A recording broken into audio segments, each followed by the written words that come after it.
Sí, bueno, moi bo día a todos e a todas. Vamos a dar comenzo ao pleno correspondente ao mes de febreiro e vamos a desenvolver o orde do día previsto para hoxe. Comenzamos, por lo tanto, por o primeiro dos puntos que temos señalado, que como ocurre de cotío, pois é a acta anterior, acta que foi enviada por segunda vez con unha pequena modificación, pois meramente de transcripción, e que entendemos que se non hai ningunha alegación, pois quedaría aprobada, como sempre, por unanimidade. Non hai nada? Vale, pois perfecto, queda a primeira. Segundo punto do orden do día o que fai referencia á mutación de manial obxectiva ou interna do ben inmoble de titularidade provincial emprazado na Rúa do Progreso 28, referencia catastral, que consta aí, de afectación ao servicio público administrativo, a afectación ao servicio público de cooperación e asistencia ás entidades locales da provincia en materia do ciclo da auga. Ten a palabra para expoñer este punto José María Lago. Bos días a todos, bo vernes de comadres, de carnaval. Traemos hoxe a pleno a mutación do antigo edificio do Inorde. O antigo edificio do Inorde vai ser o centro de control, as oficinas técnicas e un centro expositivo aberto ao público para que a xente poda visitar e ver todo o ciclo integral da auga, o ciclo integral da auga do PERTE que levou a Diputación de Ourense, no que se lle ofreceu a todos os concellos e 78 deles foron adheridos, e desde ese centro de control vai se levar o control do abastecemento, do saneamento, a digitalización de todo o ciclo, vanse ver as fugas, e vai ser tamén un museo, un aula interactiva para onde a xente poda ver o ciclo da auga, poda ver toda a problemática que trae, é un... Teñen a empresa Courense, ten en mente facer un moi parecido a un que hai en Albacete, que é hoxe en día un dos reclamos turísticos de Albacete porque a xente vai a visitalo. Entonces traemos a pleno para aprobación inicial o cambio de destino mediante mutación de manial obxectiva ou interna do inmoble que se describe, que é o número 28 da Rúa do Progreso da cidade de Ourense, coa referencia catastral indicada, é cualificado no inventario provincial de bens como ben de dominio público. Unha vez que acade a eficacia o presente acordo, o inmoble quedará afectado e será destinado ao Servicio de Cooperación e Asistencia a Entidades Locais da provincia en materia do ciclo da auga, acollendo o Centro Intelixente para a Xestión Provincial da Auga, a COAU, acordo que se adopta mediante mutación de manual. Vale. O segundo punto sería considerar conveniente para os intereses públicos a participación cidadá no expediente presente e nada máis.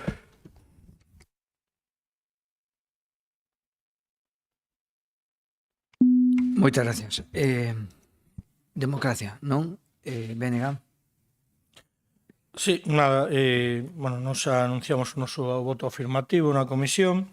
Entendemos que este era un espazo, ademais, que estaba sin uso, aquí a carón da Diputación Provincial, xusto no edificio Marcos Valcarce, e nos parece que está ben darlle un uso, neste caso, ademais, a un proxecto que xa temos concordado con ele, manifestado que nos parece un proxecto interesante para os concellos e para a cidadanía, e, polo tanto, o noso voto vai ser favorable. Nada máis, moitas gracias.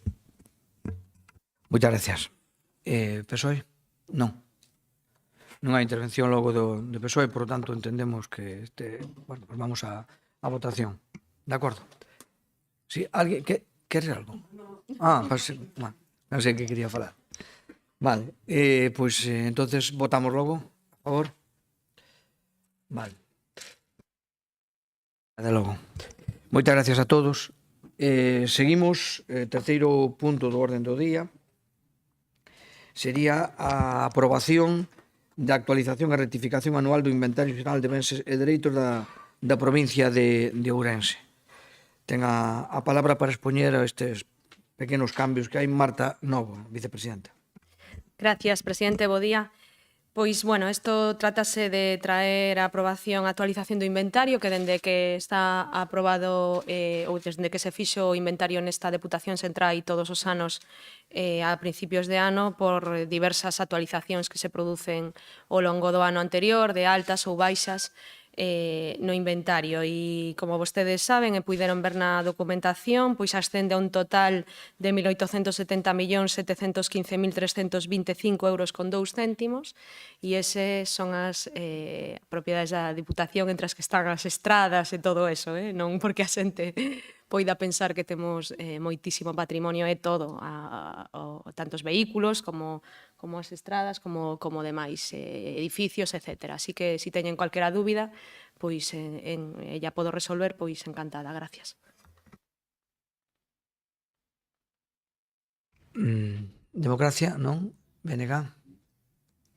Tamén entendemos que é un documento técnico, que se trata efectivamente simplemente de pôr ao día un documento que é vivo, porque ao longo do ano pois, se producen esa serie de modificacións e o noso voto vai a ser, por lo tanto, favorable. Moitas gracias. PSOE tampouco nada, vale. Pois entonces, antes na intervención, votamos logo. A favor? Vale. Queda aprobado tamén.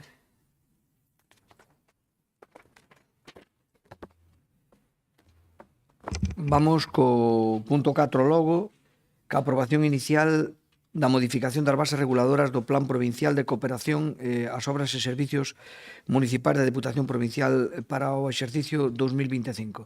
Ten a palabra outra vez a vicepresidenta Marta Novoa. Bueno, pois como xa expliquei na correspondente comisión informativa, trátase de traer aquí a modificación das bases do Plan Cooperou para mellorar as bases de dito plan.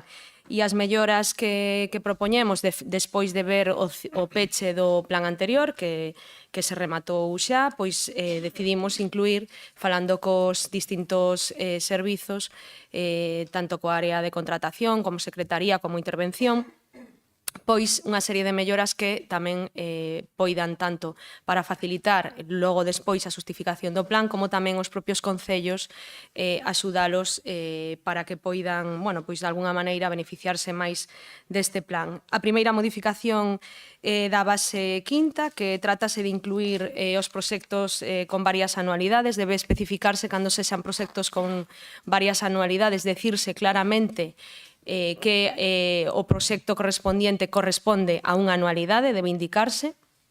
Si agora, como posteriormente no seguinte punto, se vai aprobar o plan, hai algún concello que non sabendo isto, pois que irá facer algunha modificación porque algún dos seus proxectos é de varias anualidades e consta de quere poñer e indicar que é unha anualidade, pois terá que solicitar a modificación do plan como se viña facendo anteriormente por si se cambiaba a obra en cuestión ou o gasto en cuestión. Despois, o punto número 2 é modificar a base oitava. A base oitava fundamentalmente vai relacionada coas modificacións do plan que para que sexa máis fácil poidamos tramitalas tamén en tempo e forma, cualquier modificación do plan, tanto na sección de investimentos como na sección de gasto corrente, ten que solicitarse antes do 30 de setembro, vale?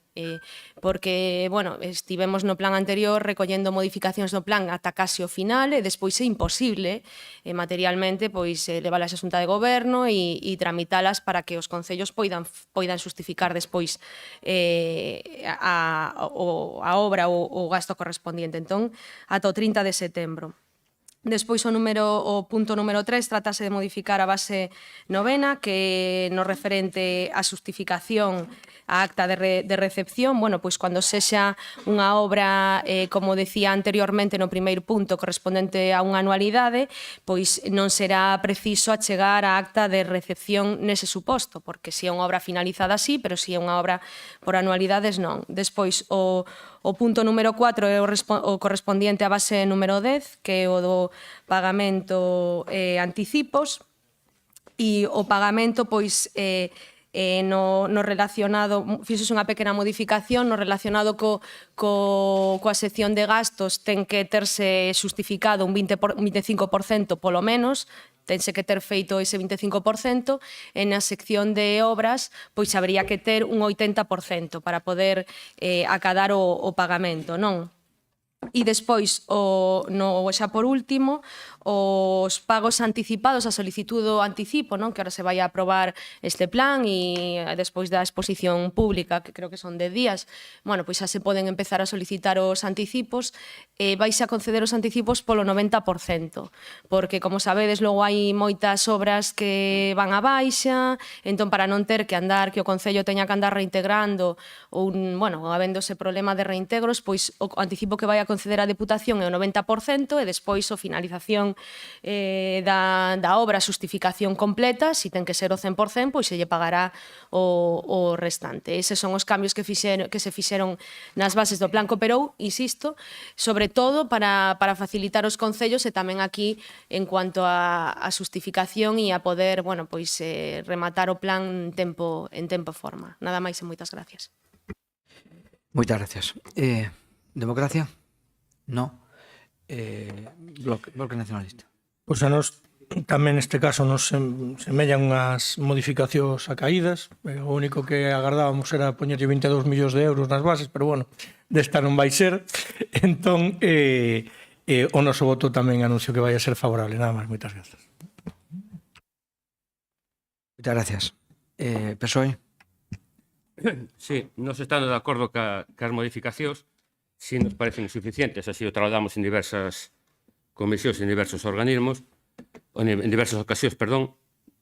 E entonces nos vamos a proceder a facer unha abstención técnica no sentido de que anunciamos que vamos a facer unha alegación sobre o mesmo, sobre referente ao plazo de execución e justificación. Creemos que podemos seguir a senda que neste caso sigue a Deputación tanto de Lugo como a de Pontevedra nestes dos casos. Paso a ler simplemente nas bases da Deputación de Lugo o plazo de execución remata o 31 de outubro de 2026, da Deputación de Pontevedra todavía vai un pouco máis lonxe cando dice plazo máximo de execución e justificación. Os investimentos deberán estar executados na súa totalidade o 31 de outubro de 2026, en todo caso o plazo de justificación será ata o 31 de marzo de 2027. Creemos que podemos avanzar un poquinho máis nestas bases e por eso anunciamos que vamos a facer unha alegación no seu momento. Sí. Bueno, pois si fan alegación estudiarémola, pero bueno, máis probable que vai ocurrir eso, que haya que volver a traer aquí as bases, a modificación das bases a pleno. De todos modos, bueno, o Plan Cooperou seguirá adiante se non ten ninguna alegación e as bases pois verémolas, pero bueno, en principio estas son as modificacións estudadas cos distintos departamentos. Esa que vostedes propoñen falouse con intervención e non, bueno, pois non é posible, polo tanto, bueno, se a queren facer igual, pois están vostedes na súa liberdade, pero ao mellor non é o máis acaído. Nada máis. Moitas gracias. Nada, democracia, nada. No, simplemente puntualizar que non é posible, non, o sea, o que non se queira tratar neste momento por parte da Deputación de Ourense é unha cousa, outra cousa que non é posible, se noutros organismos é posible. Solo unha alegación. Non estaremos falando dun plan plurianual de inversións distinto do plan de cooperación, porque a Diputación de Pontevedra, hasta onde eu sei, sacou un plan plurianual de inversións, que non é o plan ordinario de cooperación. Porque a min que un plan ordinario de cooperación chega ao 27, pareceme que podía se prolongar un pouco máis, sí, pero chega ao 27, un plan ligado a un orzamento ordinario, parece-nos de justificación parece un pouco raro. Se me permite, presidente, leo, o de Lugo, que o prazo para iniciar a contratación será dende 1 de xaneiro de 2025, ata o prazo finalizado para rematar a execución. O prazo de execución remata o 31 de outubro de 2026. Bueno, non sei. É dicir que nos só manifestamos en varias ocasións que se estudiara o caso. No, pues si non o que queremos é a caixa máximo plan de tal. Non sei se...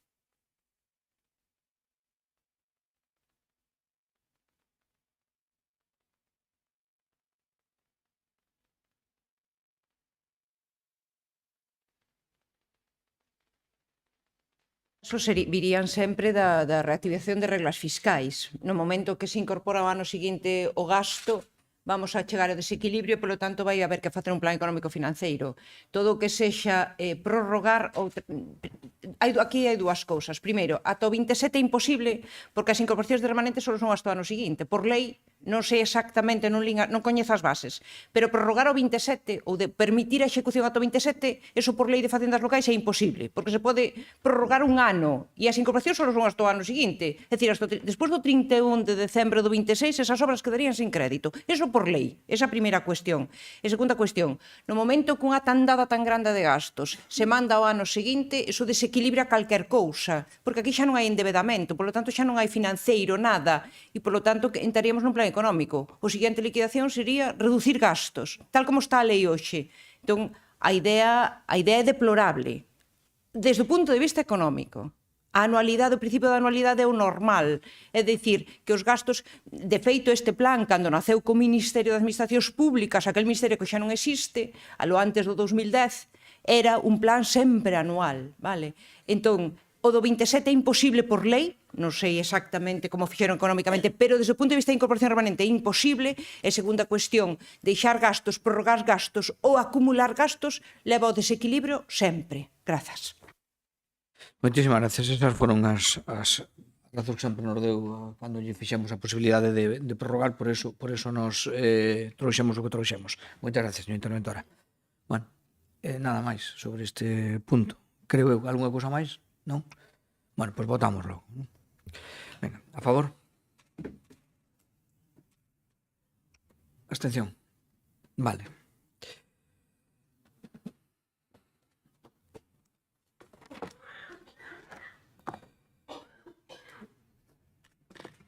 Vamos abordar o punto 5, que é a aprobación inicial do Plan Provincial de Cooperación das Obras e Servicios Municipais da Diputación Provincial de Ourense para o 25. O Plan Coopero, a relación de obras e servicios que se incluyen a proposta dos concellos neste ano 25. Ten a palabra a portavoz Patricia Torres. Grazas, presidente. Bo día a todos e a todas. Nada, pois este é un documento que todos tendes. Non vamos a relatar as obras e outras accións que presentan os concellos porque votaríamos todo ao pleno.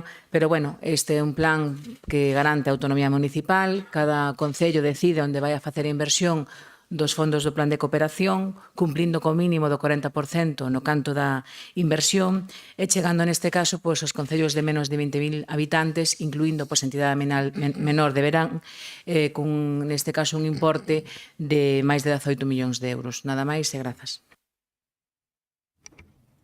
Moitas gracias. Democracia? Nada. BNG?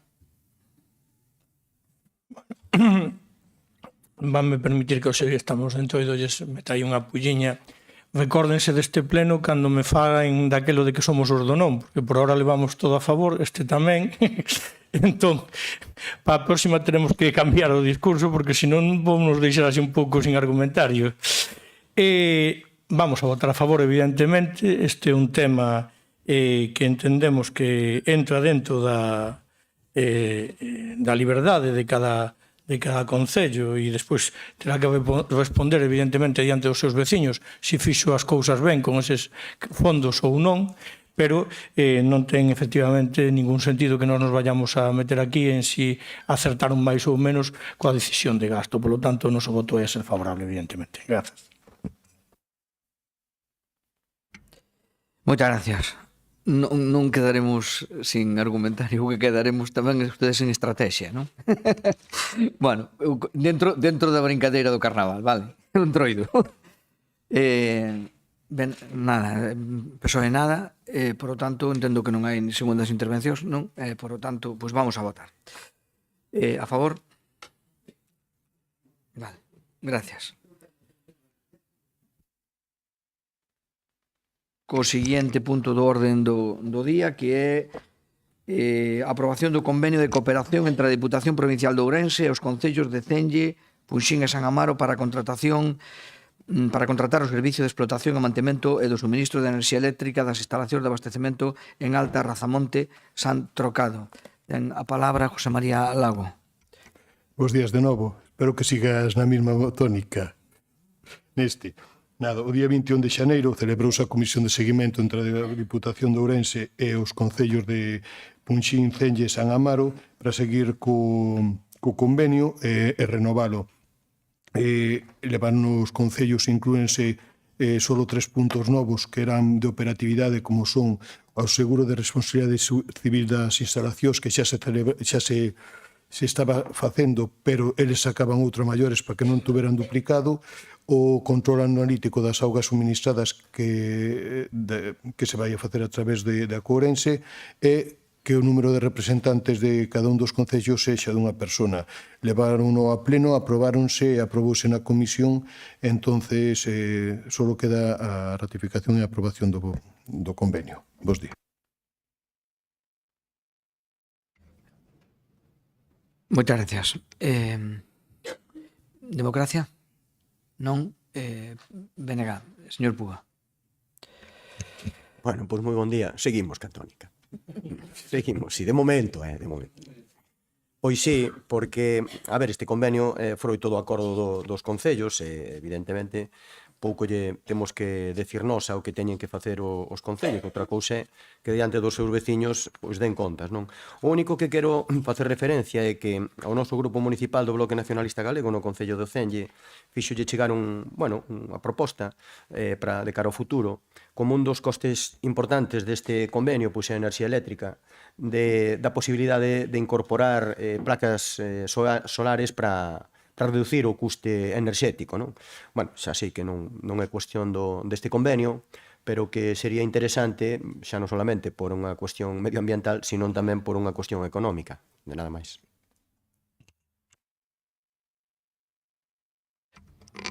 Perdón, gracias. Diego. Bo día a todos e a todas. Rapidamente decir que nós vamos a votar a favor, obviamente, deste acordo entre os concellos e a propia comisión, como decía José María, pero si queremos deixar patente que levamos anos dicindo que se debería ter en conta a cuestión do consumo, porque é o máis xusto medioambientalmente, non? En canto á repartición de gastos fixos. Por a nosa parte nada máis, moitas gracias.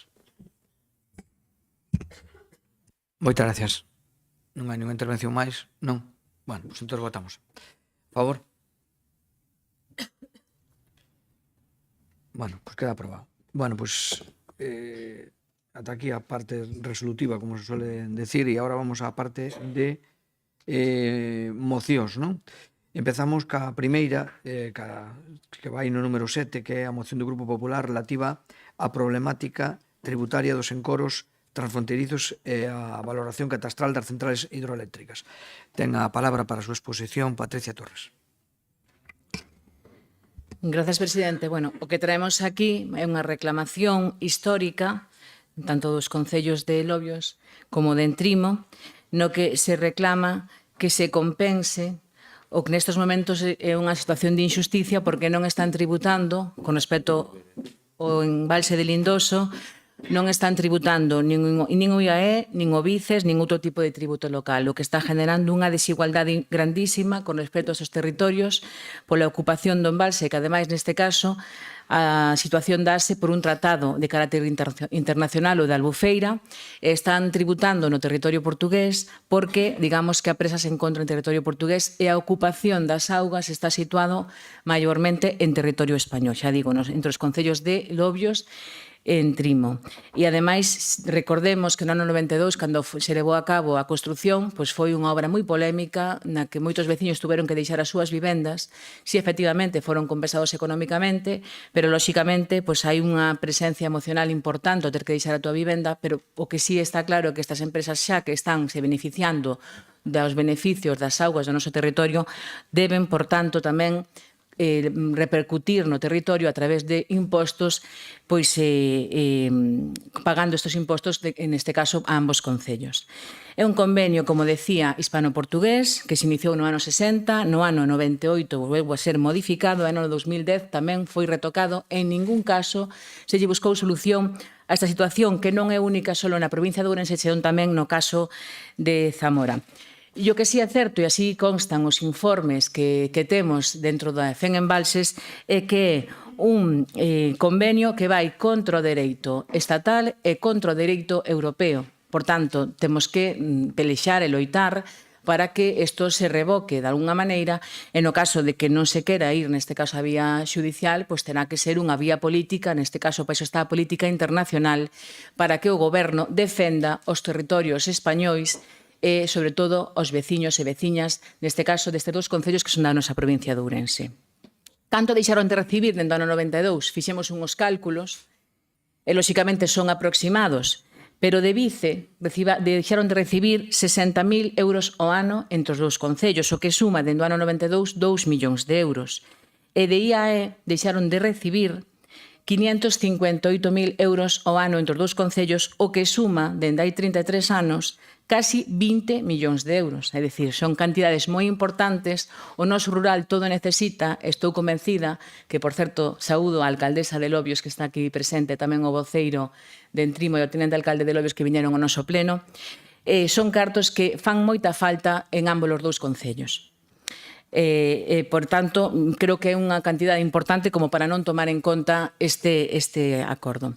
Ademais, nós tamén temos nesta moción, tamén reclamamos que igual que os veciños e as veciñas desta provincia se nos actualizan os valores catastrais constantemente, porque non se fan estas revalorizacións tamén no que son as infraestructuras, neste caso das instalacións hidroeléctricas, porque parece que é un medio de subvención encuberta, non, que se está facendo as hidroeléctricas, cando a nós sí que se nos incrementan e cada ano pois, os veciños e veciñas, cada X anos, pois, ven que teñen que incrementar o valor das súas propiedades, neste caso tamén, e, por tanto, tamén beneficiaría o resto de encoros da provincia de Ourense, que temos moitos, e que tamén necesitamos pois, maiores ingresos para poder manter, neste caso, pois, os nosos servicios e facer inversións no noso territorio. Quero aproveitar esta moción tamén, neste caso dirixíndome ao Partido Socialista, porque acusounos a nós de politizar, non, con esta moción. E nós, en ningún caso, politizamos. A alcaldesa de Lobios, personalmente, e teño probas, falou co alcalde de Entrimo para lle dicir que nos íbamos traer esta moción a este pleno. É dicir, houbo total transparencia con este trato desta moción. Porque nós non facemos política de fronteira como os cataláns. Nós, cando facemos esta moción, pensamos en ambos os dous concellos, inda que este gobernado un polo Partido Socialista e outro polo Partido Popular. Para nós son veciños todos e, neste caso, a desigualdade prodúcese en ambos territorios. Pero como en outras ocasións que xa ten pasado, incluso o ano pasado, puderonse adherir a moción con a moción conxunta, pero nin en comisións informativas, nin en xunta de portavoces se nos comunicou que había interés en tamén estar dentro desta moción e facer un acordo, neste caso, común, que non habría ningún inconvinte. O que sí temos claro é que o que non imos admitir é que se desvía a atención, porque ao Partido Socialista lle coste moito ter que lle pedir ao goberno socialista, que en este caso é o PSOE que está gobernando e o que ten a competencia, pero anteriormente houve outros partidos. En este caso, pois hai que yo reclamar a quen goberna, que neste caso é o Partido Socialista. Entón, se lles molesta ter que pedirlle ao goberno algo que dé dereito para os veciños, o que non entendemos é que intentamos desviar a atención reclamándolle á Xunta e reclamándolle á Diputación que non teñen competencia algunha que tomen cartas no asunto. O normal, neste caso, é que sexa o goberno o que se encargue de defender os intereses destes ambos dous territorios, e hai tres opcións. A vía política, que é a que estamos levando a cabo, que sea o goberno que negocie co goberno portugués un cambio deste convenio, e a opción máis barata, ou a vía xudicial, tanto estatal como europea, por suposto, moito máis longa, moitísimo máis custosa, pero, dende logo, eu creo que nós temos que intentar que sexa o goberno estatal o que tome accións no asunto e que acabe dunha vez por todas con esta injustiza. Nada máis e moitas grazas. Gracias. Democracia Rosana. Muchas gracias, señor presidente. Buenos días a todos. Intentaré ser lo más breve posible. Yo creo que esta es una de esas mociones en la que creo que todos debemos de estar de acuerdo, pero que por desgracia va a ser muy difícil que luego se cumplan todos nuestros deseos. Es una demostración también triste, decirlo así, de esta manera, en donde los gallegos nunca hemos sabido luchar por nuestros tesoros, tanto en a nivel de aguas, de minerías, que vienen también otras mociones sobre eso, de todas las cosas buenas que tenemos en Galicia, pero nunca hemos sabido luchar por ellas. Hablando y leyendo sobre temas de esto, recuerdo a alguien que decía que la próxima guerra planetaria será por el agua. Nunca entenderé por qué el petróleo cuesta más que el agua. El agua es probablemente fundamental para el ser vivo, es lo más importante. Nunca hemos sabido valorarlo, probablemente porque tenemos demasiado. Y va a ser difícil que esto vaya adelante. Ojalá me equivoque, me encanta equivocarme, pero enfrentarse a los poderes fácticos, eléctricos y estas cosas va a ser muy difícil. Pero Democracia Ourensana estará ahí para apoyar y luchar por todo lo que haga falta. Muchas gracias.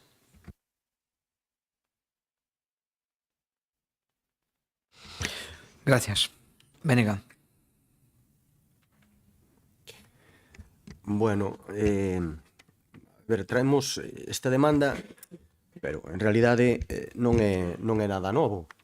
De isto xa se ten falado. De feito, teño aquí, como membrete da propia Deputación de Ourense, unha reunión na que participou o actual deputado Rosendo Fernández nunha reunión coa Dirección Xeral de Tributos no ano 2023, no?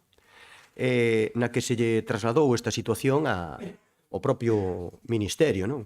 Entón, a min a primeira pregunta que me cabe sobre este asunto é do 2023 a agora, que fai prácticamente 2 anos, fixemos algo máis a propia Diputación, aparte de participar nesta reunión de Femenbalses, porque parecería lóxico que logo desa reunión, se a cousa non saiu ben, o normal sería seguir presionando.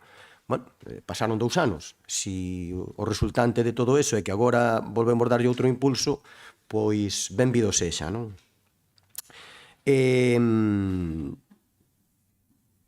A cuestión que tamén me suscita dúbidas é en esta propia información de fai 2 anos non se refería no embalse de Lindoso solamente aos concellos de Lobio e Entrima, senón que entraban Lobeira e Muiños. Non sei se houve algún cambio ou se foi simplemente por a reducción do nivel do encoro, pero aquí figuran os concellos de Lobeira e Muiños tamén.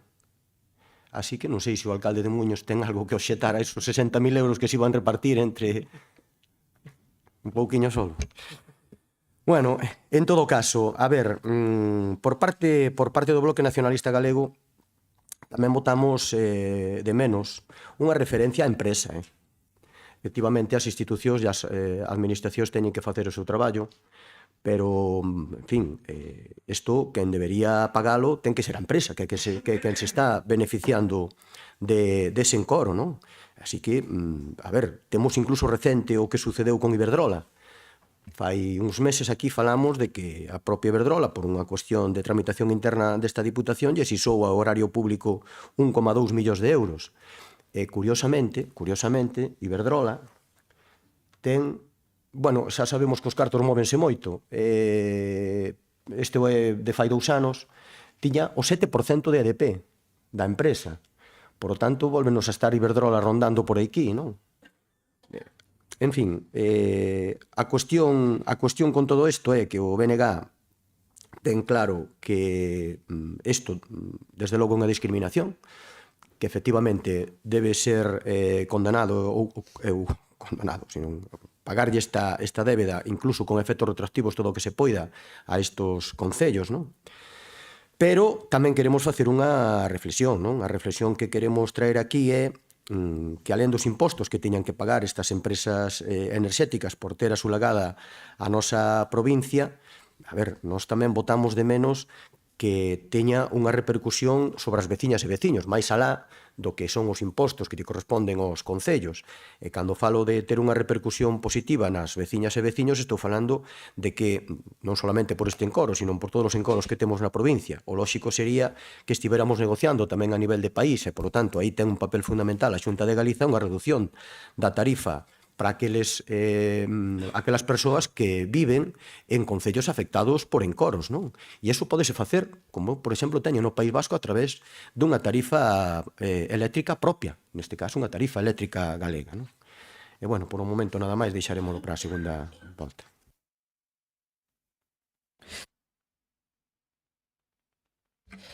Bo día a todos e a todas. Moitas gracias, presidente. Esta moción, bueno, en principio a señora voceira do Partido Popular está nos botando na cara que non fora consensuada. Os primeiros que tiñan que consensuar a hora de presentala serían vostedes. Pero bueno, vamos coa moción. A creación dos os bens de interés, bens inmobles de características especiais, na Lei 48/2002 de 23 de decembro do Catastro Inmobiliario define estes bens no artigo 2.7 como los bienes inmobles de características especiales constituyen un conjunto complejo de uso especializado. Y no apartado B refírese a las presas y saltos de agua y embalses, incluido su lecho y su vaso, excepto las destinadas exclusivamente al riego. Na exposición de motivos da súa moción queda explícito que non todos os concellos afectados, e neste caso estamos a falar de 2, nomeadamente, estes concellos afectados pola construción dun encoro perciben unha tributación xusta. O IAE e o BICE só tributan en España si a explotación destes encoros está no noso país. Efectivamente, deses tratados que vostede citaba antes, o primeiro Tratado de Límites ou de Lisboa no ano 1864, que regulaba a parte das augas e das fronteiras outras moitas cousas, tamén regulaban a xestión compartida dos recursos hídricos dos ríos transfronteirizos. Puxeron o primeiro chanzo para a xestión conxunta no marco dunha cooperación internacional. Pero foi o Tratado de Albufeira do ano 1998, onde se dá unha visión de conxunto para o aproveitamento dos ríos e das augas internacionais. O embalse do Lindoso, e aproveito para saludar a alcaldesa de Lobios que nos acompaña hoxe nesta sesión, do río Limia, é o tema fundamental desta moción, así como os intereses dos territorios de España delimitados polos concellos de Lobios e Entrimo, nas poboacións de Aceredo, Buscalque, Ovao, Lantemil e a Ribeira, que son as que en xaneiro de 1992 asolagaron as augas do novo embalse. Casas e terras de aproximadamente máis de 300 veciños que pecharon con chave as portas e onde nunca regresarían. Este encoro é un dos máis grandes ou máis produtivos de Portugal que incluso tamén abastece de augas a un bo conxunto da poboación portuguesa. Os alcaldes destes concellos, nomeadamente a alcaldesa de Lobios e o alcalde de Entrimo, mantiveron hai uns 4 meses no Centro Cultural Marcos Valcárcel unha xuntanza para consensuar os pasos e as medidas que se poden tomar para reclamar o que en teoría lles corresponde, xa que logo a central da EDP, como citaba o BNG, está en territorio portugués e, por tanto, non perciben tributos nin do IAE nin do BICE. Naquel intre, nesa xuntanza que eu cito de hai 4 meses, os 2 alcaldes, xunto cun diputado delegado da área, quedaron en presentar as iniciativas que corresponderan para demandar ao Goberno de España as compensacións económicas por esta ocupación do territorio, así como tamén quedaron en demandar da Xunta de Galicia as compensacións a que houbera lugar na mentres non se acade un resultado satisfactorio do Goberno de España. A situación é complexa porque implicaría a varios ministerios, exteriores, Facenda, Medio Ambiente, quizá outros, ao tempo que, no mellor dos casos, exixiría diversas modificacións de legislación específica, incluídas algunha de ámbito internacional. Polo tanto, a dilatación no tempo sabemos que vai a ser complexa. Do mesmo xeito, nesta mesma xuntanza a que me referín anteriormente, tamén se falou de acudir á Diputación na súa competencia de colaboración e cooperación para solicitar axuda para os custes procesais que, se hai que chegar á vía xudicial, van a ocasionar este tipo de reclamacións, si se ten que iniciar ese procedimento xudicial. Polo tanto, señora voceira do Partido Popular, deslealdade ningunha. Deslealdade do Grupo Socialista ningunha. Nos non nos paramos en barras en pedirlle ao Goberno de España. Por suposto que sí, ten as competencias en moitísimas cousas sobre este asunto, pero tamén non me negará que a Xunta, mentras non se produce un resultado satisfactorio, ben pode, a través do Fondo de Compensación Ambiental ou outro que proceda, facer achegas a eses concellos para, de algún modo, pois compensar ese lucro cesante ou esa perda de ingresos que vostede relatou e cifrou dende hai moitos anos, concretamente desde o ano 92. Con todo, esperamos que a moción saia adiante coa emenda de adición que presentamos, porque así nos parece o máis acaído e porque así foi tratado naquela xuntanza cos alcaldes dos concellos afectados. Polo tanto, respeto absoluto á autonomía municipal e ás demandas dos alcaldes, neste caso da alcaldesa de Lobios e do alcalde de Entrimo. Demandas sí, pero en todas as administracións, Estado, Xunta e Diputación Provincial. Polo tanto, nos propoñemos a emenda de adición que teñen todos vostedes e que di o seguinte. Punto quinto, solicitar da Consellería da Xunta de Galicia responsable unha partida económica consecuente do Fondo de Compensación Ambiental a efectos de reparar os concellos de Entrimos e de Lobio o agravio que representan os encoros transfronteirizos que non tributan no Estado español. E un punto sexto que é solicitar da Diputación de Ourense, no caso de que finalmente resulte ineludible a reclamación da correspondente compensación vía tribunais para que asuma os custes procesais que eventualmente incurran os concellos durante este procedemento judicial. De momento nada máis e moitas gracias. Moitas gracias. Segundo turno de intervención, Patricia Torres. Bueno, un pouco respondendo, pois, neste caso, ás diferentes intervencións. No caso do BNG, quen leva esta xestión desta reclamación é Embalses, non? Que leva todo este tempo traballando pois, na reclamación. Neste caso está encabezada a presidencia por un deputado socialista de Cáceres e está formado por máis de 1000 entidades locais. Dende este tempo, pois, unha das cousas que se plantexou é ese tipo de accións políticas nas que pois, as deputacións e os gobernos locais pois, fagan esta demanda ao Estado. Neste caso, ao Estado, non á Xunta, nin á Diputación de Ourense. A empresa, por suposto, que ten que, obviamente, repercutir, pero a empresa, lóxicamente, vaise a limitar o que lle estableza a lei. Se a lei lle di que teñen que tributar en España, van a tributar. Se a lei lle di que non, eles non van a regalar cartos, lóxicamente. Entón, entendemos que a primeira vía é que o goberno chega a un acordo inicialmente político co goberno portugués para reformar o tratado, neste caso, o convenio de Albufeira, e, pois, neste caso, compensar os territorios que están sendo perjudicados. Neste caso, o Partido Socialista, cando dice que eu lle estou botando en cara que unha falta de consenso, non. Vostedes, nunha roda de prensa, dixeron que nós politizábamos o tema, e nós, na nosa roda de prensa, non atacamos a ninguén, simplemente reclamamos e defendemos os intereses deses territorios e, home, podíamos haber invitado ao alcalde de Entrimo a estar na nosa roda de prensa, pero a verdade é que non creo que aceptara a proposta. Nos fomos educados, simplemente reclamamos, neste caso estaba tanto a alcaldesa de Lobios como o voceiro do Partido Popular, o que consideramos que é xusto para ambos territorios e non politizamos para nada nin fixemos ningún tipo de ataque.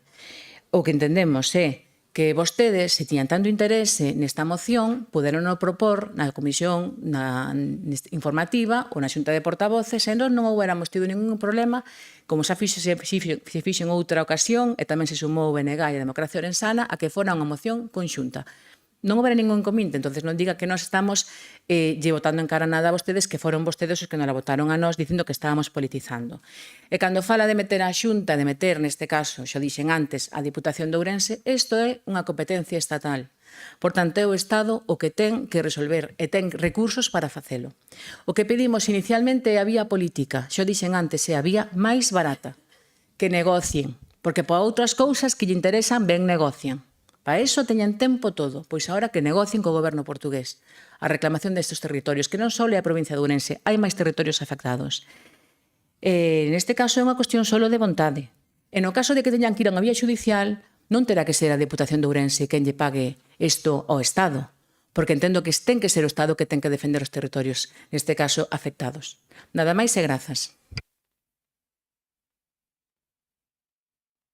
Moitas gracias.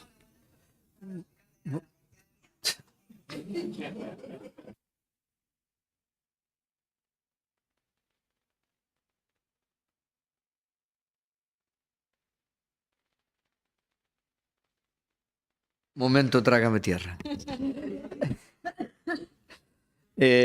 Nada, estamos dentro de democracia, non? Sí. Solo para rematar, espero que que nuestros debates sirvan para algo. Sí que me gustaría, porque yo tengo la teoría de que instar nunca sirve para nada y a lo mejor estoy equivocado, y si alguna vez pues se hace un histórico y se dice, mira, hemos instado en estas mociones y hemos conseguido esto, me gustaría saberlo. Nada más, muchas gracias. Moitas gracias. Vénega. Bueno, pois, en fin, claro, eu teño claro que isto ten que ser un acordo político e efectivamente é onde se debe dirimir todo isto. Por lo tanto, nós imos votar a favor da emenda. O que non nos quedou claro, ou perdón, da moción, o que non nos quedou claro é se aceptaban a... Non, vale. Bueno, porque aí tamén quero ir eu agora. Nós tampouco. Por qué? Bueno, porque pensamos que a emenda que propón o Partido Socialista prácticamente no primeiro punto o do Fondo de Compensación Ambiental é vestir un santo para desvestir outro, é dicir, a manta dá o que dá. Si tiramos da manta dun lado e esa manta é curta, acaban quedando os pés descubertos, non? Que teña que aportar a Xunta máis cartos para ir solventando isto momentaneamente? Bueno, pero desde logo eu creo que esa non é a negociación política que debe salir froito de un acordo nesta Deputación Provincial, non? E despois xa, o segundo punto, se eu entendo ben, non? O tema de que a Diputación Provincial se poda facer cargo dos gastos derivados dunha reclamación, incluso, supoño que unha reclamación incluso porque non se fan ben as cousas por parte do Goberno Central, co cal que a Diputación Provincial acabara pagando os gastos dunha reclamación xurídica contra unha administración na que vostedes gobernan, non nos parece tampouco así moi lóxico. En consecuencia, nós estamos a favor da moción que presenta o Partido Popular, pero sentimos decirlle que non estamos de acordo ca emenda que presenta o Partido Socialista. Por iso lles preguntaba se aceptaban ou non aceptaban, porque entón así entendo que se votará única e exclusivamente a moción e, polo tanto, contarán con o noso voto a favor. A cuestión está... Tamén é certo, efectivamente a Diputación Provincial participou en Femenbalses desa reunión, ten unha interlocución directa. Pasaron 2 anos, non tuvemos ningún resultado, hai que ser máis proactivos, é dicir, hai unha parte de responsabilidade que ten que arrogarse tamén esta Diputación Provincial, sexamos máis proactivos, vale? Entón, estamos dispostos incluso como Bloque Nacionalista Galego a acompañar ou, se fai falta, presentar con un escrito conxunto a reclamación para que se efectivamente bonifique e se lles pague a esta deuda contraída cos concellos da baixa línea. Estamos dispostos a poñer tamén nos esa carne no asador, pero hai que ser algo máis proactivos, Por lo tanto, van ter esa oportunidade a partir de hoxe que se vai aprobar esta moción, insisto, para nese foro de Femenbalses ser máis proactivos e conseguir sacarlle pues esos cartos que van a compensar mínimamente, moi mínimamente, as terras asolagadas destos concellos de Ourense, non?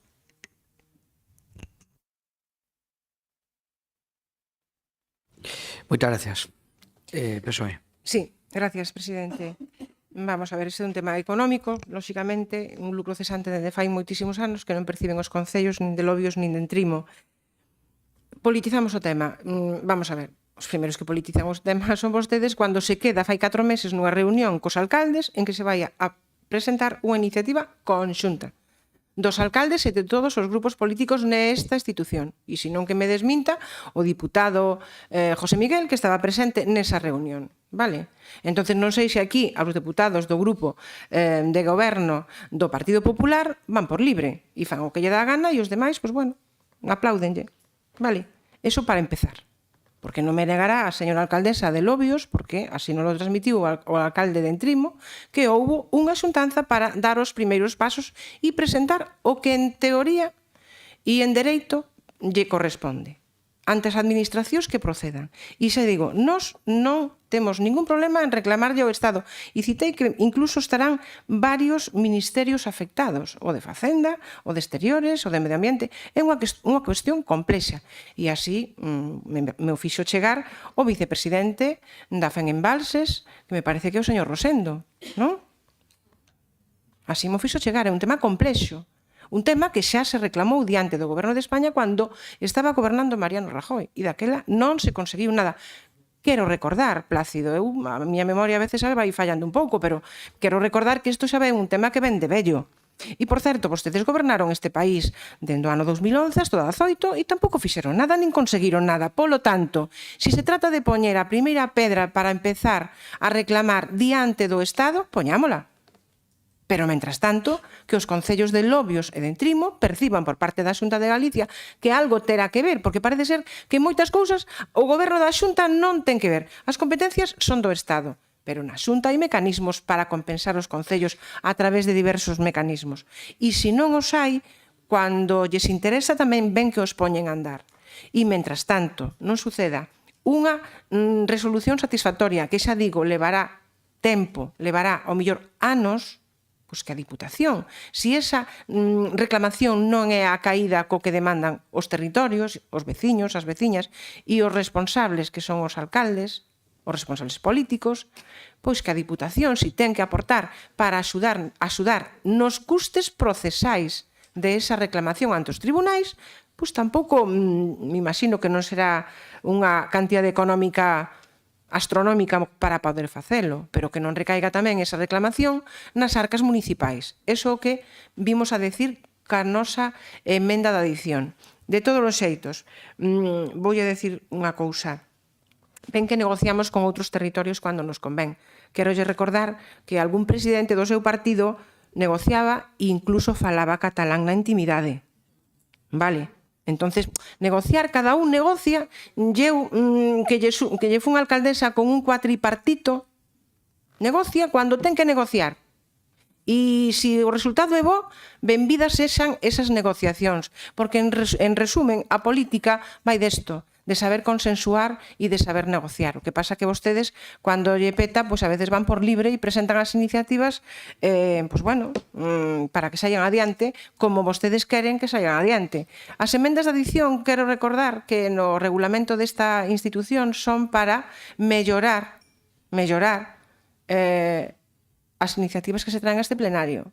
Non pretenden nada máis, nin poñer o foco en outro sitio, nin moitísimo menos. O gallá, o Goberno de España, atenda íntegramente esta reclamación. E, mentras tanto, se poden ou non se poden compensar os territorios vía Xunta de Galicia e se temos que ir a vía judicial con apoio e colaboración desta institución. Entonces, pois nada máis. Eu vendo que as emendas que propón o Grupo Socialista non son, parece ser, acaídas nin axeitadas e as van a rexeitar por parte do Grupo Propoñente, pois nós votaremos en contra da moción e cando corresponda, pois tamén traremos a nosa a ver o que fan vostedes. Moitas gracias. Moitas gracias. Último turno, Papeche. Bueno, pois esta moción é na Diputación, non é no Concello de Lobios nin no de Entrimo, onde o que acordaron era presentar as mocións en ambos os dous concellos. Estamos na Diputación de Ourense.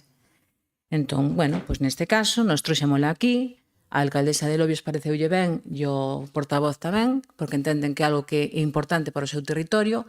Isto vai se trasladar para que tamén se leve a cabo nos correspondentes municipios. Antes tamén xa dixen que isto, que obviamente o goberno leva moitos anos e que outros partidos tamén gobernaron e non se tomou acción, pero en este caso quen goberna é o seu partido, por iso lle decía que intentaban enmendar para desviar a atención, pero bueno, agradecemos que voten a favor.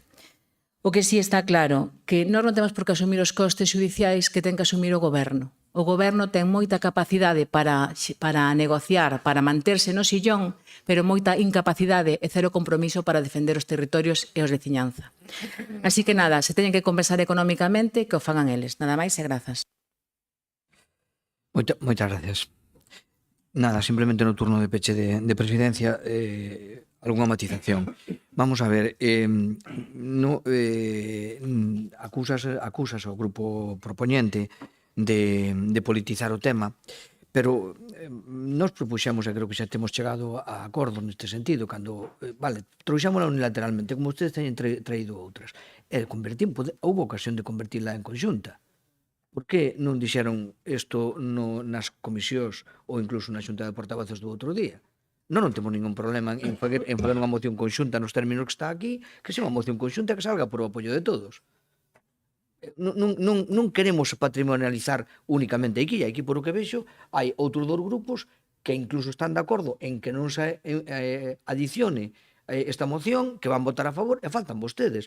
Non temos unha oportunidade de facer a conxunta, non hai ningún problema.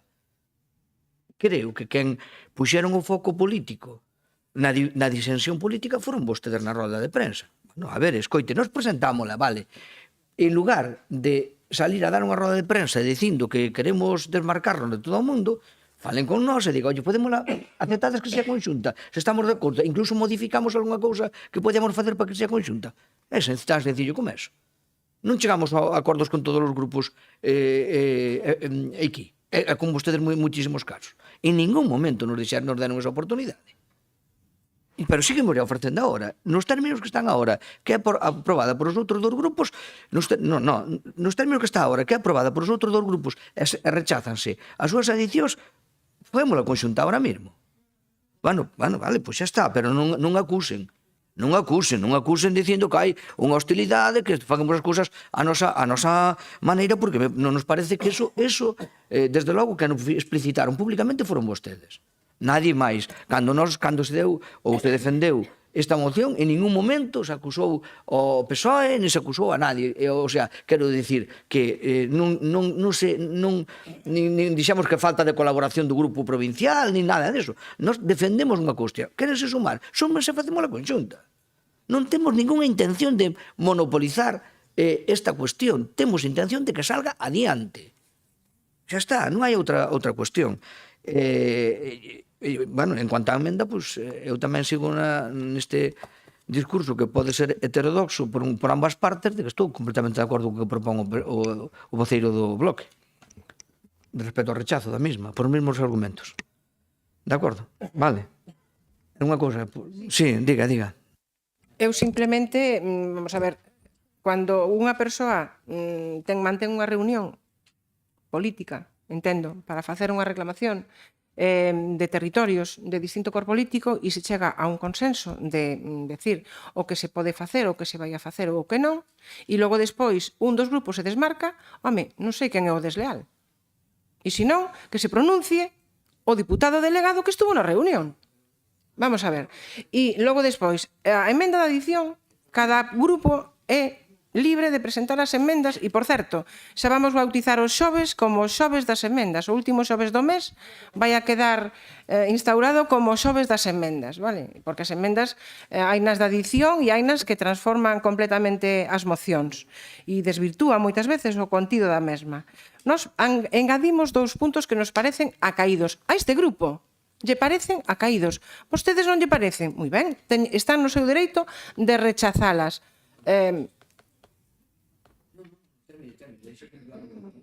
Marta, termino xa. Vostedes son moi libres de rechazar as emendas e se rechazan as emendas, nós tamén somos libres, temos a liberdade de votar a favor ou en contra. En este caso vamos a votar en contra. Moitas gracias. De acordo, pero eu sigolle dicindo o mismo. Mais alá, usted estás escudando nun acordo, ou sea, nunha conversación de unhos alcaldes. Estamos aquí os diputados. E quen aprobamos aquí a moción somos os diputados, non son os alcaldes. Estamos ofrecendo a moción conxunta. Bueno, está dicindo que non, pois xa está, non lle di máis voltas. Non lle di máis voltas porque é moi difícil sosteñer unha votación en contra desto por unha cuestión formal, cando os que votamos somos os que estamos aquí. De acordo? Vale. Bueno, vamos a votar. A favor? En contra? Vale. Queda aprobada.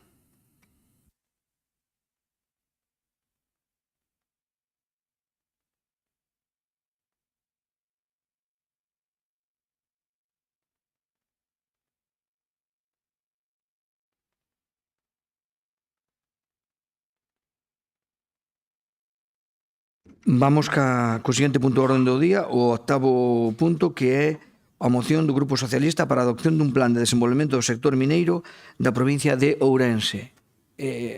Orentino, ten a palabra o diputado de Ourendino. Gracias, presidente. Bo día a todas e a todos.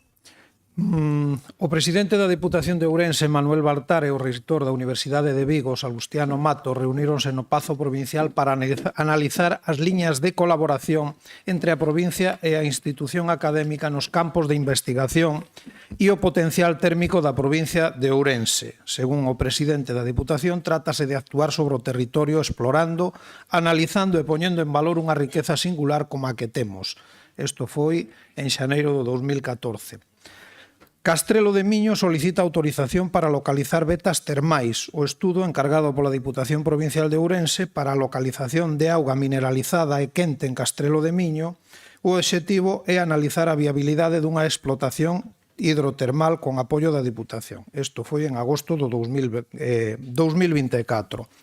Aquí teño varios dereitos, dereito Burgas, OV 0075, sección B de Minería, titular Concello de Ourense, outro Outariz número 77, titular Concello de Ourense, outro direito a nome da entidade menor Verán, tamén a outra concesión, e, bueno, eu aquí trouxen só as concesións que son de algunha institución pública. Que quero dicir con isto? Bueno, pois que tanto a Deputación Provincial de Ourense como os concellos que acabo de nomear xa están metidos na xestión de recursos mineiros desta provincia, porque as augas minerais e termais son recursos mineiros, neste caso pertencentes á sección B, ao igual que o resto de seccións A, C e D, son obxecto de permiso mineiro. Polo tanto, algo que se nos achacou polo outro día nas comisións de que isto non eran competencias da Diputación ou o mellor dos concellos, pois eu creo que queda bastante aclarado. A provincia de Ourense non se pode permitir máis inacción nin máis oportunidades perdidas. Durante décadas fomos testemuños de como o noso territorio se consolidaba nos últimos lugares de todas as clasificacións socioeconómicas, mentres os recursos naturais dos que dispoñemos seguían sen aproveitarse ou eran aproveitados por outros que levaban o valor engadido fora da nosa provincia.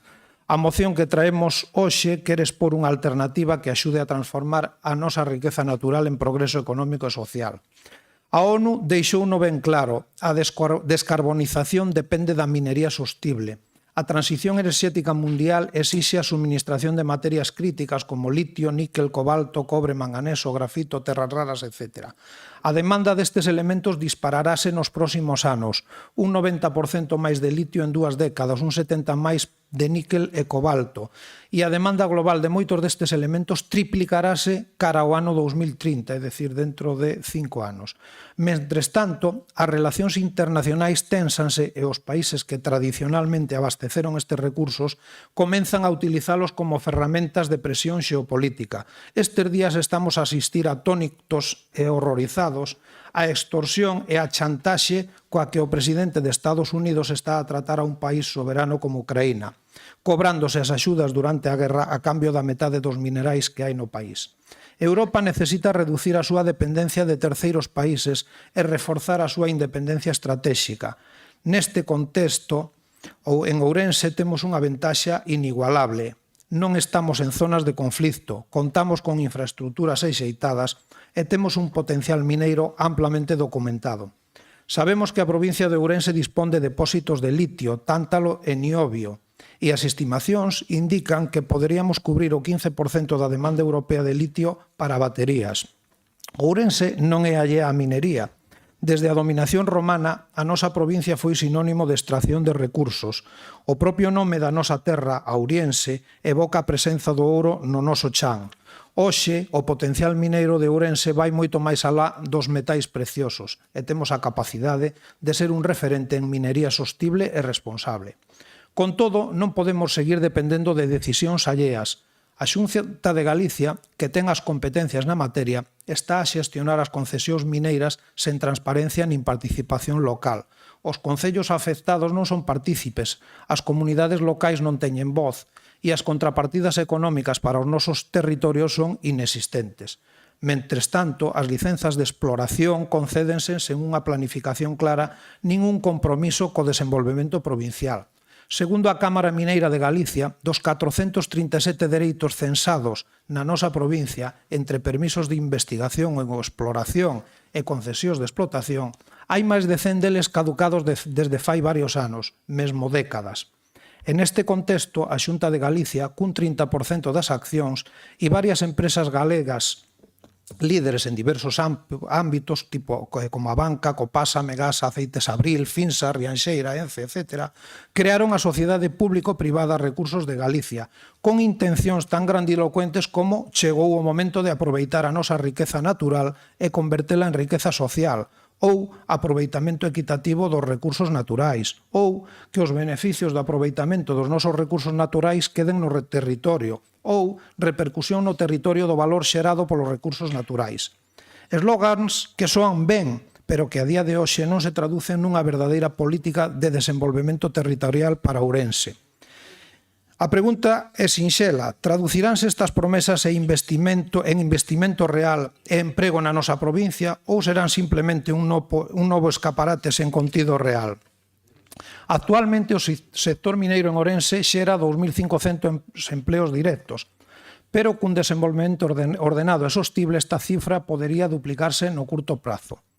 Os empregos indirectos multiplícanse. Non hai máis que mirar o exemplo da mina de litio do Barroso en Portugal, a só 30 km de Verín, cun investimento de 110 millóns de euros, prevé a creación de 500 empregos directos e 1.300 indirectos, cunha facturación proxectada de 1.200 millóns de euros en 12 anos. Por que estamos a deixar pasar unha oportunidade similar en Ourense? Os tempos cambiaron. A minería do século XXI non é a de hai un século. Hoxe existen tecnoloxías que minimizan o impacto ambiental, desde sistemas de minería de precisión, pasando por circuitos pechados de xestión hídrica, ata procesos de restauración paisaxística progresiva.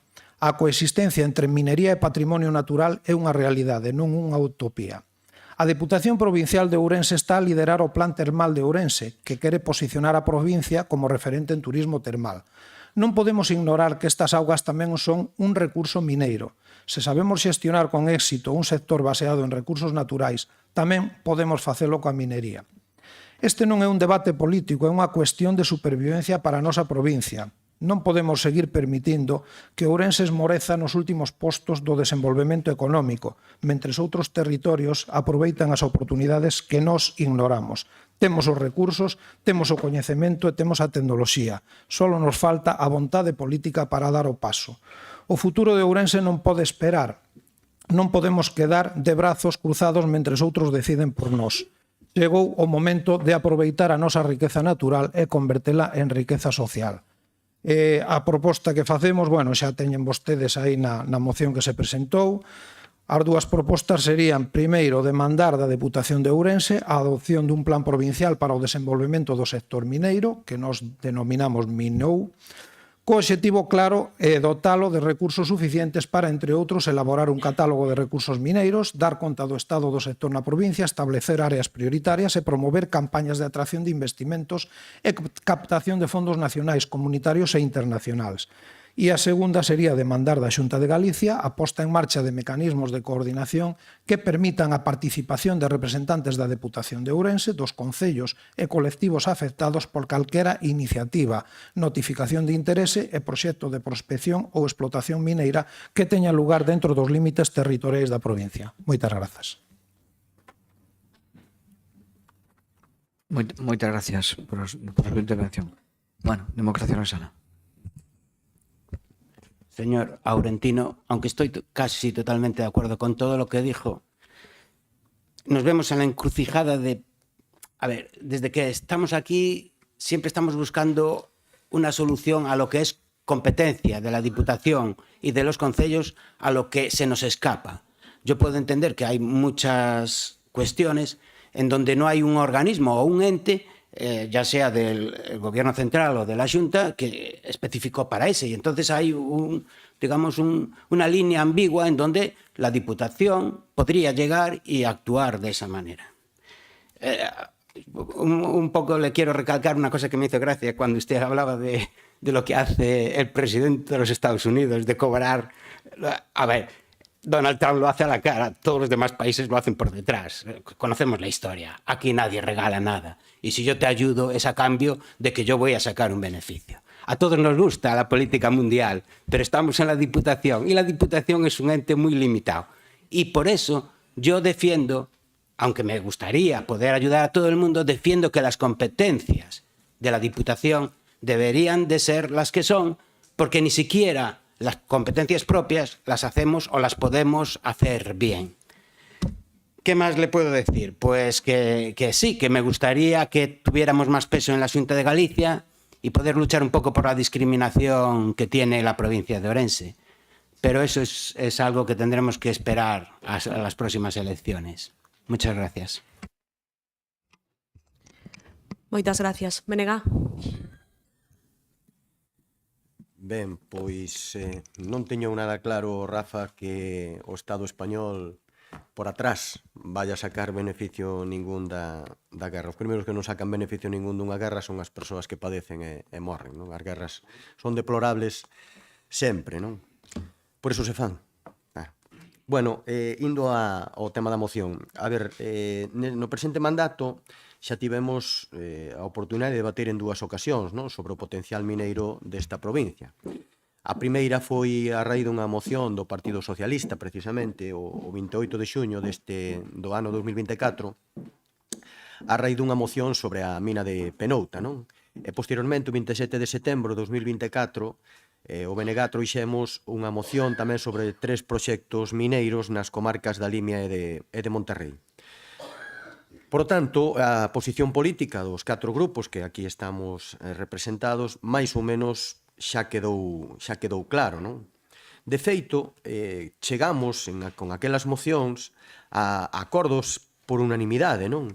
E que en algúns casos son incluso coincidentes ou eu casi diría máis acaídos que a parte resolutiva ou propositiva que nos trae o Partido Socialista nesta moción, no segundo punto, non? E vou ler exactamente o que pon o acordo, a acta do pleno do 28 de xuño de 2024. Acordamos aquí entre todos os 4 grupos, por unanimidade. A luz do seu potencial, estamos falando do potencial mineiro, non? Da provincia de Ourense. A luz do seu potencial que ben xestionado está chamado a incidir de xeito directo no desenvolvemento e benestar da provincia. Instar a Deputación de Ourense para implementar un grupo de traballo dirixido a valorar o potencial da economía dos minerais raros que comprenda a todas as partes interesadas, incluindo a Xunta, concellos afectados, grupos políticos con representación na Corporación Municipal, a Universidade, empresas e expertos, con vistas a aproveitar de xeito sustentable e respetuoso co medio ambiente as oportunidades ofrecidas pola economía dos minerais raros. Bueno, facía referencia aos minerais raros, pero evidentemente eu creo que isto pode dar contido para todo o tema da minería. Aquí, este acordo, non soubemos nada máis del. Eu creo que, se efectivamente, aquí chegamos a un acordo, plantexémonos empezar por resolver os acordos que temos, dos que nos temos dotado, e, por tanto, poñer en marcha este grupo de traballo e empezar a falar sobre realmente como lle propoñemos nós, tanto a Xunta, especialmente, que é quen ten competencias, como tamén, se fai falta, o Goberno Central, o aproveitamento dos nosos recursos, non? Que pase que xa digo, no caso concreto deste acordo, a toda agora non vimos que se cumplira nada, non? Ben, pois, con todo isto, nós queremos, xa o fixamos daquelas, manifestar que efectivamente a posición do Bloque Nacionalista Galego diverxe ca posición do Partido Socialista e posiblemente do Partido Popular tamén, claro, ao respecto dos aproveitamentos mineiros nesta provincia, non? No BNG temos manifestado reiteradas veces o noso rexeitamento ao espolio da nosa provincia, a través de encoros, eólicos, fotovoltaico e mineiro. Nós estamos a favor dunha explotación racional dos nosos recursos, pero ten que redundar no beneficio das economías da nosa xente. Acabamos de velo na moción anterior, non? Na que falábamos sobre o espolio e que non repercute económicamente sobre o noso territorio e que só sirve para enriquecer unhas poucas multinacionais, non? Xa o compañeiro, o noso portavoz, Bernardo Varela, no pleno do 27 de setembro, aclarou cales eran os criterios e os principios sobre a minería do Bloque Nacionalista Galego. Vou, por lo tanto, a reiteralos, non? O primeiro, A declaración como minerais estratégicos para Galiza das materias primas esenciais. O segundo, garantir a participación do sector público nos proxectos mineiros e retorno dos beneficios á sociedade. O terceiro, garantía do peche dos ciclos productivos en Galiza e o retorno dos beneficios ao país e ás comunidades locais. Cuarto criterio, a garantía de cumprimento estricto da legislación ambiental e de protección dos nosos espacios naturais, das actividades do sector primario, sobre todo a produción de alimentos, e dos recursos hídricos, tanto manantiais, acuíferos, humedais, regatos e ríos. Quinta, a máxima transparencia e información pública na tramitación dos plans e dos proxectos. Sexto, primar a reutilización e a reciclaxe de materiais na minería urbana, conforme a estrategia de economía circular. E séptimo, elaborar o plan sectorial de actividades estratégicas establecendo áreas de extracción fora das cales os terreos terán a condición de non rexistrables. Bueno, isto, que queda así como un desideratum, son os principios que nos consideramos ten que levarse adiante nunha explotación racional dos nosos recursos. Pero estas premisas que nos plantexamos aquí, sentimos decirlle ao grupo propoñente que non se dan no corpo da súa moción. Especialmente no punto primeiro, no que se plantexa que a Diputación asuma competencias que non pode, que son da Xunta de Galicia, que son de competencia autonómica a través da Lei 3/2008. Que acontece? Que esas competencias están sin desenvolver. Nos seguimos confiando, e parece que cada vez quedámonos máis sós, no potencial agrario, gandeiro e forestal desta provincia. Por suposto tamén o potencial industrial. Pero claro, é que do potencial industrial imos falar dentro dun pouquiño con outra moción na que estamos vendo que, por desgracia, si xa o sector agrario, gandeiro e forestal en boa parte da provincia de Ourense está desaparecido, temos a provincia prácticamente abandonada, na seguinte moción falaremos do potencial industrial que está tamén flaqueando. Que nos queda? Que nos queda nesta provincia, non? Aquí a provincia de Ourense non lle compren máis minas en mans forasteiras, non? O que lle compre é un plan de reactivación económica dos nosos sectores productivos que impida que siga abandonándose e desertizándose, non? O resto todo e o concepto que suixace detrás de todo isto, a nosa maneira de ver, non deixa de ter un concepto detrás, que é colonialismo puro e duro. Exactamente igual que o que está acontecendo con Ucrania, ou xa, se o queremos tomar con un pouco máis de guasa, con Gaza. Non? Nada. Gracias. O Partido Popular, Mari Carmen, tes a palabra. Gracias, presidenta. Moi bo día a todos. Vamos a resumir as afirmacións realizadas na exposición da moción do Grupo Socialista e que o señor deputado que a defende non aludiu, solo na parte dispositiva de acordo. E non aludiu, penso eu, porque o considero unha persona moi sensata e viu que era demasiado mala. Entonces vamos a recordarnos o que nos presentaron como moción. E verá que en algunhas cousas fixeron ben o enunciado, inda que logo o desenrolaron mal. A provincia de Ourense ten un notable potencial mineiro, totalmente de acordo, o din vostedes, totalmente de acordo. Recursos máis destacados, o din vostedes, granito e louxa, igualmente de acordo. Permítame que lle dé uns datos da louxa, porque me parecen importantes. A produción en Galicia é o 60% da produción nacional. As toneladas exportadas no ano 2024 son 247.104 toneladas, que supón un valor de 200 millóns de euros. Evidentemente, isto é economía para a provincia. A venta do mercado nacional, pareceme interesante o dato, oscila entre o 5 e o 10% da produción e a exportación o 90%. A porcentaxe de emprego femenino, 25%. É un dos retos de vostedes, o emprego femenino, pois a louxa o cumple. Principales consumidores que nos compran, Francia, Alemania e Gran Bretaña, inda que tamén é certo que en pequena cuantía o fan os demais países do mundo. Vostede fala do potencial da louxa en España e no estranxeiro. E acabo de dicir, exportación 90% frente ao 5-10%. E tome nota deste dato porque eu creo que volveremos a facer unha reflexión máis tarde e pensar como podemos axudar para cambiar isto. Vostede di que se constatan depósitos de terras raras. É certo, parece que así pode ser. E fala dunha importantísima empresa que se fixo con 100% dos direitos mineiros no Concello de Avión para ser o epicentro da produción de litio a nivel europeo. E fala tamén da mina de Penouta, con xacemento recoñecido como única en Europa, onde se podría extraer coltán esencial para a fabricación de componentes electrónicos estratégicos. É certo. Pero, a partir de aquí, vostede deixa o sentidiño e pasa a política partidista. E vamos a analizar iso.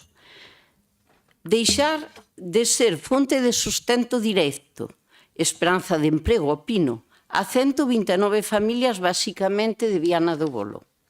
Non é culpa da Xunta de Galicia, nin esta Deputación Provincial se desentendeu. Non é certo. Quen permitiu a apertura da mina de Penouta foi precisamente a Xunta de Galicia. Quen pechou a mina de Penouta foi o Tribunal Superior de Xusticia de Galicia. Sen dúbida, esta é unha opinión, tivo moito que ver e puido influir, dende logo non axudou a pancarta, a indocumentación de parte, os que queren que Galicia siga dependendo do sector primario, dos que demonizan a minería, e os que, en vez de deixar desenrolar na provincia unha minería sostible, están a espantar empresas, a complicar o sector industrial, a demandar máis burocracia, pedir estudos que para nada serven. O caso é por a tranques o tecido industrial con un relato impropio que a defensa e desenrolo dun potencial mineiro que aporte traballo e progreso a esta provincia. Por certo, e é unha dúbida, cando ustedes falan de que a mina da Penouta tuvo causa de peche por unha xestión deficiente da Xunta de Galicia, están insinuando ustedes que non acatáramos unha sentencia do TSJ? Nos non sabemos cruzar líneas vermellas, eso fan outros. Non difamen, señores deputados do Grupo Socialista. A Xunta de Galicia, gobernada polo Partido Popular, apostou sempre polo sector mineiro, con axudas para investigación, control de calidade, implantación de tecnoloxía para mellorar tanto a calidade industrial como a calidade laboral. A Xunta de Galicia cree na minería e no ano 2022, máis alá dun plan, aprobou a Axenda do Impulso de Minería Sostible de Galicia, que é a folla de ruta do sector para os próximos anos. E recolle as actuacións que dun xeito consensuado guiarán a actuación no que queda de década, considerando que o mineiro galego é un sector estratégico para Galicia, xa que provee de materiais primas moitos dos sectores considerados estratégicos para a nosa economía. A produción sitúase por riba de 246 millóns de euros, o que representa o 8% da produción mineira de España. Na Xenda xa se estudan os retos aos que se afrenta o sector da minería de Galicia e a diagnosis dos sectores que conforman a minería galega e os obxectivos estratégicos e operativos. Ademais, na última modificación da Lei de Medidas Fiscais e Administrativas, quíxose dar un impulso á figura dos concellos mineiros.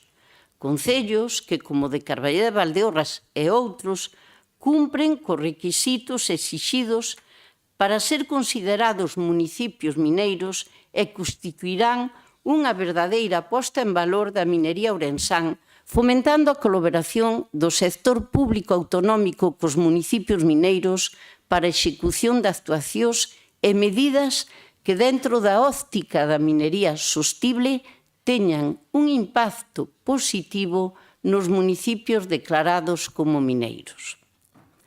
Os concellos todos, sen excepción, podemos e debemos posibilitar o desenrolo da minería. A louxa, o granito e a madeira maridan moi ben no sector da construción e son os tres emblemas de Galicia. Como é posible prohibir a colocación de algún deles nos concellos ourensáns? Señor deputado firmante da moción, non é vostede o alcalde de Taboadela?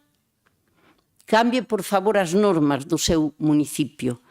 Cambien a norma de todos os concellos que prohíben a colocación dun produto mineiro de total e tal vez única garantía de impermeabilidade, de durabilidade e motor importante na economía provincial. Poden cohabitar con outros materiales.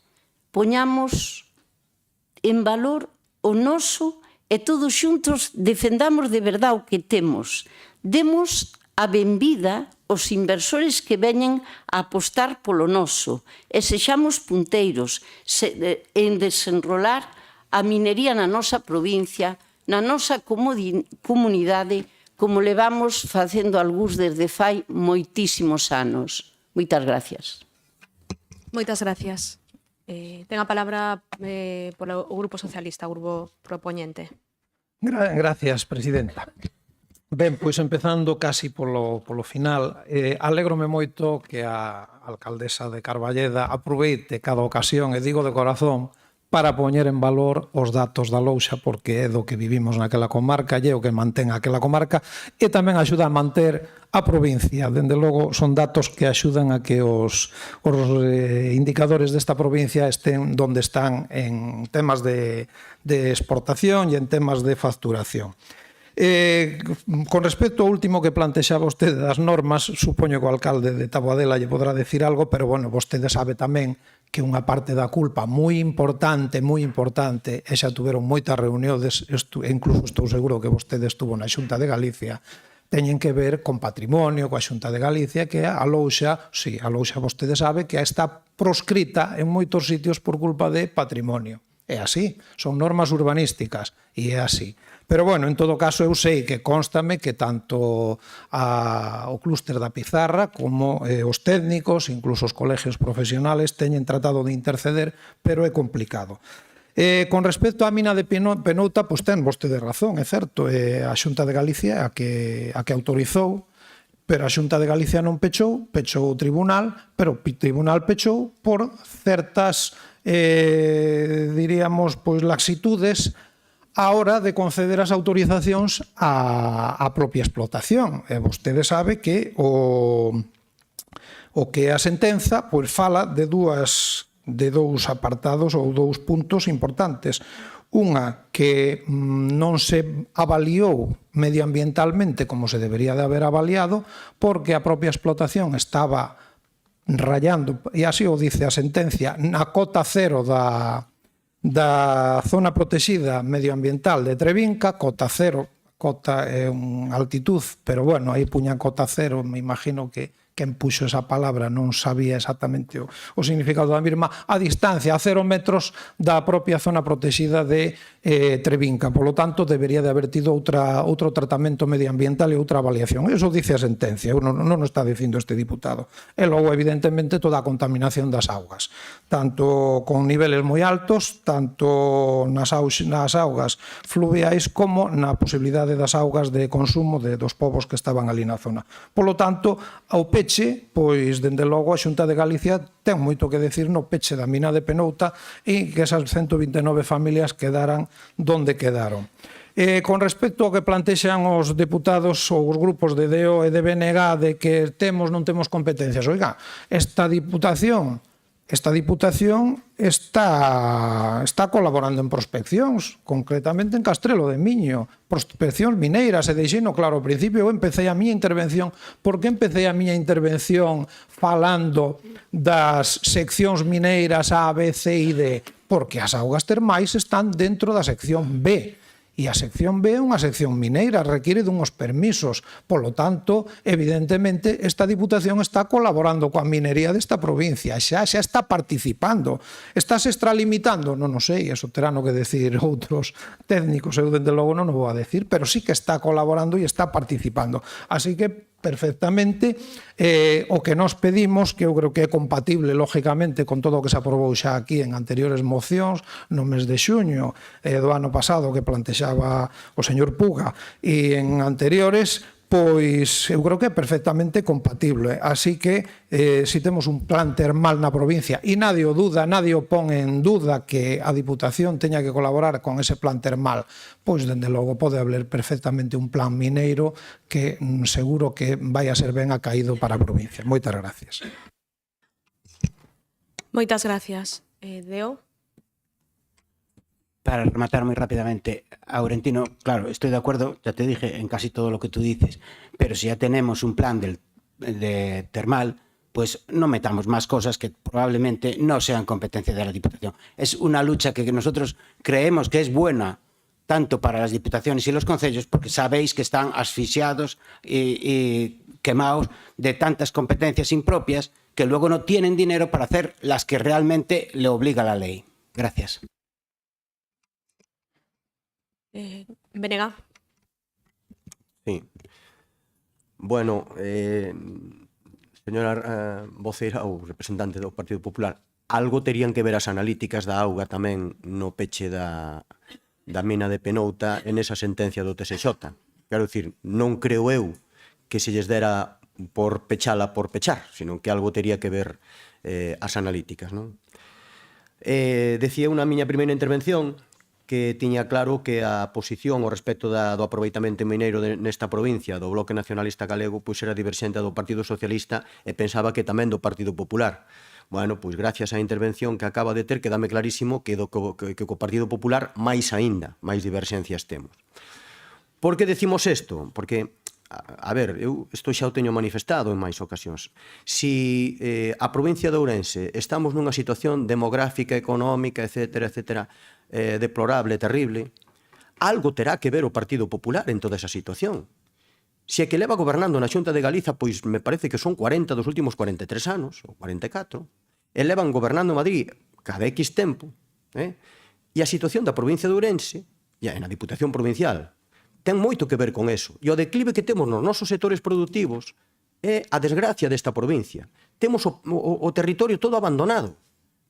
E nos, insisto, como alternativa, o Bloque Nacionalista Galego aínda confía na capacidade no potencial productivo do sector agrario, do sector gandeiro, do sector forestal e tamén do sector industrial, como dixen antes. Pero, desde logo, eso dista moito de poñerlle unha alfombra vermella a todas esas empresas estranxeiras que o que queren é aproveitar exactamente igual que con Ucrania, como decíamos antes, o noso solo, os nosos bens, e despois deixarnos cunha man diante e con outra detrás. Por tanto, quédame claro que temos grandes diverxencias entre a nosa posición e a súa posición, por sorte. Bueno, en todo caso, eu que lle quería preguntar ao Partido Socialista é, tendo en conta a parte resolutiva, nos avanzamos que con respecto a súa primeira proposta non estamos de acordo e, por lo tanto, votaríamoslle que non, pero sí que con respecto á segunda proposta estaríamos dispostos a aceptala. En todo caso, por lo tanto, o que lle pedimos é se están dispostos a unha votación por puntos. De non ser así, a posición do noso voto sería a abstención. Moitas gracias. Partido Popular, Mari Carmen.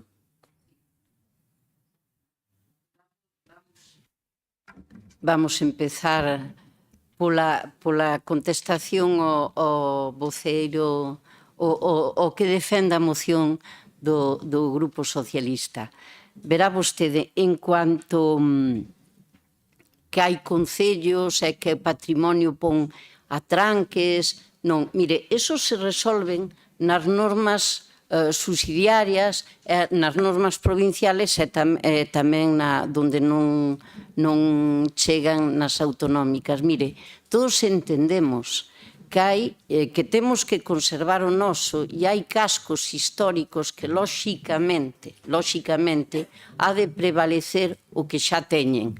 Nese caso, as normas, e mire, unha vez máis falo de Carballeda, as normas de Carballeda posibilitan, nos non prohibimos, posibilitan os usos de outros materiales en aquelas cubertas que técnicamente é imposible poñer louxa. E yo digo por qué, e o coñece vostede moi ben. As naves a veces teñen que levar cubierta plana porque lóxicamente levan tecnoloxías que é imposible poñer noutro tipo de cubertas.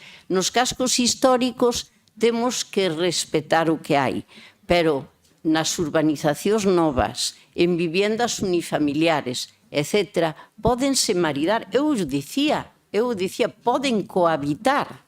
O que non podemos poñer por norma, e ainda temos vendeles que proíban sempre o uso de algún recurso mineiro.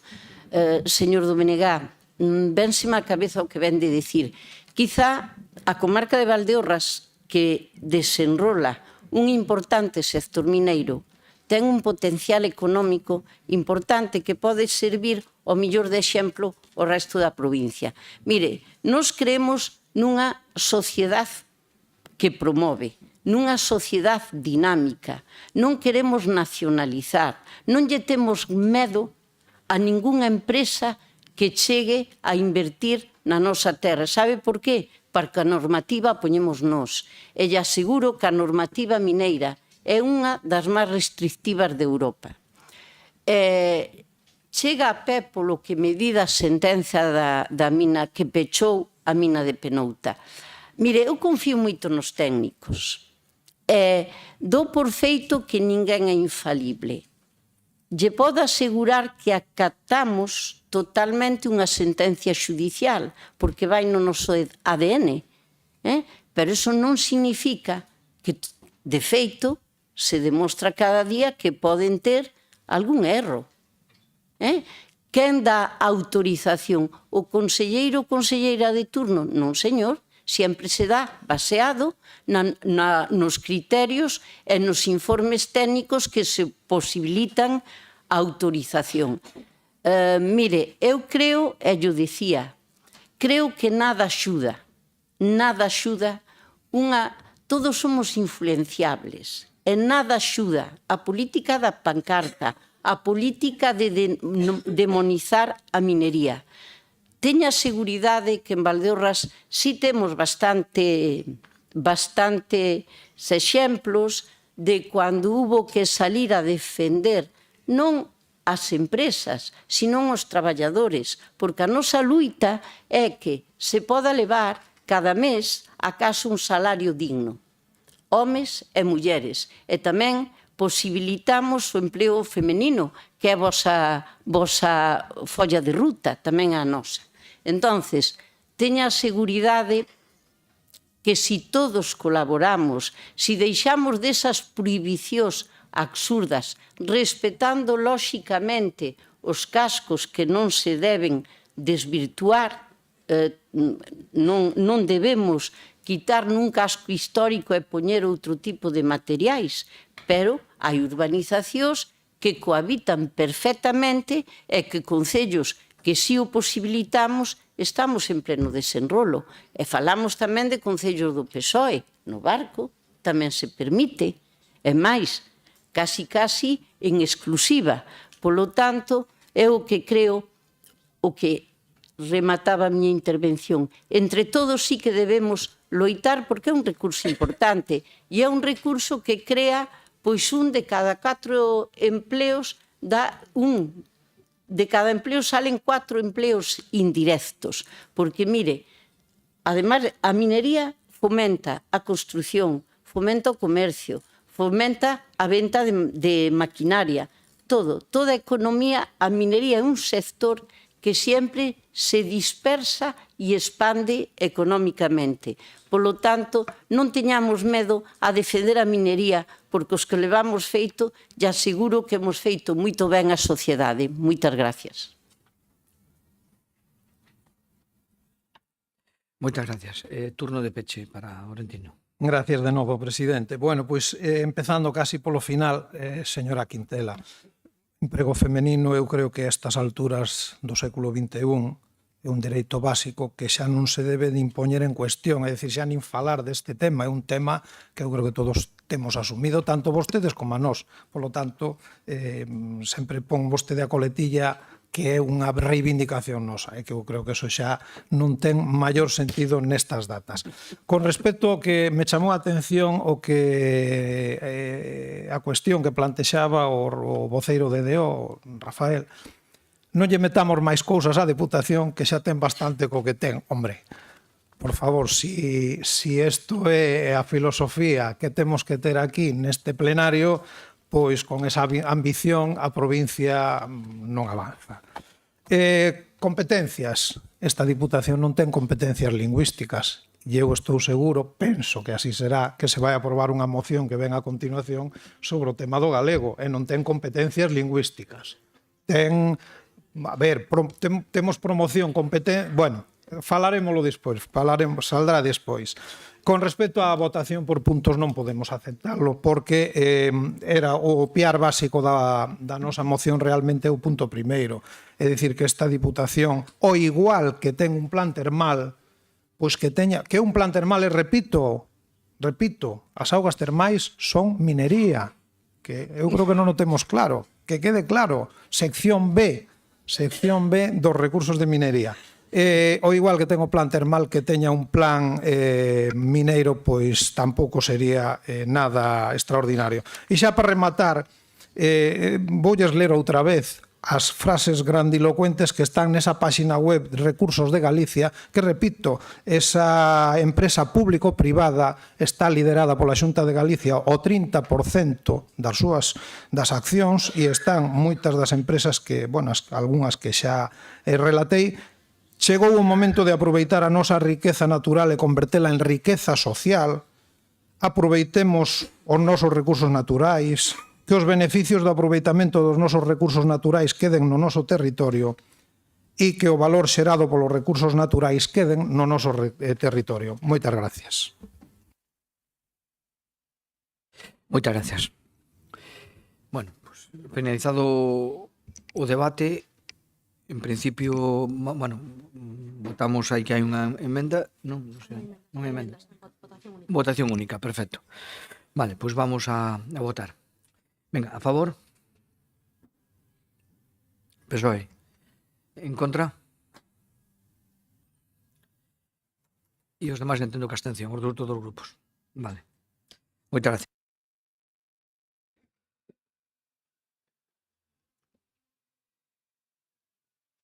Vamos co punto 9.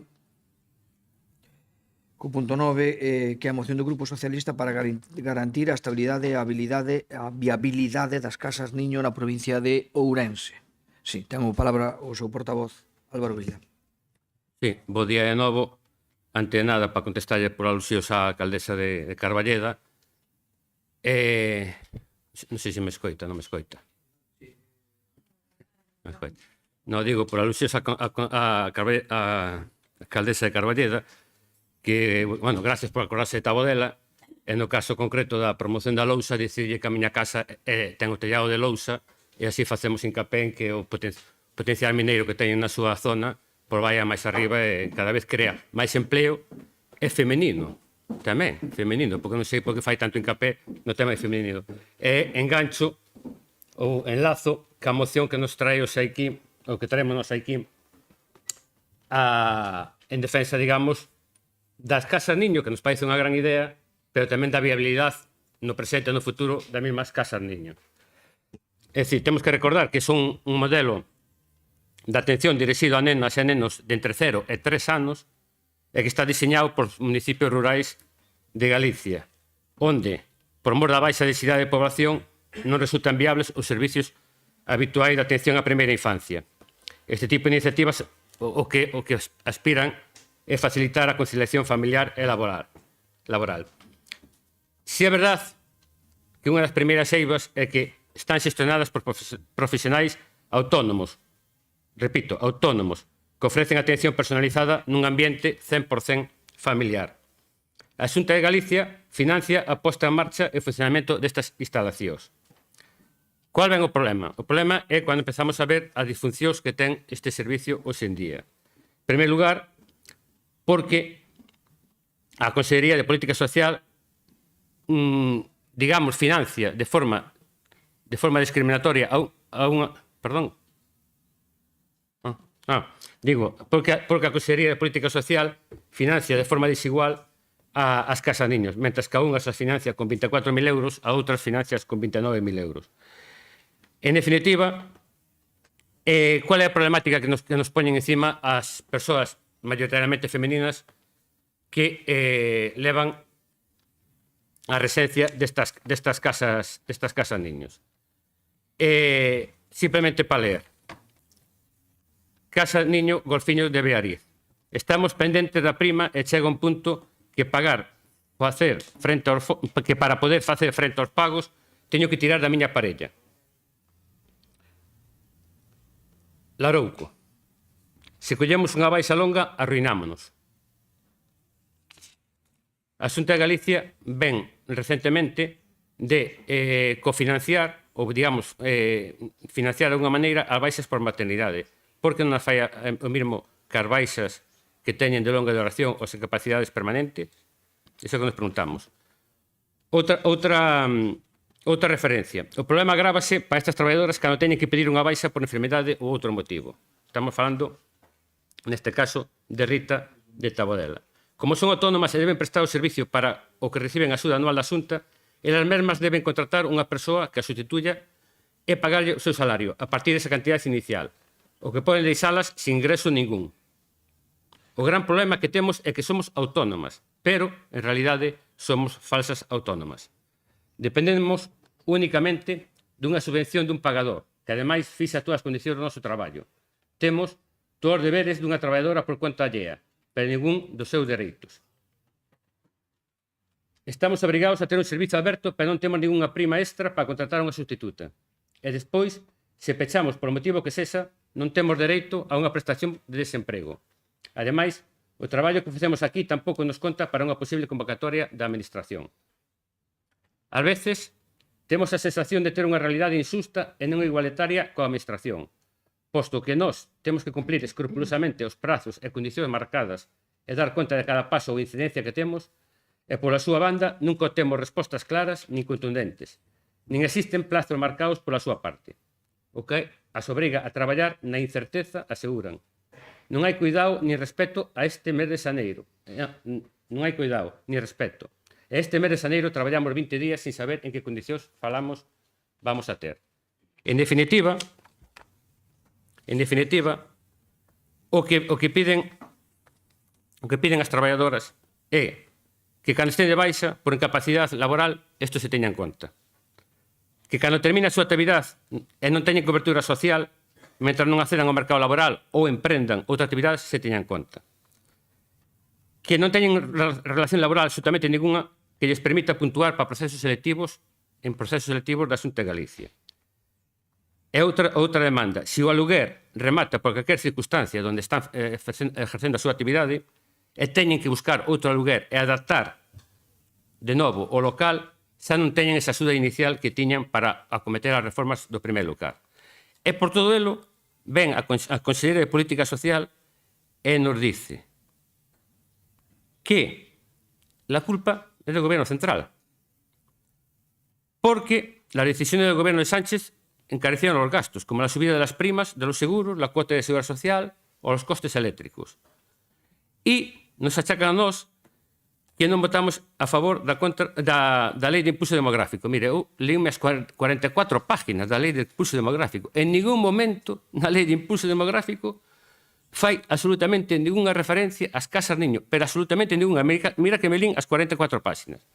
E por todo eso, o único que demandamos é que se teña en conta esta gran labor que fan as traballadoras das casas niño, a Xunta de Galicia poña medidas oportunas para garantir a viabilidade das mesmas, e por iso traemos o punto de resolución que di o seguinte: instar a Diputación de Ourense a demandar da Xunta de Galicia un incremento no financiamento e axuda dirixidas a casa niños que sexa consecuente e acaído coa auténtica realidade económica e as necesidades dos e das profesionais que desenvolven un servicio tan crucial no rural da provincia de Ourense. De momento, máis nada. Moitas gracias. Democracia Sana. Bueno, primero, dar una opinión personal. Considero todo lo que me gusta la psicología, y creo que cualquier persona a la que le guste la psicología sabe que los primeros años de un niño son los años más importantes, son los cimientos de su personalidad. Siempre me sorprendió que en el sistema educativo los primeros años, que son para mí y para la mayoría de los psicólogos y pedagogos los más importantes, sean los menos valorados. Perdonad, yo soy disléxico y tengo ciertos problemas con ciertas palabras. Por eso no hablo muy bien el castellano, incluso hablo bastante fatal el gallego. Pero se puede practicar. Todo esto viene a cuento de que yo valoro mucho la idea de yo y mi grupo, de las casas niño. Creo que tendrían que ser más potenciadas y lo triste, y vuelvo a decir lo mismo, es que no sea exactamente una competencia de la Diputación, porque nos encontramos en el paradigma de decir una de dos: ¿qué defendemos? ¿Todo aquello en lo que estamos de acuerdo o defendemos lo que nos obliga la ley?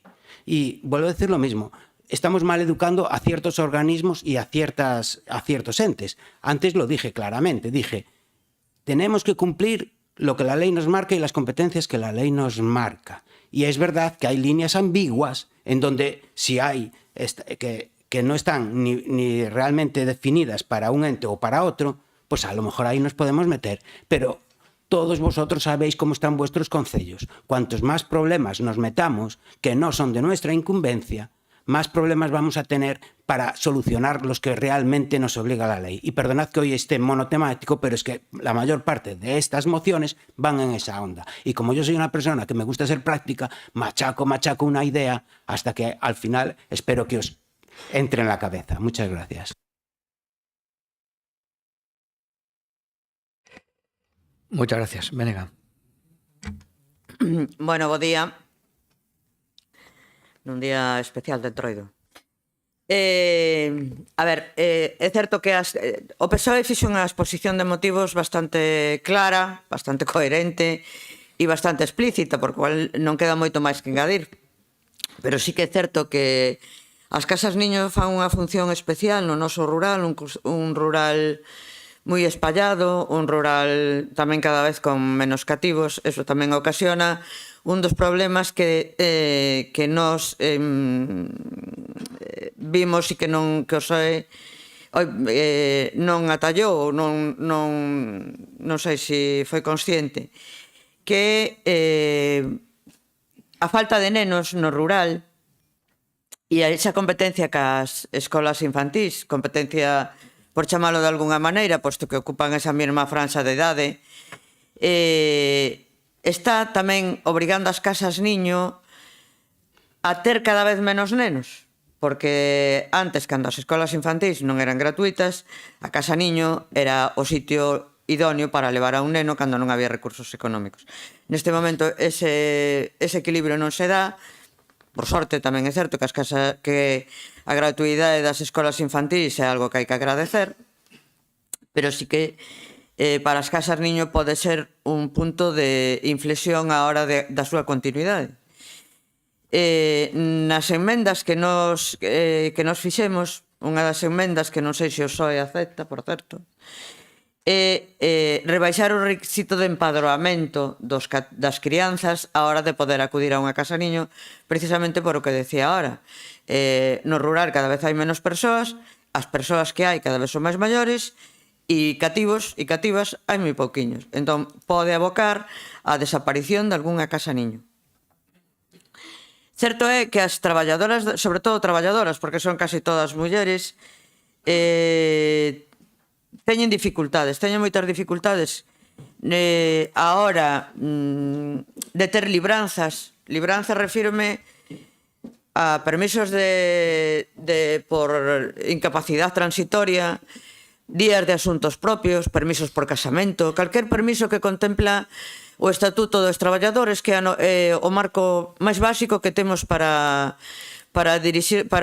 regular o traballo dunha persoa no noso país. Entonces, por un lado está a cantidad económica que cobran, que, como dixo o compañeiro do Partido Socialista, está en 2 tramos. Un tramo de 24.000 e outro tramo de 29.000. O de 24.000, unha vez que leven 3 anos, e que era o que estaba no 2016, que se empezou a pagar no 2016, pasará a 29.000 no momento que leven 3 anos na casa niño.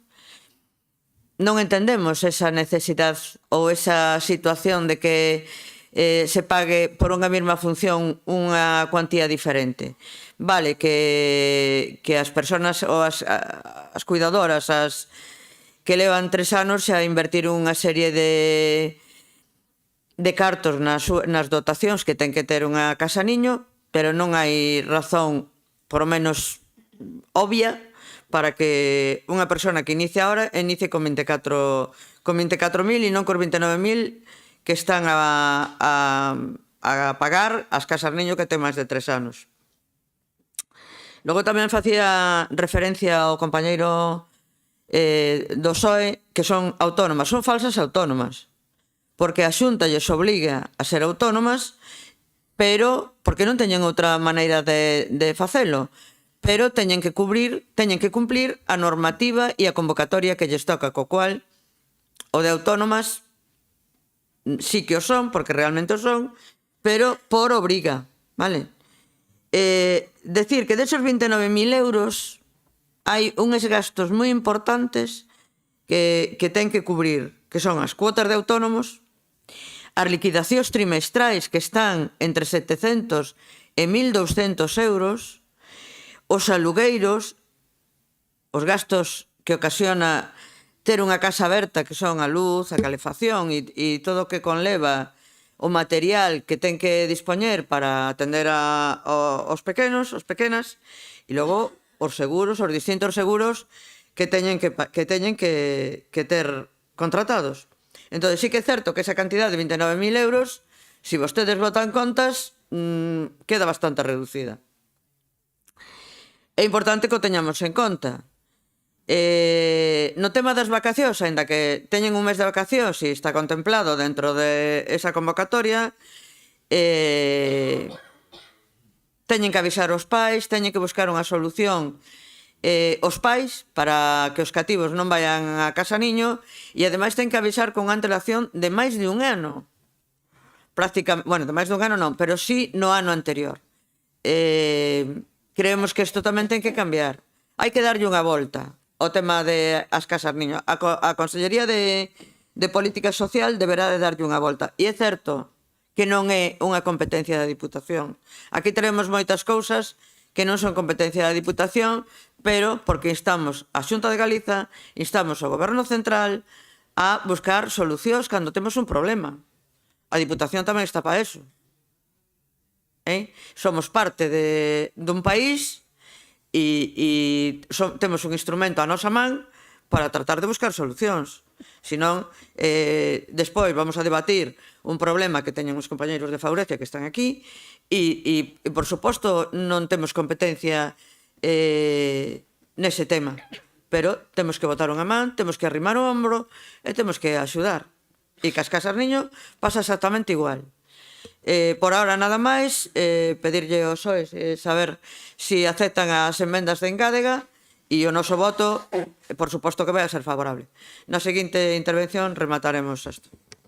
Moitas gracias. Moitas gracias. Por a parte do PP, Patricia Torres. Gracias, presidente. Vale. A conciliación é unha das apostas firmes do Goberno da Xunta de Galicia, tal e como podemos ver en todas as medidas que están levando a cabo neste sentido. Gratuidade das escolas infantís de 0 a 3 anos, 32.000 familias no curso 2024-2025, tarxeta Benvida, máis de 100.000 da súa creación no 2016, bono Concilia Familia, preto de 15.000 axudas concedidas na última convocatoria, a cesta benvida, 14.000 tamén, e despois están as casas niño. Neste caso, hai neste momento ofertadas 500 plazas de balde repartidas en máis de 100 centros deste tipo, nos cais a provincia de Ourense ten 51 e a Xunta de Galicia chega 1.344.135 euros. E a Xunta de Galicia ven traballando constantemente en mellorar as casas niños no rural. É un programa pioneiro en España en materia de conciliación e o obxectivo é seguir consolidando este programa que neste caso conta con 100 casas, 51 na provincia de Ourense. Sí que resulta curioso que vostedes traian esta moción, porque a Xunta de Galicia xa fixo esforzos na suba das cuantías que se lle aportan ás casas niños. Este ano subiu un 5% a prima anual e o ano pasado un 15%. Co cal, dende finais de 2023, a Xunta aumentou nun 20% a prima anual que reciben as titulares das casas niños. Dende 2017 a 2025 pasouse de 1,6 millóns de euros de inversión a 3 millóns, triplicouse a aportación. Dende 2017 pasaron de 19.600 euros que recibían as titulares a 24.800, e no caso das casas que teñan antigüidade superior aos 3 anos, 29.000 euros. Por tanto, subiuse dende en 3 anos 10.000 euros a cada unha das titulares que xa levan 3 anos de antigüidade. Tamén deberían saber que existe unha nova subvención para as casas niño que é 1.500 euros ao ano para renovar investimento. E tamén existe unha subvención adicional no caso das baixas por maternidade. Unhas medidas que son consecuencia, lóxicamente, da escoita activa da Xunta de Galicia coas profesionais que levan a cabo as casas niño. Pero tamén é certo que se están vendo perxudicadas polos diferentes efectos negativos de algunhas medidas do Goberno central. Por exemplo, neste caso, ustedes posicionáronse sempre en contra, non creían no modelo, digo vostedes, non vostedes, senón os seus partidos a nivel Galicia, porque decían que isto non iba a funcionar e agora que funcionan, entón agora sí que se apuntan o tanto. Menuda hipocresía, non? E tamén votaron en contra dos orzamentos de 2024 e 2025, no que se incluían os aumentos da prima para apoiar as casas niño, non? Queremos máis cartos, pero despois non votamos a favor das leis que permiten subilas, non? A maiores tamén temos que lembrar que a suma da prima anual aprobada pola Xunta de Galicia é tamén para compensar a suba de gastos que teñen estas mulleres por culpa da decisión do Goberno de Sánchez. Como, por exemplo, subir as primas dos seguros, as cuotas á Seguridade Social ou os custes eléctricos.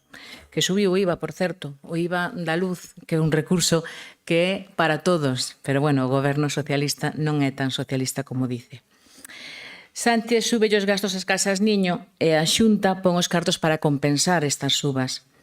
Nese sentido, tamén lembrar que todas as casas niños, cando hai unha baixa por maternidade, teñen unha compensación especial que paga a Xunta de Galicia para contratar unha sustituta, porque neste caso o Goberno central reduciu as bonificacións á contratación en casos de maternidade, un goberno supostamente progresista que tomou medidas no ámbito laboral que perxudican as mulleres. Así que se realmente queren axudar a consolidar as casas niño, poden falar co Goberno de Sánchez para que rectifique ou recorte as axudas á contratación en caso de baixa de maternidade ou non afogando os traballadores cas subas de impostos, de pólizas de seguro e cotizacións. En definitiva, estamos ante unha moción que amosa non só unha enorme falta de rigor no que se di, senón que unha mostra máis das súas propias incoherencias nun asunto fundamental para a conciliación das familias galegas e ourensas. Así que nós imos votar que non, e en resumo por qué. Porque subiuse esa prima o ano pasado e tamén este. E fíxose grazas a unhos orzamentos aprobados sen o apoio do PSOE e tamén, lóxicamente, do BNG. Se dependese, lóxicamente, isto tamén, por certo, do Goberno Central, pois estaríamos falando de que o Goberno Central ten sin aprobar os orzamentos de 2023, así que con eles tampouco poderíamos contar. Ese dependerá deles, como igual que fan ca dependencia, non cumplen co que lle corresponde, estaríamos perdidos. Menos mal que a Xunta de Galicia sí cumple e aumenta a prima neste caso as casas, e así o seguirá facendo ano tras ano. De momento nada máis e moitas gracias.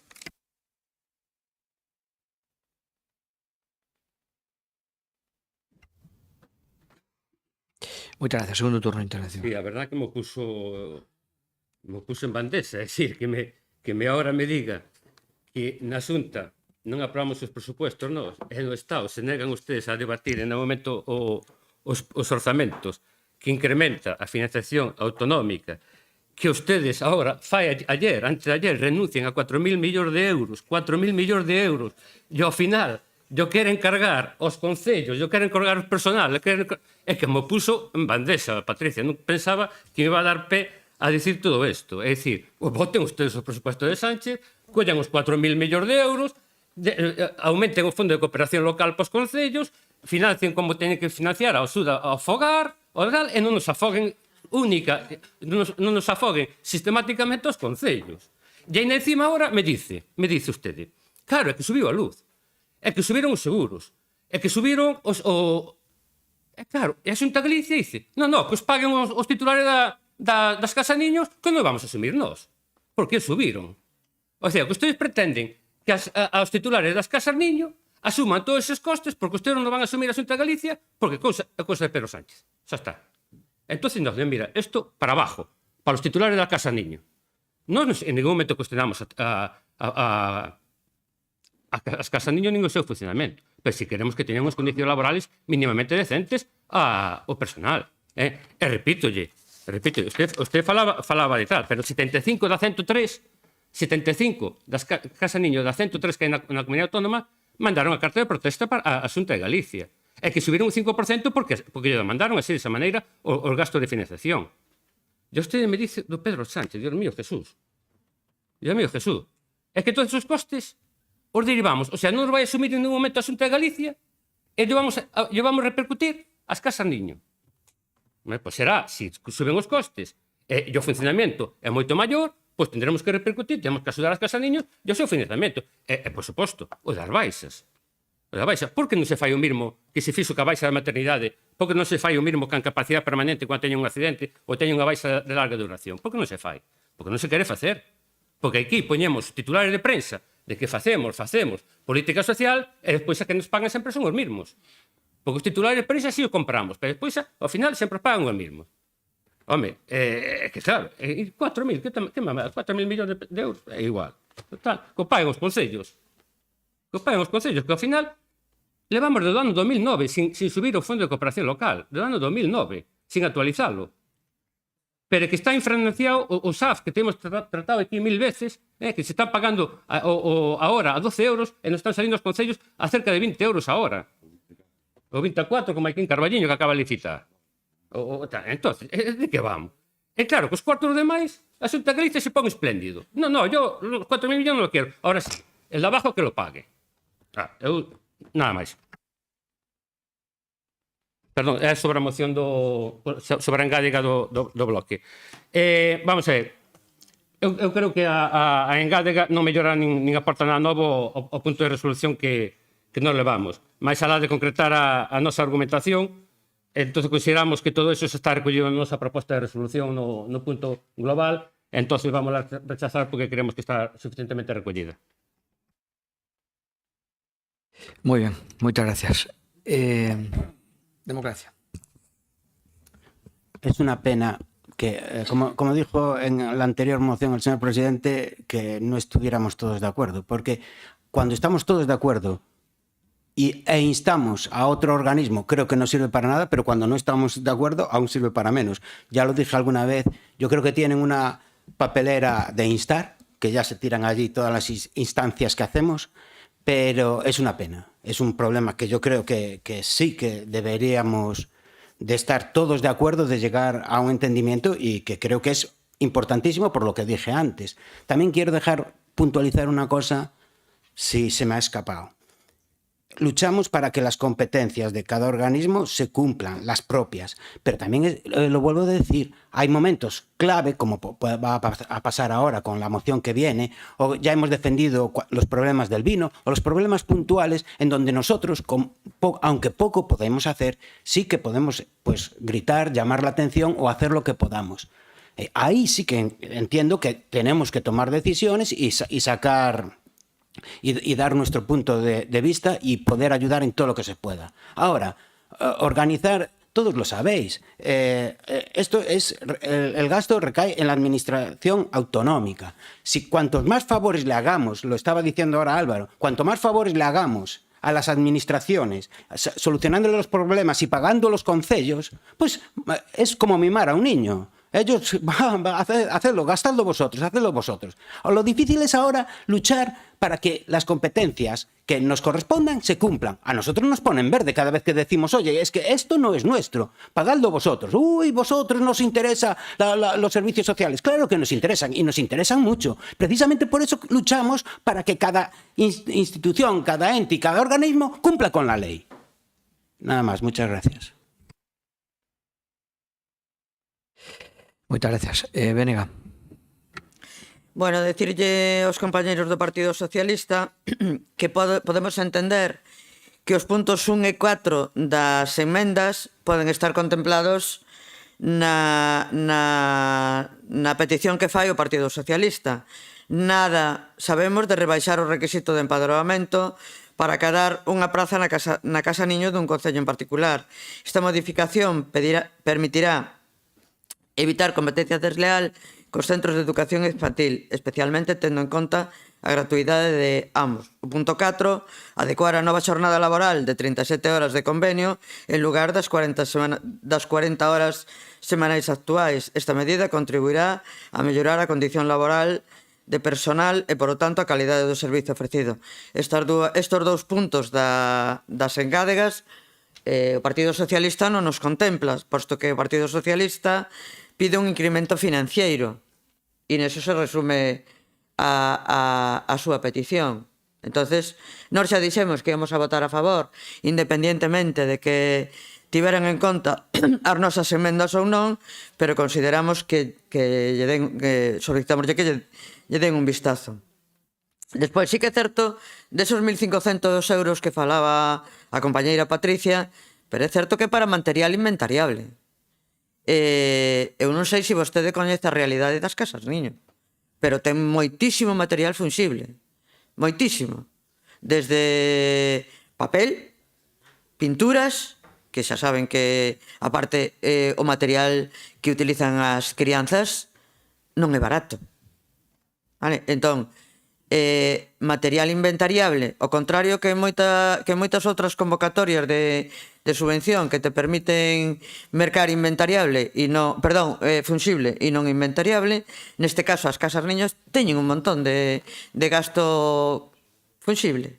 Desde as botelliñas estas de sensacións ou eso todo é funxible, non é inventariable. Entón, está ben que lle den esos 1.500 euros. Por suposto que nos alegramos e por suposto que aplaudimos. Pero non lle limiten o gasto a inventariable. Por que ten que ser inventariable? Van a comprar cada ano un sofá? Van a comprar cada ano unha calefacción de peles? Non. Non, porque non o necesitan. Non ten espacio. Non ten espacio. Entonces, eso é darlle un caramelo, pero quitarlle, o sea, darlle só a envoltura, porque ao final o caramelo non lo reciben porque esos 1.500 euros non nos van a poder xustificar. E logo, as baixas non só son de maternidade, que por certo non é unha baixa, é un permiso de maternidade. Que pasa cando unha cuidadora rompe unha perna? Ou simplemente ten unha operación con unha baixa laboral longa? Pecha a casa niño? Porque os 29.000 euros non dan pa tanto. Non dan pa tanto. E por suposto que nos alegramos que haxa 29.000 e que pasáramos de 24.000 a 29.000. Pero seamos claros, e o goberno central ten culpa de algunhas cousas, pero vostedes utilizan o goberno central como un saco de boxeo. E eu non vou a ser aquí quen defende o goberno central, pero a Xunta de Galiza ten moito que ver nesto, e a Consellería de Política Social é quen saca esa convocatoria. E é certo que ningunha cuidadora está obligada a aceptala, pero vostede o dicía, fan unha gran función no país, porque temos un rural, pois, desprotegido. E logo, outra cousa que non entra dentro destas emendas, pero que eu empezaría a pensar é as casas niño están no rural, non sempre están na cabeza do concello. A veces están nas aldeas, donde apenas hai comunicación. Normalmente está unha persoa sola. Non ten ningunha sola axuda de teleasistencia.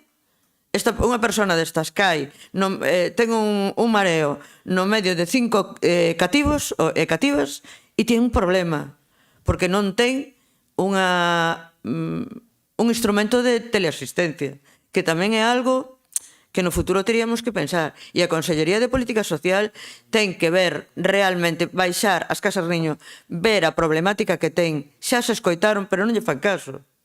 Entonces, traémolo aquí, a ver se conseguimos ter un efecto positivo. Sumemos, non restemos, sumemos. Entón, se hai máis de 29.000, millor. Non se trata de restar, trátase de sumar, de apoiar. Están os 4.000 millóns de euros que falaba Álvaro. Que o mellor Rueda ten que levar un maletín a Madrid para ir a recollelos. El mismo dixo, El mismo dixo que se hai que ir a Madrid a recollelos, vanse a recoller. Entón, vámonos usar. Son nosos. Nada máis, bo día.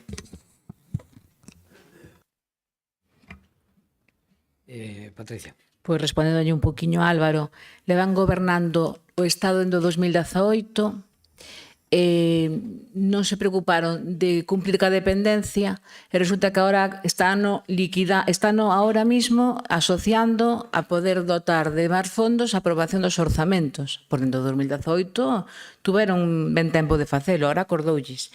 E falan de 4.000 millóns de euros, pero non falan dos 17.000 millóns de euros que se lle condenaron a Cataluña, non? Para Cataluña regalos e para Galicia miseria. Esa é a realidade. Neste caso, a Cataluña dámoslle todo e os demais. En fin, e claro, vos queredes que se vos aproben os orzamentos estatais, claro, a cambio de carta blanca. Pero bueno, sabemos como funciona o seu goberno a nivel nacional. Con respecto ao tema do empadronamento, que fixen a consulta, non hai ningún tipo de... Perdón, diputada, vamos a deixar falar a xente, non? Con respecto ao tema do empadronamento, fixen antes a consulta e non hai unha limitación. De feito, hai nenos de outros concellos limítrofes que van ás casas niño. Entón, aí non tería, neste caso, sentido o tema. Por último, o alcalde de Taboadela, teño que lle dicir algo. Ponse un pouco nervioso con este tema. Ya foise sacar a foto, incluso, diante da casa niño do seu concello. Pero non sei se sabe que hai alcaldes e alcaldesas desta provincia que facilitaron un local para que as casas niños se asentaran en locais públicos e, por tanto, era un coste que as persoas neste caso non terían que asumir.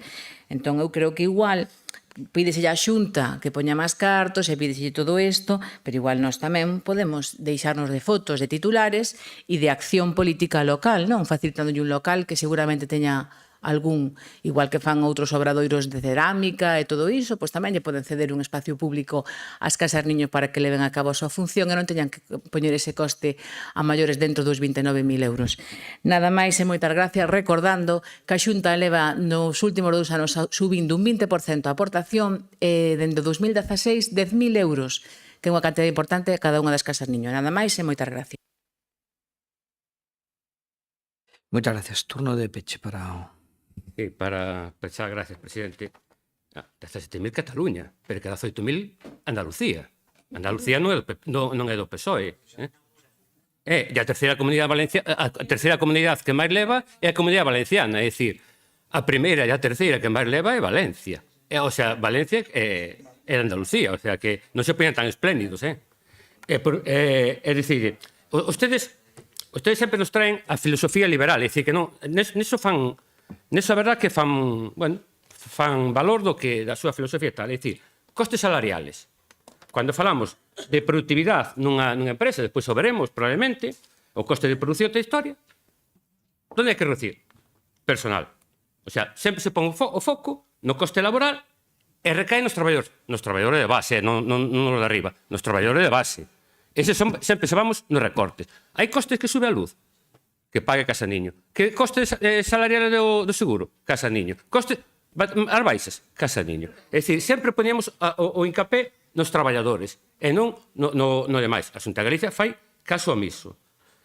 O local, pois lle digo, porque non lle decidimos local, porque non o temos. É que recórdolle que eu entrei no goberno do Partido Popular, entrei no goberno de Tabodela despois de 47 anos dun goberno do Partido Popular, despois de 47 anos do goberno popular. E non había ni un solo local para nivel cultural, administrativo, laboral, medioambiental, etcétera, etcétera. Algún compañeiro está todavía aquí e conoce perfectamente a realidade de Tabodela. E iso leva un tempo. Claro que estamos facendo. Leva un tempo. Eu, se tuvera local, indudablemente eu cedería, pero que non teño local ningún para cederlle a casa niño. Lle facilitamos toda a gestión administrativa e laboral, indudablemente, pero non teño. Por qué? Por carencia endemoniada. 47 anos de goberno do Partido Popular. E este goberno popular que tiña o Concello de Tabodela non lle falara de medio ambiente, non lle falara de cultura, non lle falara de deporte, non lle falara de ocio, non lle falara de todo eso. Non sabía o que existían esas palabras. Entonces, temos que fazer o noso deberes, indudablemente. Se eu levara 20 anos gobernando Tabodela, estou seguro que tendríamos locales para cederlle a unha casa niño ou a casa do maior. Estamos en proceso de casa de maior, por exemplo. E se estamos facendo traballo sobre o mesmo, que pediremos colaboración por suposto do presidente, no seu momento, que vaya pensando, indudablemente, para rehabilitar esa casa. Indudablemente. E por eso trouxemos unha medida de aquí, de que se axudara aos concellos con 20.000 euros, recorda, 20.000 euros anuales para rehabilitar casas no rural, para vivienda e para fazer todas estas cousas. Por eso, deberes los justos. Moitas gracias. Moitas gracias. Turno de peche. Eu voulle decir, señor Álvaro, que lle dixo o presidente Rueda o seu xefe o seu compañeiro, o señor Besteiro. Esta tarde vamos por os 4.000 euros, os 4.000 millóns a Madrid. Esta tarde, vamos xa, collemos o tren e vamos para lá. Se nos tocan 400 ou 500, vamos a por iles. Pero a quen lle dan? A quen queren engañar?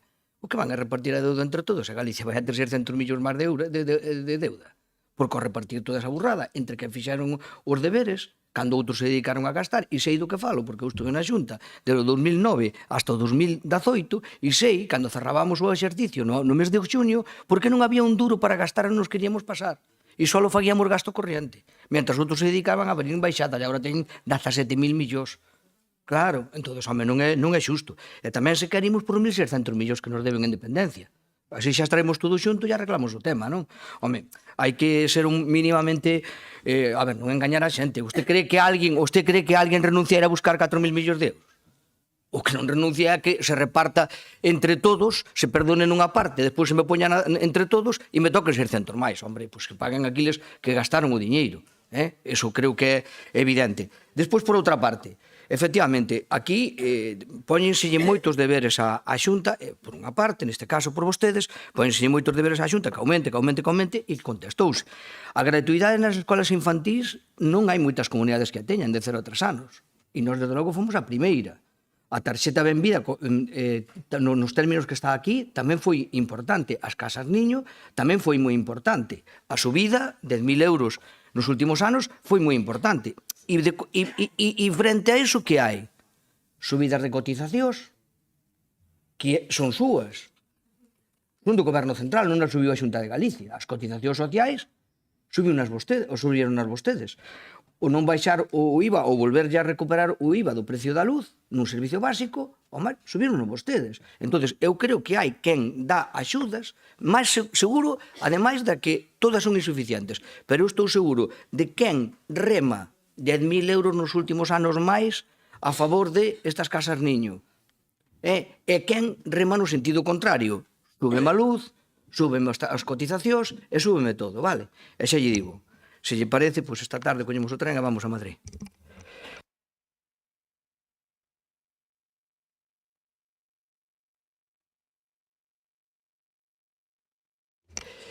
A favor? En contra? Entendo que democracia se estén. Perfecto.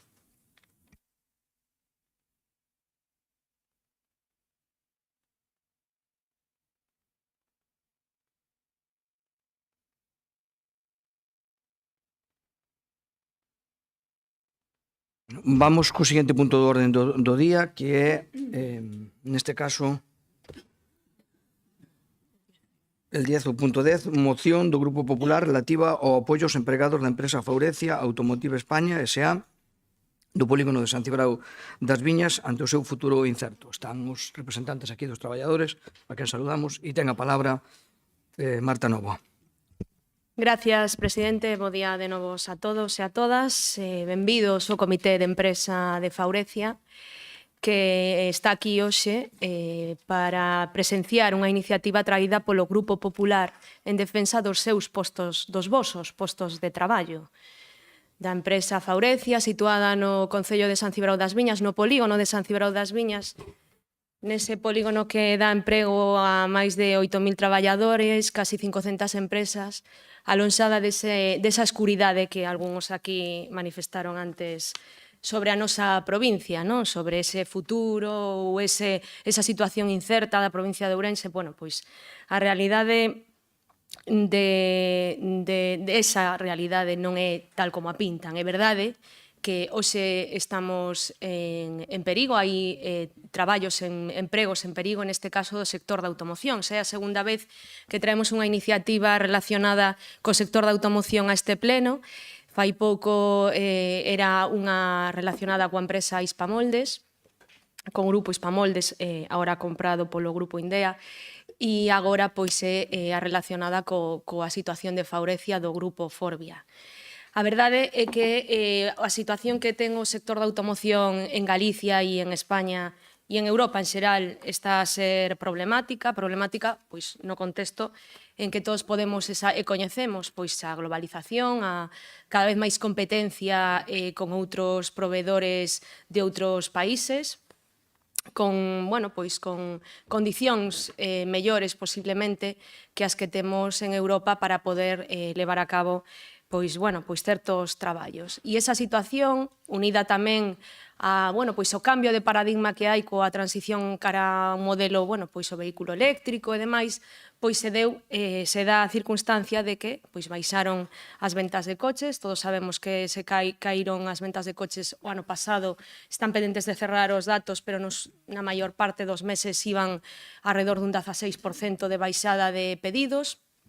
Eso relacionado pois, como digo, por a globalización e a competencia que hai cada vez maior con outros países, pois está influindo negativamente no sector da automoción. E en Galicia, pois é un sector forte que dá traballo a máis de 25.000 persoas, na nosa provincia máis de 2.000 de forma directa, indirecta, pois seguramente máis do doble, que contribúe ao PIB con casi un 14%, que forma parte do emprego industrial nun 16%, polo tanto é un sector moi importante e que está en perigo, e por iso o Grupo Popular trae esta iniciativa a este pleno da Deputación, porque nos importa a industria da nosa provincia, nos importa que os nosos axente, os nosos cidadáns traballen na nosa provincia, e creemos que empresas históricas como é Faurecia, que ven da antigua Citroën, pois non debe pechar, obviamente. E hoxe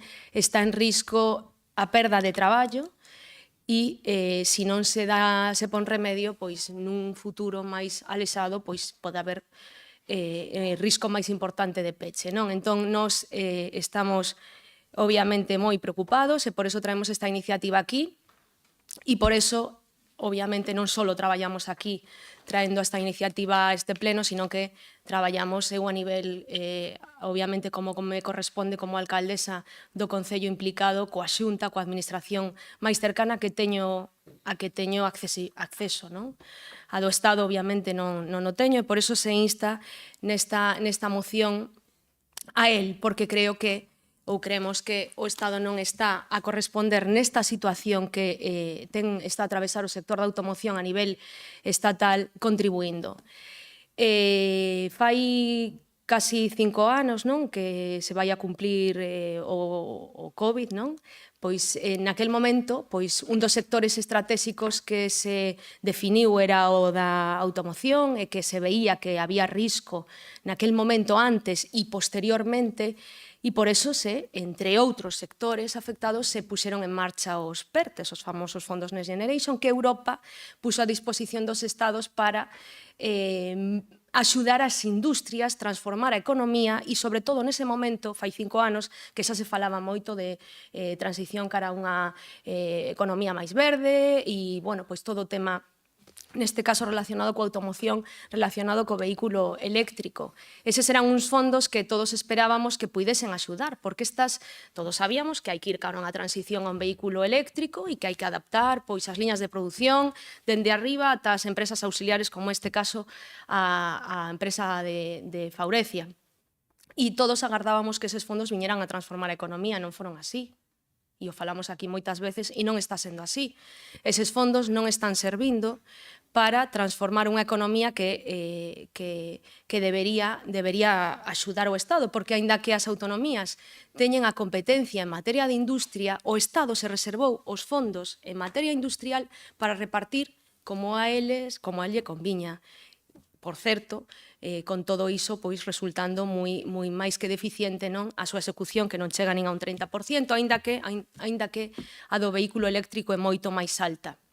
Eses fondos que se repartiron asudicaron a Stellantis, 29 millóns de euros, moi por debaixo do que se asudicou a Stellantis Vigo, moi por debaixo do que se asudicou en outras comunidades españolas, cando somos pois unha das comunidades que máis vehículos fabrica. De feito, 1 de cada 4 vehículos que se fabrican en España se fai en Galicia. Polo tanto, resulta sorprendente, non, que non haxa ese apoio do Goberno central a nosa comunidade e a Stellantis. Pero eses fondos que chegan a estas empresas, grandes empresas, non se traducen despois nas repartición de traballo na industria auxiliar. E o estamos vendo porque vimos, sobre todo, nesa denegación desa sustitución dese vehículo á empresa Faurecia, por eso estamos neste problema. Entón, eses fondos que se deron aos estados, que se deron de Europa, que se podían repartir e se podían diseñar convocatorias relacionadas coa huella de carbono e demais para que todo eses cartos queden no noso país, a realidade é que eses cartos non están quedando no noso país, están índose fora de España. Non é que se vayan fora de Galicia, é que se van fora de España. Se van fora de España porque estas empresas pois están puidendo subcontratar con eses fondos proxectos fora das nosas fronteiras.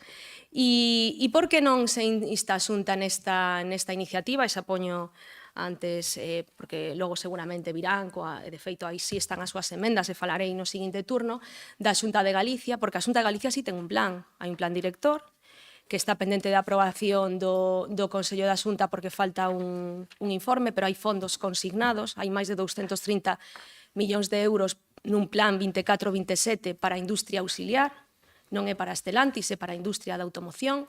Este é un plan consensuado con CEAGA, co maior clúster de automoción, consensuado coas empresas, para poder axudar a industria da automoción. E eu vémonos, este grupo vese na obriga de instar, por suposto, a empresa, a Faurecia, que manteña os postos de traballo. Sei que tiveste xusto unha reunión o día que nos presentamos esta moción e tivestes unha reunión ao que chegastes a un mínimo acordo, non? A un acordo que se vai a producir unha serie de despidos, os menos posibles, pactados e acordados, eso é o que está transmitido. Estaredes nas negociacións coa empresa, entendo que estades nas negociacións coa empresa, e nós, igualmente, dende aquí, estamos a que a empresa manteña eses traballos. E o segundo punto é instar ao Goberno Central por todo o que dixen anteriormente. Instar a Xunta de Galicia para que inste o Goberno Central a que diseñe convocatorias, que pode facelo, porque pode facer neses convocatorias dos Next Generation, sí que se poden poñer condicións deste tipo. A Xunta, obviamente, si saca axudas para a industria auxiliar, é para a industria auxiliar galega, non é para a industria auxiliar de fora, é para a industria auxiliar aquí, e son axudas que están encima da mesa, xa se convocaron 24 millóns e hai, xa vos digo, hasta 2027 un plan director. Polo tanto, eu creo que é unha iniciativa sinxela que insta a manter o traballo e a que se poñan medidas para que estas empresas non deslocalicen a produción cara a fora, con fondos que veñen de Europa para o Estado español, e creo que é unha iniciativa que todos podemos apoiar sin ningún problema e que agardo que poida resolver, aínda que obviamente as o traballo se fai entre administracións e falando e hai que non só falar aquí de política, sino tamén, obviamente, nas distintas direccións e nas consellerías e por suposto, dende a Presidencia da Xunta de Galicia, e eu creo que é unha iniciativa sinxela que todos, insisto, podemos aprobar e nada máis, agardo as súas consideracións para o seguinte turno. Gracias. Moitas gracias. Democracia non sana. Buenos días, gracias, presidente. Primero de todo, quería saludar a los trabajadores de la empresa de Faurecia, decir que desde el Concello de Ourense ayer el alcalde y concejales del grupo de gobierno, pues, bueno, los que nos incluimos Rafael y yo, pues lo recibimos para escuchar de primera mano pues su problemática con la empresa y sus inquietudes. El alcalde le transmitió total apoyo y así queremos transmitir hoy nosotros aquí. Sobre la problemática de la fábrica, bueno, ya ha explicado perfectamente Marta cuáles son los problemas. Lo que quiero recalcar es que, bueno, llegado a ese punto de que tuviera que cerrar la fábrica, pues que sería un golpe gravísimo para la provincia, también para la ciudad de Ourense, y no podemos permitir pues que 300 familias se vean desamparadas. Entonces, bueno, nosotros lógicamente vamos a votar a favor. También hubiéramos votado a favor de la enmienda del Bloque Nacionalista Galego porque entendemos que la Xunta juega un papel fundamental y es la que tiene que coger el toro por los cuernos en este caso, pero bueno, me alegra escuchar que tú ya estás hablando, Marta, que ya estás hablando con ellos y que saquen ayudas. De momento nada más, muchas gracias. Moitas gracias. Bloque. Bo día de novo, saludar aos compañeiros, compañeiras, traballadores de Faurecia, que se atopan nunha situación complicada, que xa trouxemos aquí outra situación complicada da industria e estamos na mesma situación, que é unha moción que chega tarde, unha moción que chega moi tarde, unha moción que, cando se trata dunha empresa, vamos a tirar un pouquiño de as orellas ao Grupo Popular, que presenta a moción é acaído que falen cos traballadores, co grupo de traballadores, co comité, non con só unha parte. O comité é quen representa a todos os traballadores e co comité, que nós sepamos, non falaron. Falaron con unha parte do comité. Se nós presentáramos esta moción, asegúrolle que non teríamos problemas en falar co comité, non só cunha parte. Aínda así, o Bloque Nacionalista Galego, xa o dixemos o outro día, vamos a estar sempre a favor de quen defenda a clase traballadora.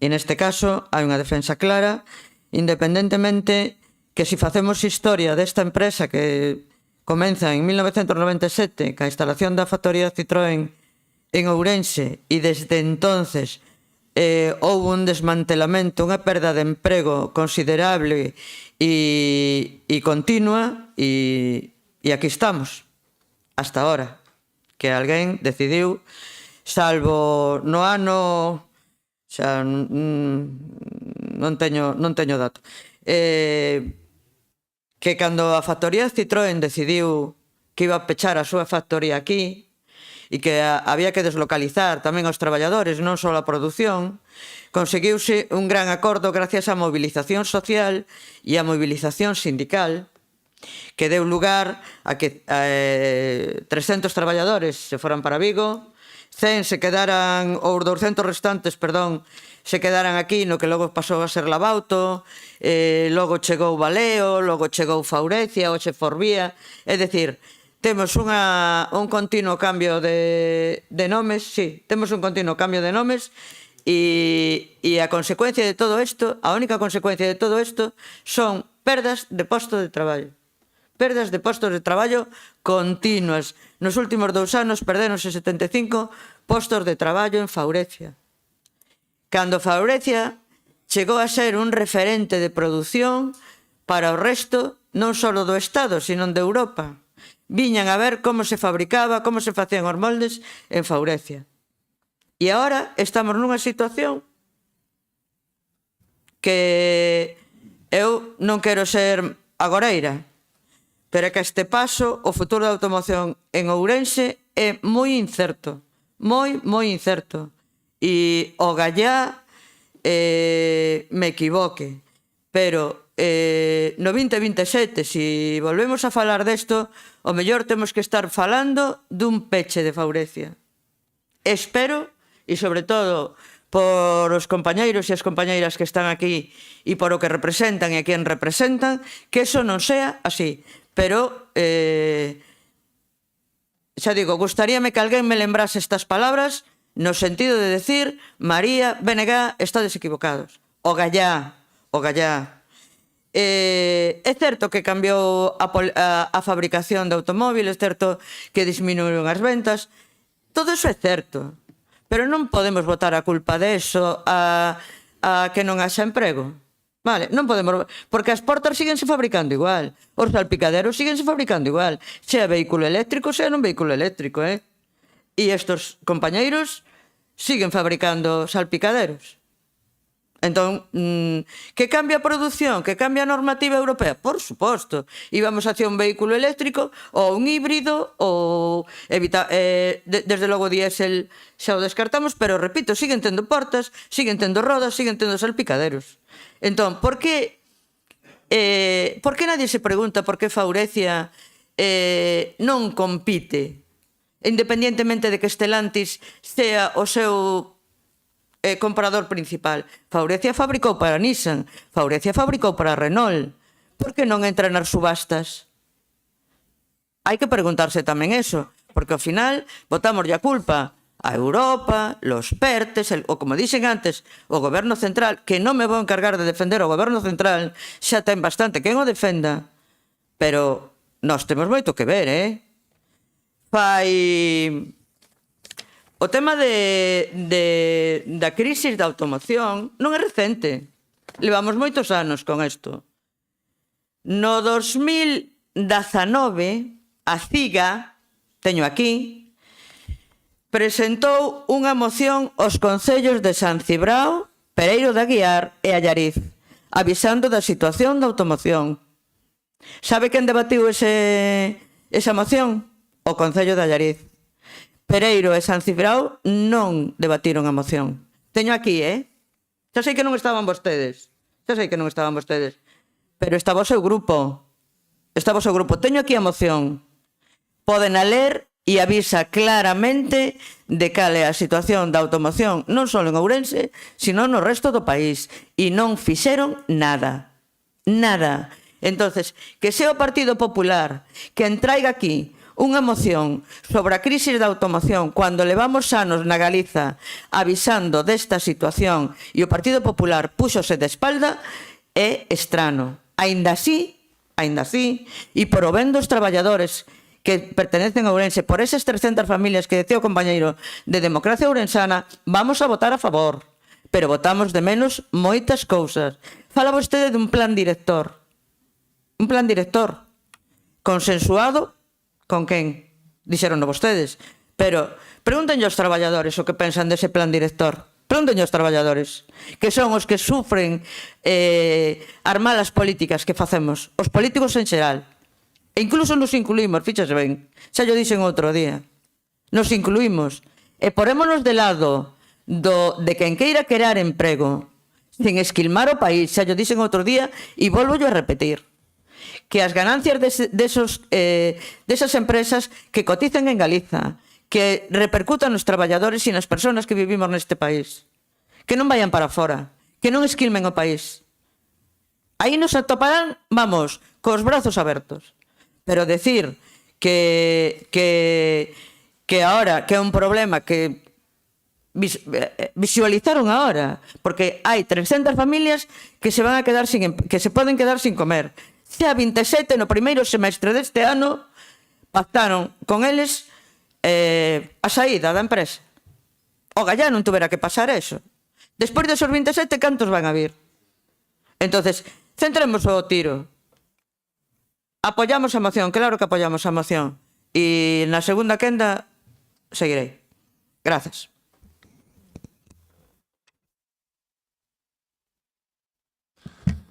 Ben, bo día de novo hai un mes aproximadamente, pois estábamos debatindo aquí unha moción do Partido Popular que viña a falar de que o Estado iba en contra dos intereses de Galicia, suprimía líneas de autobús, paradas de autobús, cando a competencia de transporte é da Xunta. Ahora traen vostedes aquí unha moción onde se fala de que hai que pedir ao Estado que arregle un problema que é de quen ten as competencias de industria. Eu pregúntome, en Santiago saben que vostedes presentaron esta moción aquí? Porque eu sei que o Luís ten boa relación co presidente. Pero, tamén, efectivamente, pero saben que estamos aquí a debatir sobre unha competencia da Xunta e o punto pon que hai que dicirlle ao Estado que arregle? E máis, saben en Santiago que aquí estamos defendendo aos traballadores cando presentaron un plan director sin falar con eles? É dicir, saben en Santiago que estamos debatindo unha moción para defender os intereses dos traballadores e non se falou cos traballadores? Ou cos representantes sindicais? Saben en Santiago, pregunto, o papel mollado que é o plan director, que non vai a ningún lado, porque os traballadores e as traballadoras de Faurecia, igual co resto do sector auxiliar de Galicia, o que queren é traballar. 2027 está a volta da esquina. Queren eles axudas ou estamos debatindo aquí? Que vamos a arranxar? Isto non é para falar aquí. Isto se arranxa sentándose e presionando a quen ten que contratar. Porque isto vai de contratos. Isto non vai de outra cousa. Podemos falar de... Por certo, Europa, falan vostedes. Non temos ningún problema. Nós apoiar que o Estado interveña pola deixación de funcións da Xunta de Galicia en materia de industria. Perfecto, non hai ningún problema. Nós apoiámoslo. Pero, Europa, que di Europa? Cantas... os PERTES, por exemplo, que vostedes denostaban no seu momento. Ahora son salvadores, pero o que importa é o contrato. Nós estamos a favor de todo que sea bo para a empresa. Falen cos traballadores, falen ca empresa. Aquí podemos falar de moitas cousas, pero o que fai falta é unha firma e un contrato. E en 2027 moita xente vai acabar na rúa. Se non se remedia. Pero ese é o problema que temos. Oxe, veñen aquí con unha moción política, cando o Partido Popular presenta unha moción política, non, é verdade, presenta unha moción política para debatir sobre Faurecia neste caso, igual que outras cousas, por que é? Porque é a crónica dunha morte anunciada. Vostedes saben máis que a nós. Non, pregunto. Quer dicir, nós entendemos que hai que sentarse cos traballadores, hai que sentarse ca empresa e hai que debatir onde hai que debatir, que non é aquí. Non é aquí. E ese o futuro de Faurecia, o futuro dos traballadores con un capital humano impresionante que temos aquí.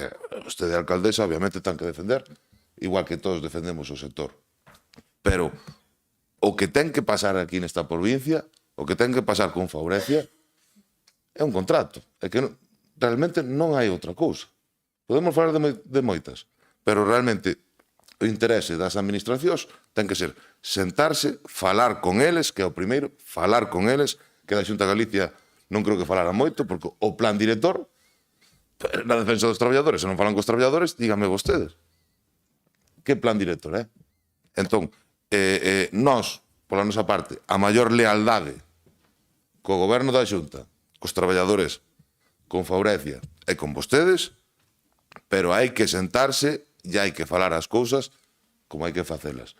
E iso non vai cambiar por moitas mocións políticas que fagamos. O que hai que facer é vostede pode mediar, que vostede dixo un pouco que ten boa relación con a Xunta de Galicia, igual co presidente Luís, pois o que ten que facer é dicirlle que se senten e que marquen pasos e a folla de ruta de a Faurecia e as empresas auxiliares da automoción de Galicia. Nesta primeira intervención, nada máis, e moitas gracias.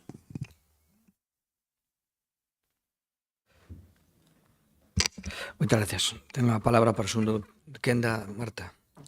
Gracias, presidente. Bueno, gracias a DEO polo apoio, Antonio.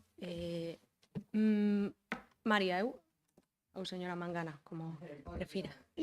Eu non me intereso por as fotos ou as reunións que ten vostede. Vostede non sabe, están aquí os representantes dos traballadores, están aquí, si eles, a min, como alcaldesa do Concello no que está instalado a Faurecia, ou o presidente da Deputación, presidente do Grupo Popular, que trae esta iniciativa aquí, si nos pediron unha reunión e ya rexeitamos. Eles están aí e despois lle podemos dar a voz si nos pediron unha reunión e nos a rexeitamos. Non nos pediron ningunha reunión.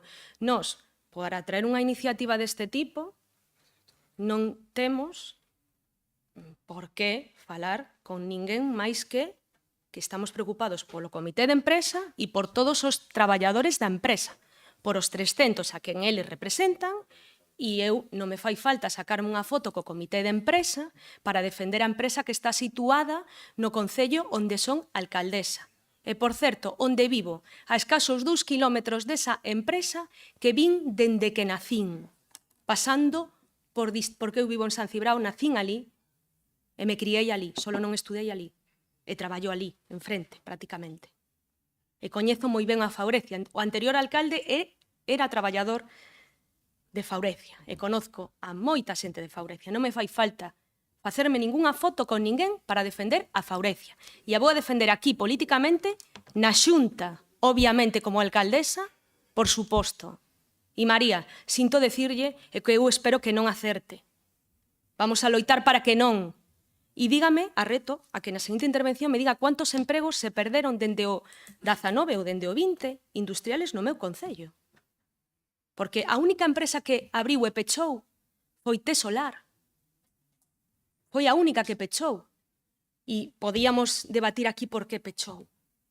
Quizáis porque nos metimos nunha burbulla cunha deuda, déficit de tarifa imposible e se houbo que recortar e de repente esas empresas que antes estaban pois tuveron que pechar. Lamentablemente, sí, pero foi a única.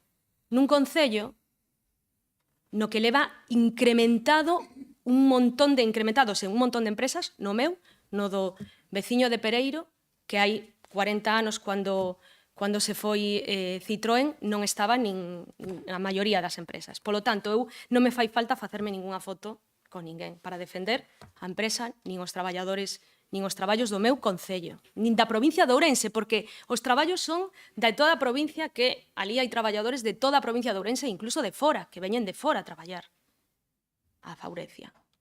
E eu creo, señorías, os señores do Partido Socialista, Diego, eu me parece que é un pouco, bueno, pois debería ser un pouco máis serio eso de decir, falen vostedes. Nos, obviamente, como alcaldes e como responsables públicos estamos negociando para que, intentando que ningunha empresa, en este caso Faurecia, ningunha teña que pasar por estes momentos, pero non se pode achacar todo a uns e nada a outros. E o que fan vostedes, todo a Xunta de Galicia, por que se reservou o Estado todos os cartos dos PERTE? Eu vivín cando foi o COVID, estaba no Parlamento como deputada, cando estaba na Deputación Permanente cando se suspendeu. E a Xunta foi unha das primeiras comunidades en presentar os proxectos tractores que pedía o Estado naquel momento. E un dos proxectos tractores era do sector da automoción. E non se lles escoitou, e nós non estamos en contra dos PERTES, estamos en contra de como se diseñaron os PERTES, non dos PERTES. Non se engane, non sigan dicindo unha mentira para convertila en verdad. Non estamos en contra, votamos en contra en Madrid, se lo están enseñando, porque, obviamente, os diseñaban mal. Os diseñaban mal. E a Xunta foi unha das primeiras en levar un proxecto tractor do sector da automoción. E non nacimos onte, non sabemos que hai problemas no sector da automoción, pero bueno, que me están contando? Agora, neste momento, trouxemos unha moción política. Hombre, vostedes o din constantemente, vimos aquí a facer política. Acaban a de facer coas mocións anteriores que trouxeron vostedes, si ou non? Pois nos vamos a poñer, queremos darlle voz a un problema que temos hoxe na nosa provincia, que todos están de acordo. Eu non critico as mocións que traen vostedes, nin a oportunidade que teñen. Eu creo que esta é unha moción importante. Así que eu agardo que mostren o seu apoio e non hai moito máis que decir. Creo que xa está todo dito. Gracias. Moitas gracias. Democracia, non. BNG. Bueno, decir que non está pendente de se nos reunimos ou non e saben que hai unha foto é un pouco daquela maneira. Pero bueno, nos non reunimos co comité de empresa, Non nos reunimos co comité de empresa. Reunímonos ca sección sindical da CIGA. E como vostede dice, vive no concello donde está esa empresa, a CIGA é a miña casa. Quero dicir que a CIGA é a miña casa. Entonces, reunímonos ca sección sindical da CIGA, non co comité de empresa. Nós non presentábamos a moción. Simplemente eu recollín a opinión dos compañeiros que me son compañeiros de CIGA. Vale? Nesa reunión eu estive acompañada e fixemos fotos, como se fan fotos moitas veces, e cada un nas súas redes sociais ou os grupos políticos nas súas redes sociais las difunden. Nada máis, non creo que eso sea un motivo de controversia, ni moito máis, ni moito menos, perdón, quero decir. Os traballadores de Faurecia, xa lle dixe, aquí Ourense ten un problema cas reunións cas consellerías correspondentes. Solicitaron reunións ca Consellería de Industria. Non se lle contestou. A plataforma CAT solicita reunión ca Consellería de Política Social. Non se lle contesta. Que temos en Ourense? Que temos para que non lle contesten as reunións que solicitan? A Diputación é un paso, pero eles queren reunirse cos responsables da Consellería de Industria. Que, por outro lado, sí que é certo que dice o compañeiro Diego, as competencias en industria son galegas, son de Galiza, pero non están desenvoltas, non están desarrolladas. Desarrollen as competencias. Desarrollen as competencias. E deixen de darlle golpes a saco de boxeo que lle dixen antes. Galiza ten unha parte importante neste tema. Por que a Xunta de Galiza tampouco é capaz de facer o seguimento de os últimos 10 millóns de euros, por exemplo, que recibiu Stellantis e sigue deslocalizando produción? Porque ese é o gran problema, é a deslocalización. Non só en Europa, estamos África, en Portugal, que se vai moitísima da produción. Xa dixen, cando se trouxo aquí o problema de Hispamoldes, que tiñamos que abrir un melón que era a deslocalización da produción. Mire, por exemplo, en Francia, Faurecia recibe 213 millóns de euros do goberno francés para desenvolver solucións para o almacenamento de hidróxeno. O goberno francés, pero eso a que vai ligado? Non son axudas que vale? Senón a unha produción e a un, vámoslo a chamar coloquialmente, consumo de proximidade. Vale? Consumo de proximidade. Empresarios que producen de forma responsable. Apoio ao comercio local. Podría seguir dicindo un montón de cousas, pero centremos o problema. Hai que loitar contra a deslocalización. Por que a Xunta de Galiza non traballou porque porque Stellantis invirte en Zaragoza para a súa fábrica ibérica? Por que Zaragoza? Traballen para que se quede aquí. Se van a China, se van a Portugal, se van a Marrocos, xa o dixen antes. Traballemos para eso. Desenvolvan ben as súas competencias. Fagan o seguimento das axudas e non demos axudas para que un empresario se quede sentado no seu sillón. Que esas axudas repercutan nos traballadores, que repercutan no pobo, que repercutan no país. Que, por certo, non nos dixo se aceptaban as emendas e que estamos igual. Dixo que na seguinte intervención o iba a dicir, lembrollo de novo, e repito, nós vamos a votar a favor da súa moción, pero vamos a votar a favor da súa moción por compromiso ca clase traballadora, en particular e en concreto por o compromiso ca clase traballadora que está ahora mismo nunha situación fastidiada, por non utilizar outra palabra, en Faurecia. Moitas grazas e bo día. Moitas gracias. Diego. Ben, pois, como dicía antes, hai un mes falábamos dunha proposta que traían vostedes sobre as paradas do autobús que aforraban 1 hora e 50 minutos e eu dicía que vostedes non iban no autobús. E é verdade. É dicir, para ir ao País Vasco, por exemplo, 1 hora e 50 minutos, chegar antes, créanme que unha persona que vai dentro dun autobús 1 hora e 50 é moito. Non ten que parar en todos os sitios. En este caso, por fan o mesmo. A voceira, neste caso, do Partido Popular, di, no, porque vostedes contra a Xunta, todo contra a Xunta. Pero quen presentou esta proposta foi vostede. E non se fala da Xunta. Nós non temos ningún problema en apoiar o que vostedes presentan se vostedes recoñecen a nosa moción de engádega que di que se xunte a Xunta cos traballadores. Falou vostede dun plan director. Un plan director onde, cando foron os traballadores cas súas propostas, non se recolleu ni se escoitou. Ese é o diálogo. Non, dende logo que non. Nós non estamos aquí para andar neste punto a gresca. Nós entendemos, como dixen antes, que isto é un tema que hai que sentarse, hai que falar con calma, e hai que ter unha estrategia, e hai que ter unha negociación, e hai que chegar a acordos. Porque o que temos que debatir é como unha empresa ten que adxudicar un contrato a un proveedor próximo. Que ese é o debate, non é outro. É dicir, o resto non vale para nada. Os traballadores, as empresas, non queren unha axuda para ter un amortiguador puntual, etc. A xente quere traballar. E para traballar hai que ter contratos. E isto é a realidade. O resto é engañarnos. E cando di vostede, por exemplo, que nós non queremos tal contra a Xunta, se vostede non nomea a Xunta que ten a competencia, eu non sei aquí que estamos falando.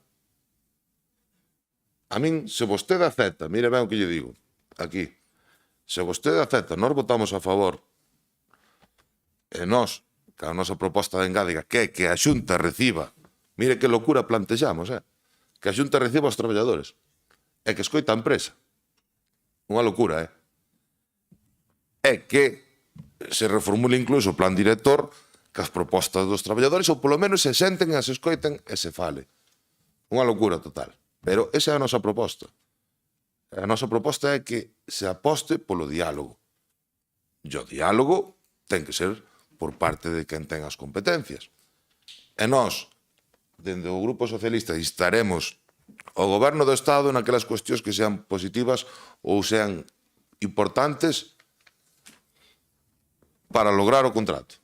Nós nos servimos, igual que dixemos aos traballadores, que non nos reunimos con todos, cos 3 sindicatos, e dixemos que nós estábamos a súa disposición. Díganlle á Conselleira de Industria que lle se poña a disposición dos traballadores e da empresa. Díganlle. É dicir, eu sei que é unha locura que plantexamos, sei que é unha cousa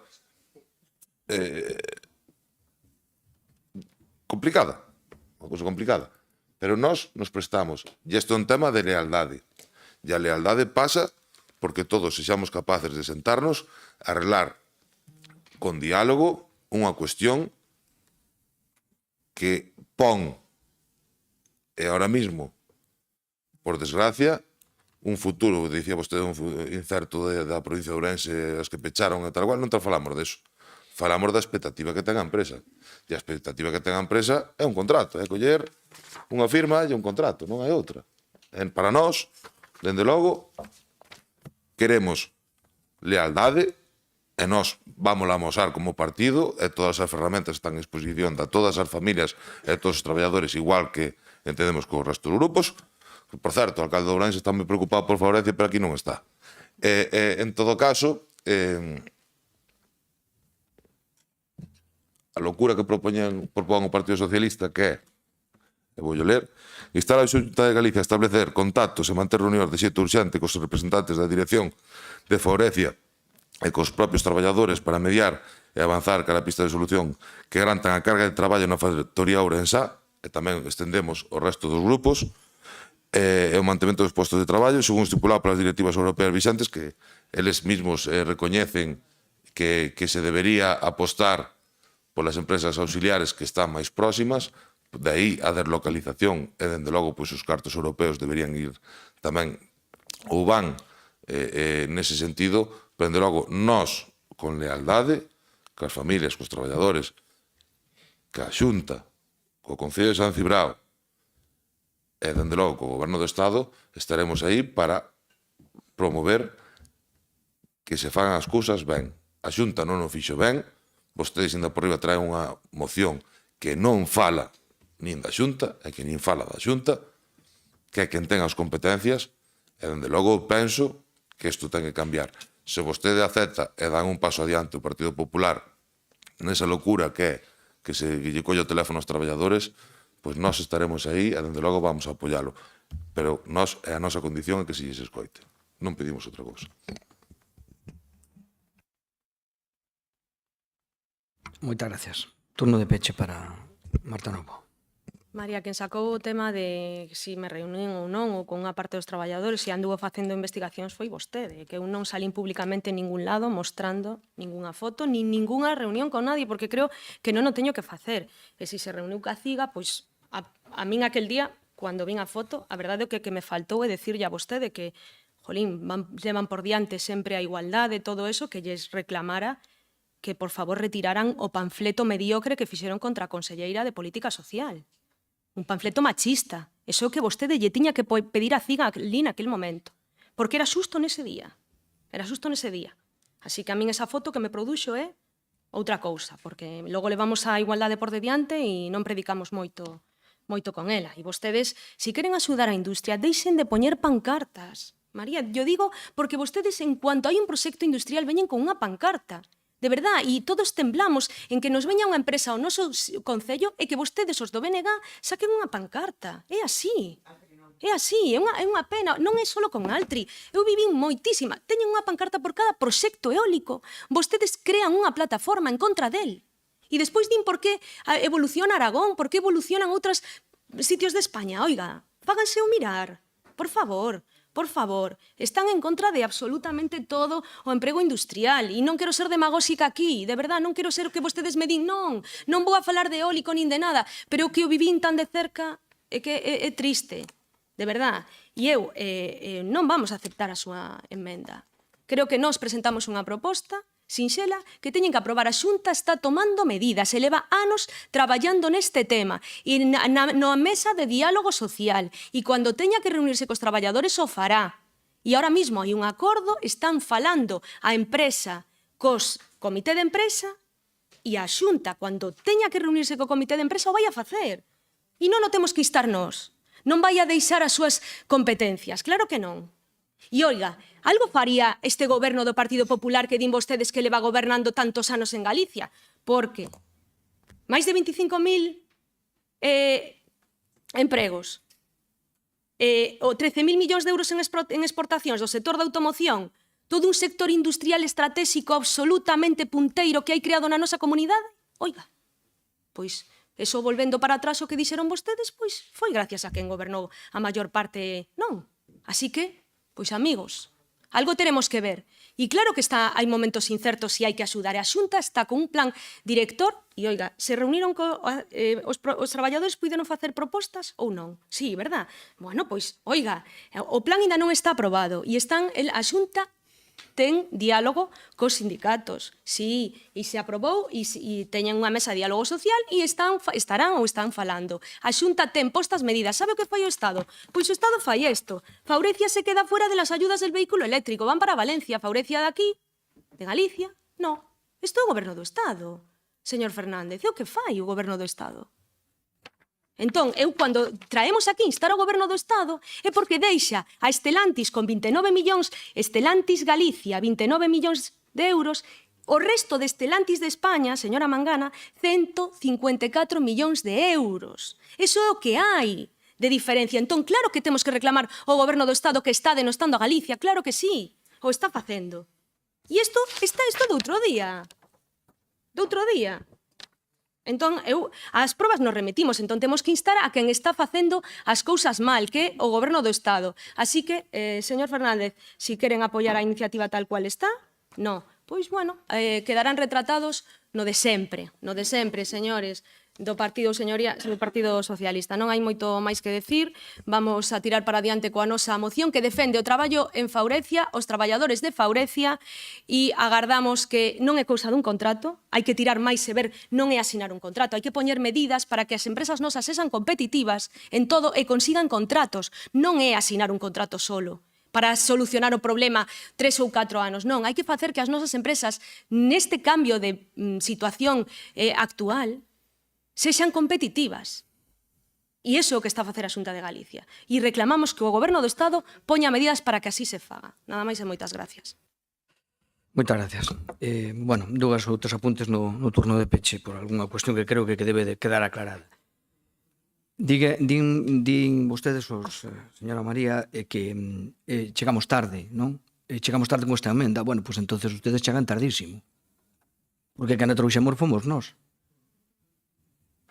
Nos chegaremos tarde, pero ustedes non saliron da casa todavía, non? E por que traemos as cousas aquí? Pois porque probablemente máis alá dos medios de comunicación e máis alá de seccións sindicais ou de grupos de representación, que tamén, por suposto, los escoitamos, por certo. O diálogo, aproveito aquí, o diálogo co comité de empresa é tamén cuestión de dúas partes. Nos presentamos unha moción porque creíamos, porque estou falando como Diputación, non estou falando como Xunta. Nos presentamos unha moción porque creíamos hai un problema nunha industria ourensana que conoce perfectamente a súa alcaldesa e sen necesidade de falar con nadie, ou sen necesidade de falar con nadie, porque se conoce de primeira mão, porque como ela di, naceu, vive ali e sabe como está, e conoce os traballadores, trae ese problema aquí. E por eso, entonces eu sigo dicindo, e por a parte do comité de empresa, nós, como digo, o diálogo é mutuo. A nós tampouco nadie nos dixo do comité de empresa que quería falar con nós, por menos este presidente. Eu non sei se o alcalde de Ourense los chamou a facerse a foto ou foron ustedes a facerse a foto con eles. A nós, esta institución, nadie lle veu a dicir se querían que o recibira ou se queríamos que se fixáramos ou atendelos. Entón, eu tamén non teño que dicir así, non? Teño que dicirlo así, porque temos unha moción, presentamos unha moción, e resulta que esa moción, a que a presentamos nós, en defensa dos traballadores, bueno, pues a nós tampouco se fala con nós nada. Se cometemos un error por non falar con alguén, era cuestión de non fai falta ningún escrito tan sincero como buscar un teléfono que é moi fácil, chamarnos, inmediatamente se lle recibía. Eu non teño ningún problema, mañá mesmo. É que non hai absolutamente ningún problema. Onde vamos a deixar de recibirnos os traballadores? Se estamos traendo o problema aquí. Entonces, despois, sempre estamos co tema do desmantelamento da industria, do desmantelamento de que aprobaron en algúns concellos que aprobaron unha moción no ano 19, non sei canto, desde logo daquelas non estaba, non? Pero eu creo que se hai dous concellos na provincia de Ourense donde se crea emprego e traballo, son os concellos de San Cibrao, bueno, Carballiño, bueno, estamos falando agora onde está radicada a empresa, non hai ningún problema, Carballiño, ojalá houbera máis, Diego, ojalá houbera moitos máis, e Allariz tamén ten, vale, pero onde se concentra, Carballiño tamén, onde se concentra a maior parte do traballo é San Cibrao e Pereiro, non? E sobre todo San Cibrao que leva moitísimos anos e Pereiro que partimos da nada e levamos máis de 2.000 empleos. Entonces, hombre, eu creo que algo faríamos ben para ser capaces de atraer esa industria e tratar ben a xente. E tamén, por certo, tamén é curioso que neses sitios en onde o Partido Popular tan mal trata aos traballadores, os alcaldes teñamos unha sólida maiorías. Será, non creo que sean masoquistas. Non creo que sean masoquistas. Será porque nós, igual que nos enteramos dos problemas e actuamos rapidamente, pois igual tamén nos enteramos, tamén será porque os escoitamos. Porque os escoitamos, claro que os escoitamos. Entonces, eu quería poñer de manifesto esas cuestións. E por último, usted guía, supedita todo a que o reciba a Xunta de Galicia. Pero a Xunta de Galicia, por suposto, que yo pidan que o reciba cada un. Eu, desde logo, se queren ser recibidos, cando queiran.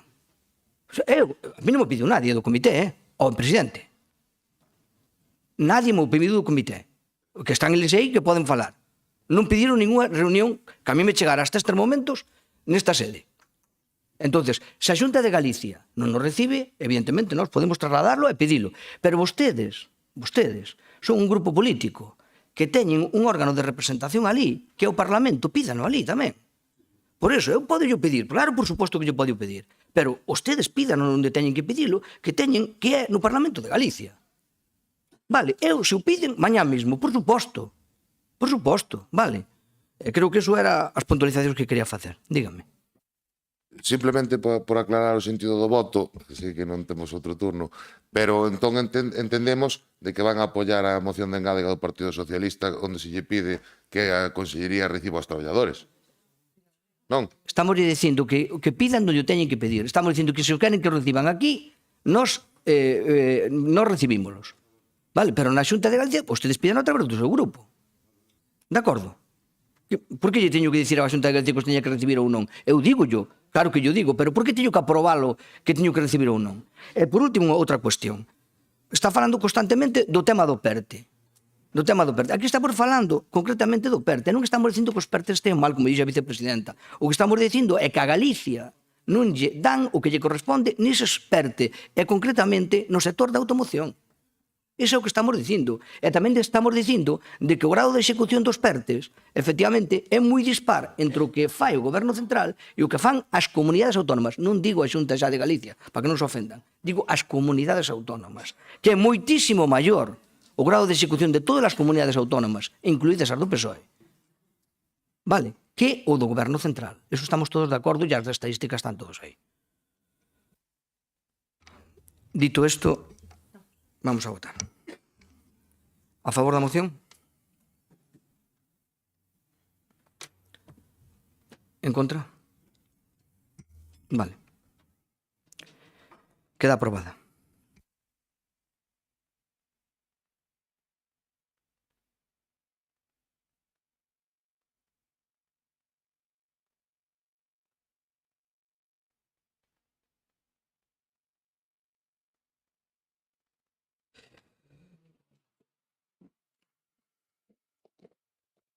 Vamos co punto número 11, que é a moción do Bloque Nacionalista Galego para o reforzo da promoción do galego dende a Diputación de Ourense.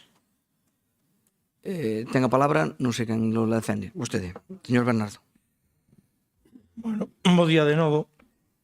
Antes, como doña Marta todo xa pasear o concurso eólico, non puiden resistirme fumirar, porque as cousas, claro, están agora, as hemerotecas están aí. O concurso eólico, fíxese, o bipartito tiña un concurso eólico xa adjudicado por 2.300 megavatios, e con o tumbou non foi o Bloque Nacionalista Galego, creo que foi outra persoa. Daquelas sei que aqueles megavatios non eran tan interesantes ou non facían falta. É que, claro, cando se traen esas cousas hai que saber como se miden, porque senón... Pero bueno, vamos a la que a nosa moción, que agardo que sexa a que saia por unanimidade hoxe no pleno, a pesar de ser aqueles do non.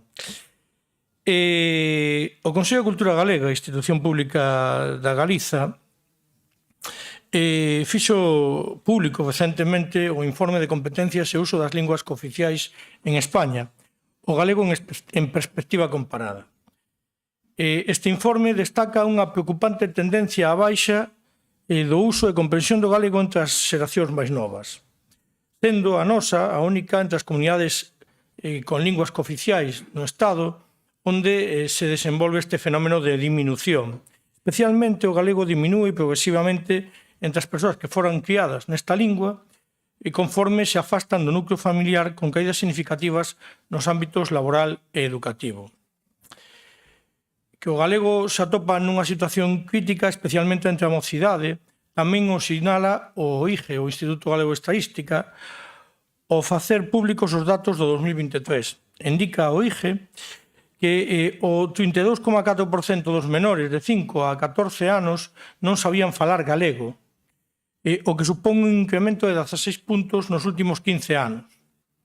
O uso exclusivo do castelán aumentou en Galiza, o 53,6% dos nenos e nenas e o 43% dos mozos e mozas entre 15 e 29 anos declaran expresarse sempre en castelán, mentre só o 7% e o 11,9% respectivamente falan sempre en galego. Este escenario confirma unha sustitución progresiva do galego polo castelán entre as novas xeracións. Podo aquí trasladar, como fixen outro día na roda de prensa, a miña experiencia persoal en Allariz, onde a inmensa maioría do alumnado de 4 a 12 anos se expensa en todos os seus ámbitos vitais en castelán. Única, exclusivamente en castelán. Podo dicirles incluso que os meus propios fillos se expresan prácticamente en castelán por completo. A verdade é que me chamou a atención a reaccións que houve a esa publicación na Voz de Galicia do outro día, posto que saíron rapidamente unha serie de, non sei, críticos gastronómicos, case podemos sair, non?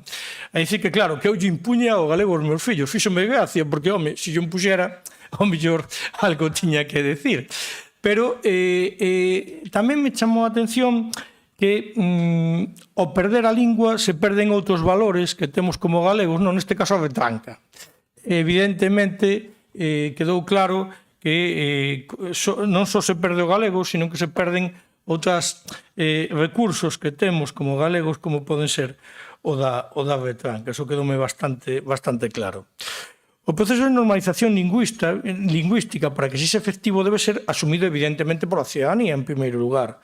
Mais as administracións públicas teñen a obriga legal e a responsabilidade social de apoiar e promover ese proceso, para o que deben implementar políticas lingüísticas activas. E aí trasladarlle ao compañeiro Orentino, porque supoñía que algo desto nos iban a decir que non eran competencia propia dos entes locais, non? A defensa do galego. A Lei 3/1983 de normalización lingüística de Galiza, no seu articulado, no punto 6, os poderes públicos de Galicia promoverán o uso normal da lingua galega oralmente por escrito nas súas relacións cos cidadáns, pero a partir de aí fala de que as corporacións locais deberán facelo de acordo cas normas recollidas nesta lei. É dicir, que sí que aparece esa competencia directamente atribuída ás competencias de desenvolvemento do galego nas linguas na propia legislación. E despois incluso hai un informe de Marta Fernández Tapias, como directora xeral de Administración Local, que queda claramente reflectido esta competencia. Pero, bueno, non vamos a afondar neso porque evidentemente creo que está claro. Polo tanto, as deputacións como administracións públicas que son deben de usar a lingua galega nas súas accións, intervencións e comunicacións tamén para cumprir coa obriga legal e responsabilidade social que conleva. Mas o seu papel con respecto á normalización lingüística debe ir, lóxicamente, moito máis alá do uso do galego e debe basearse principalmente e atendendo as súas funcións en impulsar, colaborar e cooperar cos concellos da provincia para que estes poidan contar con servicios e desenvolver accións e medidas de cara ao fomento e uso e prestixio da lingua galega en todos os ámbitos sociais dos municipios. E aquí encadramos tamén o papel dos servicios de normalización lingüística como departamentos técnicos que deben impulsar as políticas de apoio ao galego. O principal obxectivo dos servicios de normalización lingüística debe ser procurar o incremento do uso e prestixio da lingua galega en todos os ámbitos sociais, para o que deben ter cando menos as seguintes funcións xerais internas de asesorar a administración en todo o relacionado coa política de fomento do uso e prestixio galego, velar polo cumprimento da legislación en materia lingüística, asesorar para que se teñan en conta e propor criterios lingüísticos normalizadores transversais en accións de todas as áreas municipais, dinamización lingüística, é dicir, planificar e gestionar e avaliar programas, accións, campañas, liñas de información e axuda para o fomento da lingua no consulto á cidadanía e nos diversos ámbitos e sectores, deporte, asociacionismo, hostelería, comercios, festas, lecer e empresas. Formación sociolingüística tamén, planificar e gestionar e difundir programas de formación lingüística e sociolingüística, difundir materiais, recursos, legislación lingüística, etc. E asesoramento lingüístico, mellorar a calidade lingüística e comunicativa das entidades, resolver dúbidas lingüísticas, ofrecer apoio para o uso do galego. Por certo, aí, Rafa, decirche unha cousa. Eu non sei se falo ben ou mal o galego, nin sei se falo ben ou mal o castelán, trato de falar os dous o mellor que podo. O certo é que o peor galego é o que non se fala, ese sí que é malísimo, entón anímote a expresarte en galego naquelo que consideres e poidas. Actualmente, a Deputación de Ourense conta cun orzamento para a promoción directa do galego, sei que despois hai accións a través de áreas como cultura, evidentemente, que se falará a continuación no corpo dos acordos, conta con 105.000 euros para a contratación de 2 traductoras de lingua galega que por certo unha delas está vacante, e 5.000 euros para vendamentos e cánones e 1.000 euros máis para utensilios de gabinete. En total, 111.516 euros. Isto é o 0,1% do orzamento do ano 2025, é dicir, 0,01 do orzamento e unha milésima de cada euro que xestiona esta Deputación. A verdade é que tampouco parece, porque outro día tamén saía eso, que isto era para montar chiringuitos ao respecto do galego, e dicía, ostras, pois con isto a verdade que hasta pouco chiringuito montamos, non dá nin para moito. Pero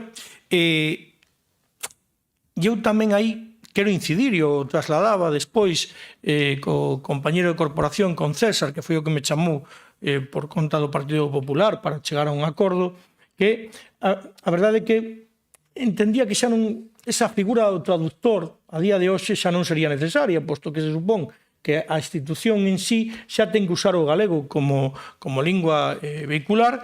E de feito que os traballadores farían o seu, porque ademais nas probas de acceso se promove ese uso do galego, co cual o mellor esa figura de traductor xa non sería importante, é verdad que non está de máis revisar as publicacións, pero tamén é verdade que ao final habría que revisar as de castelán, porque tamén seguramente están mal escritas, non teríamos que ter un traductor de castelán para eso tamén, non sei se me explico.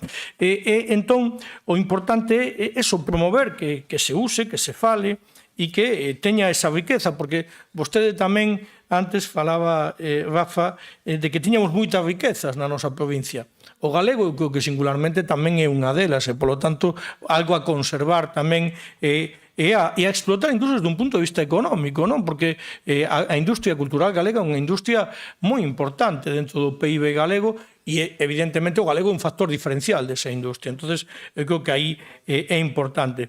E no que decía antes tamén, respecto dos meus fillos, ao final non é porque non escoiten falar galego na casa, é máis, eu asegurolles que os meus fillos, cando saíron da escola infantil, falaban en galego en todos os ámbitos da súa vida. Foi ao chegar ao colexio, ao colexio de primaria, cando pasaron a falar castelán. Por unha parte, polo entorno, evidentemente, e despois tamén porque empezan a facer moito máis consumo de televisión, de internet, e ese consumo é masivamente en castelán porque é a lingua que nos trasladan, non? E despois tamén por outras cousas, porque, por exemplo, cando quería comprarlle o libro de Goethe... Por favor, señor, vaya rematando. Sí, o libro de Goethe, o meu fillo e a miña filla, resulta que me atopaba con que hasta o cabo dos anos non había ese libro en galego, entón acababa yo comprando en castelán para que tuveran o mesmo libro cos compañeiros, non? E iso aínda tardaba. Bueno, pois a línea de acordos, como ademais seguramente a vai trasladar agora o compañeiro do Partido Popular, pois falaremos sobre ela e, xa digo, basicamente o acordo é a línea básica que levaba o Bloque Nacionalista Galego neste caso e, bueno, con algún retoque na parte xeral, pero especialmente no acordo da parte económica. Pero creo que tamén é importante salientar que se poden chegar a acordos en algo para min tanto fundamental como a defensa da lingua. Nada máis, moitas gracias. Perfecto, moitas gracias. Democracia. Un inciso antes de meterme en la moción. Diego, el alcalde no está porque no para de trabajar, está haciendo cosas, se reunió con los trabajadores y todo lo que dice el alcalde y nosotros en su grupo siempre lo cumplimos. Puedo demostrar que somos los que más cumplimos nuestra palabra. Algo que tu presidente va a pasar a la historia como el presidente más mentiroso que he conocido en mi historia. Y yo conocí a muchos presidentes. Sí. Bueno, con respecto a ver, xa paz. Con respecto al bloque, como a veces defiendo a unos y a otros, hay que reconocer que en la última intervención de Marta tiene toda la razón. A mí me da muchísima pena que un partido nacionalista como vosotros sea tan radical. Y es verdad. No, en serio. A mí, ¿sabéis lo que me gustaría? Me gustaría que vosotros estuvierais en el gobierno central, como está Junts, como está el PNV, y estuvierais mandando miles de millones a Galicia. Hombre, claro que os voto, pero os lo digo con todo el cariño. Si me caéis muy bien, os lo digo. No seáis tan radicales. Sí, porque cualquier cosa que estamos, vosotros... A ver, estamos nun debate, por favor. Eu son generoso no uso, no uso da palabra, nos tempos e tal, pero ordenémonos mínimamente. Depois se quere replíquelle. Siga. El tiempo que... No me pusiste el tiempo. Entonces, ahí Marta... Venga, vamos allá. Yo ahí a Marta le doy toda la razón. Y con respecto a ti, que me gustaste en muchos momentos de tu intervención, me gustaste, hubo un momento en que estaba yo así y algo así, ¿pero quién está hablando? ¿María o Donald Trump? Porque estabas defendiendo la industria de la misma manera que la defiende Donald Trump. Que hay que llevarse... Esta gente se lleva las cosas a Marruecos. Que conste que en política y economía cada uno tiene su forma de pensar. No estoy haciendo ninguna defensa a Donald Trump. Bueno, vou entón con a moción do galego. Eu teño traumas porque, como ben dice Bernardo, a veces falaba en galego e a xente decía, pero ti que estás facendo, riéndote do galego? E yo, non, é que teño problemas e non o falo ben. Así de claro. Criei-me con toda a miña familia en 2 aldeas, Folgoso, Vilar de Vos, todo o mundo falaba galego e non sei por que salín así de raro. Bueno, que lo diga mejor un psicólogo. Bueno, es cierto que o galego é unha lingua que cada vez vai a menos, pero si te sirve de consuelo, el catalán y el vasco también. El problema no va a ser a desaparición. Sí, teño os datos que salieron aquí. O uso habitual del catalán vais a 3,5 puntos en 5 años. O vasco tamén. O vasco prácticamente non o fala casi ninguén. Pero, claro, eu tuve moitos problemas porque a mí a cultura galega sempre me considerei pertenecente a ela. Toquei moitos anos en grupos galegos. E sabes o que decían moita xente? Cando decían, estos que tocan música galega. Se non saben facer outra cousa. Eso me lo encontré yo, pero muchísimas veces. E cada vez que falaba eu en galego, a xente, sobre todo os máis galeguistas, este rapaz, que tal? E logo veñen os grupos do estranxeiro, falan en inglés e non pasa nada. Bueno, aparte destas cosas, perdón a miña mezcla, el maior problema, Bernardo, de por que a xente xoven cada vez fala menos o galego, eu teño mi teoría estudada de forma empírica. Foi hasta hoxe, era profesor, tiven moitos alumnos de moitas edades diversas e soy moi curioso e pregunto. Entón, uno de los maiores problemas es que le cogen manía ao galego porque van a clases de galego, le fan unos exámenes que están hasta las narices de tanto examen. Sí, pero yo lo he vivido así. Me lo dicen, es que nos pone esto, nos suspende y tal. El galego hay que amarlo, hay que motivarlo, hay que, como ben decía un político, podéis vencer pero non convencer. Entón, ese creo eu que é o maior problema. Logo, digoche que a mellor forma de potenciar o galego é un instrumento que ten a Xunta de Galicia, que é a Televisión de Galicia. Gástase 138 millones de euros e ya vemos que lo está haciendo moi mal. Tanto os do PP, os do PSOE e os do Bloque estáis facendo moi mal a labor de potenciar o galego. Moitas gracias.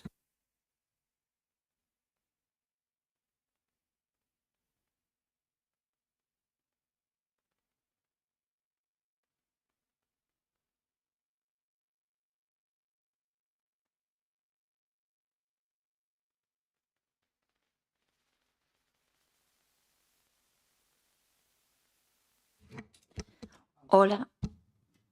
Bos días a todos e a todas. Eu, en primeiro lugar, hoxe quería transmitir todo o noso apoio á xente do Concello da Mezquita que se está a manifestar neste mismo momento diante do seu centro de saúde por a falta de asistencia sanitaria, o sea que transmitirlles toda a solidaridade e todo o apoio a todos esos veciños que están loitando por os seus dereitos. Como decía antes o meu compañeiro Orentino, hoxe o BNG nos trae unha moción na que a maioría das competencias, evidentemente, son da Xunta de Galicia. Por facer un breve resumen, según o Estatuto de Autonomía de Galicia, artigo 27.1, Galicia ten competencias exclusivas en materia de cultura que inclúe a protección e a promoción do galego. Según o artículo 27.19, Galicia ten competencias para a promoción do galego en todos os ámbitos da vida pública. Según a Lei de Normalización Lingüística, artigo 1, a Xunta ten a responsabilidade de garantir o uso e a promoción do galego. Según o artigo 5, regula o ensino obrigatorio do galego no sistema educativo. Según o artigo 6, regula o uso do galego na administración pública e noutros ámbitos sociais.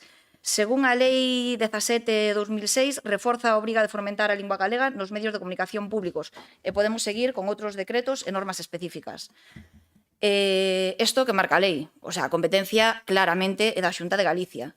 A pesar de todo isto, ante o desleixo total da Xunta de Galicia, eu estou totalmente de acordo ca exposición que fixo antes María, falando de que hai certos temas que son de interese común para todos os nosos veciños e, aínda que non sexan de competencia directa da Diputación, temos que intentar aportar o noso graniño de area.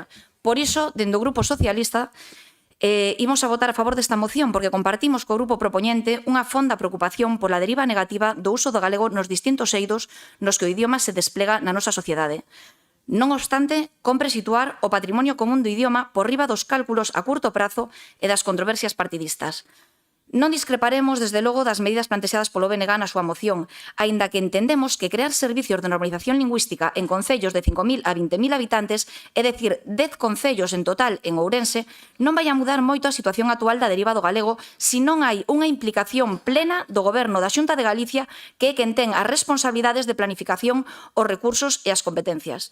Os datos, algúns deles xa citados polo BNG tamén na moción sobre a situación do idioma que acaba de publicar o Instituto Galego de Estadística 2024, analizados no informe sobre a situación da lingua galega aprobado no Pleno da Real Academia Galega, son contundentes. Dramática reducción da cifra de falantes de 5 a 14 anos.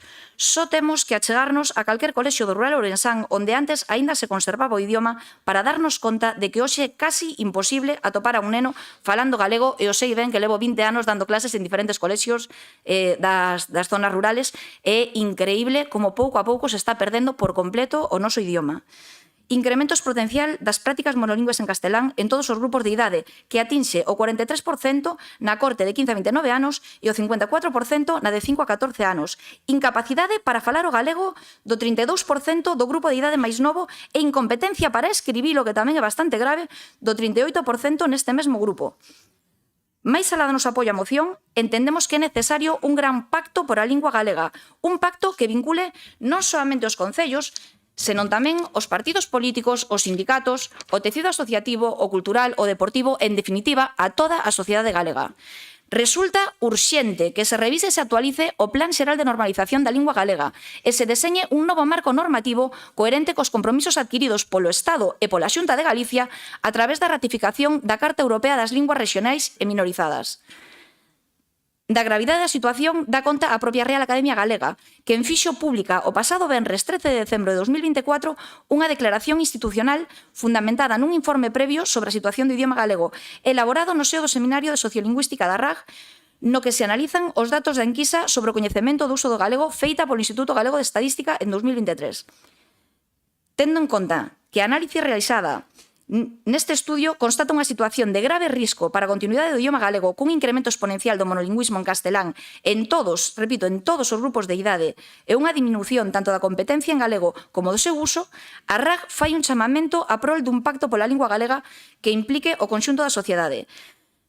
Evidentemente, si temos que buscar responsabilidades da situación actual do noso idioma, en primeira instancia debemos sinalar ao goberno galego, que é quen ten as competencias prácticamente exclusivas, o goberno galego. As consecuencias rotundamente negativas do decreto do plurilingüismo do ano 2010, eso que Feijóo nomeaba como plurilingüismo armónico, supuxo un abandono evidente dos mecanismos de protección do noso idioma, un incremento do monolingüismo en castelán e unha diminución tanto da competencia en galego como do seu uso. O proceso de sustitución do galego gañou un ímpeto extraordinario ao longo dos últimos anos e a caída de uso da lingua galega, sobre todo entre as novas xeracións, é un feito obxectivo que pon en grave risco a continuidade do noso idioma. Foron as políticas de Feijóo nestes 15 anos de goberno as que levaron o galego á situación actual. Só hai que lembrar a recente posición de Feijóo e do PP votando en contra no Congreso dos Diputados de que o idioma galego tivese a consideración de lingua cooficial nas Cortes Xerais. Esa foi a posición do PP, de Feijóo e de todos os diputados galegos do Partido Popular. Que se pode esperar de quen renega da súa propia lingua? Insistimos, os principais responsables da situación do idioma galego son o Goberno da Xunta e tamén, en última instancia, a sociedade no seu conxunto que non estamos facendo ben o noso traballo para cambiar esta situación. Decía Xesús Alonso Montero, expresidente da Real Academia Galega, nun recente artículo publicado nos medios de comunicación, decía que revertir a situación do idioma era unha cuestión da política e, por tanto, compría instalar na Xunta un goberno que na teoría e na práctica teña un compromiso fondo coa nosa lingua. Si seguimos co mesmo, o vamos a ter fastidiado.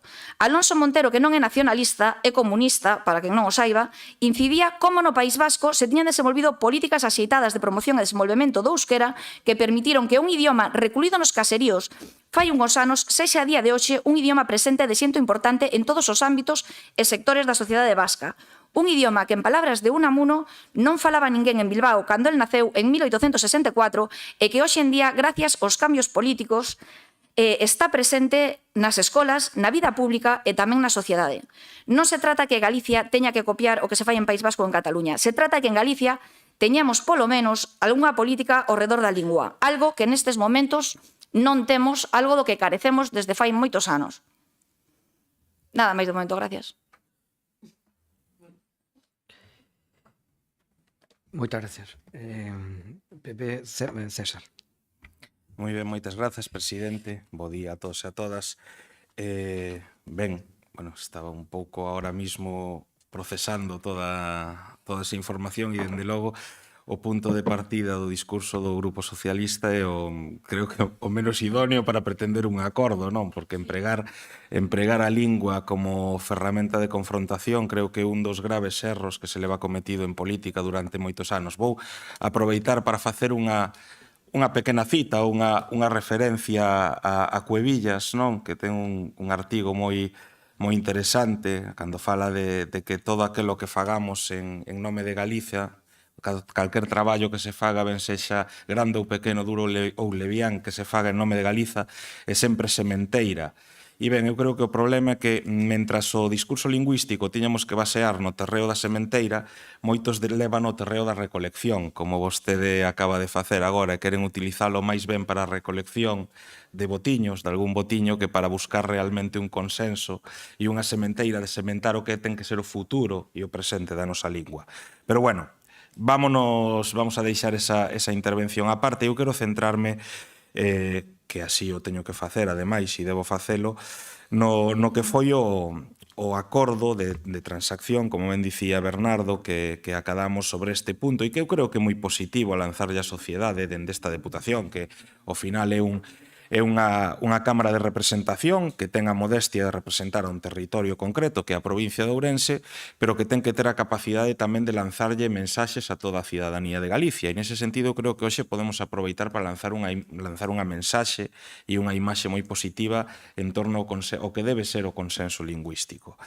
Cando nos puxemos a falar sobre esta moción, tiñamos moitos puntos en común e, ademais, eu creo que nesto todos coincidimos, e foise repasando dende o inicio do debate da moción, de que hai un marco legislativo que todos coñecemos e que é moi claro, e que o marco legislativo nos di tanto a Lei de Normalización Lingüística do 83 como o Plan de Normalización Lingüística do ano 2004, din que as administracións públicas teñen unha responsabilidade e unha obriga de empregar o galego nas súas comunicacións. E iso eu creo que todos o temos claro, e na súa relación, lóxicamente, co administrado tamén.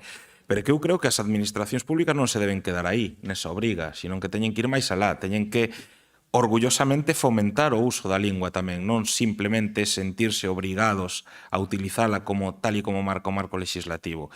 E eu creo que neste sentido, pois a moción que se plantexa é moi interesante, e así o comentaba con Bernardo, que eu quero, dende logo, agradecer, en primeiro lugar, a boa disposición a chegar a un acordo. E moitas veces, para chegar a acordos, é moi sinxelo buscar a maneira de evadirse de todo tipo de contexto político, ter unha conversa normal entre dúas persoas que son amantes e defensores da súa lingua, e é moi sinxelo así chegar a un acordo. É moi sinxelo, porque todos vemos cal é o contexto coñecémolo, e a diagnosis é compartida. Eu creo que a ninguén se lle escapa que os datos saíron os datos oficiais do Instituto Galego de Estadística, de cal é a realidade de uso do galego.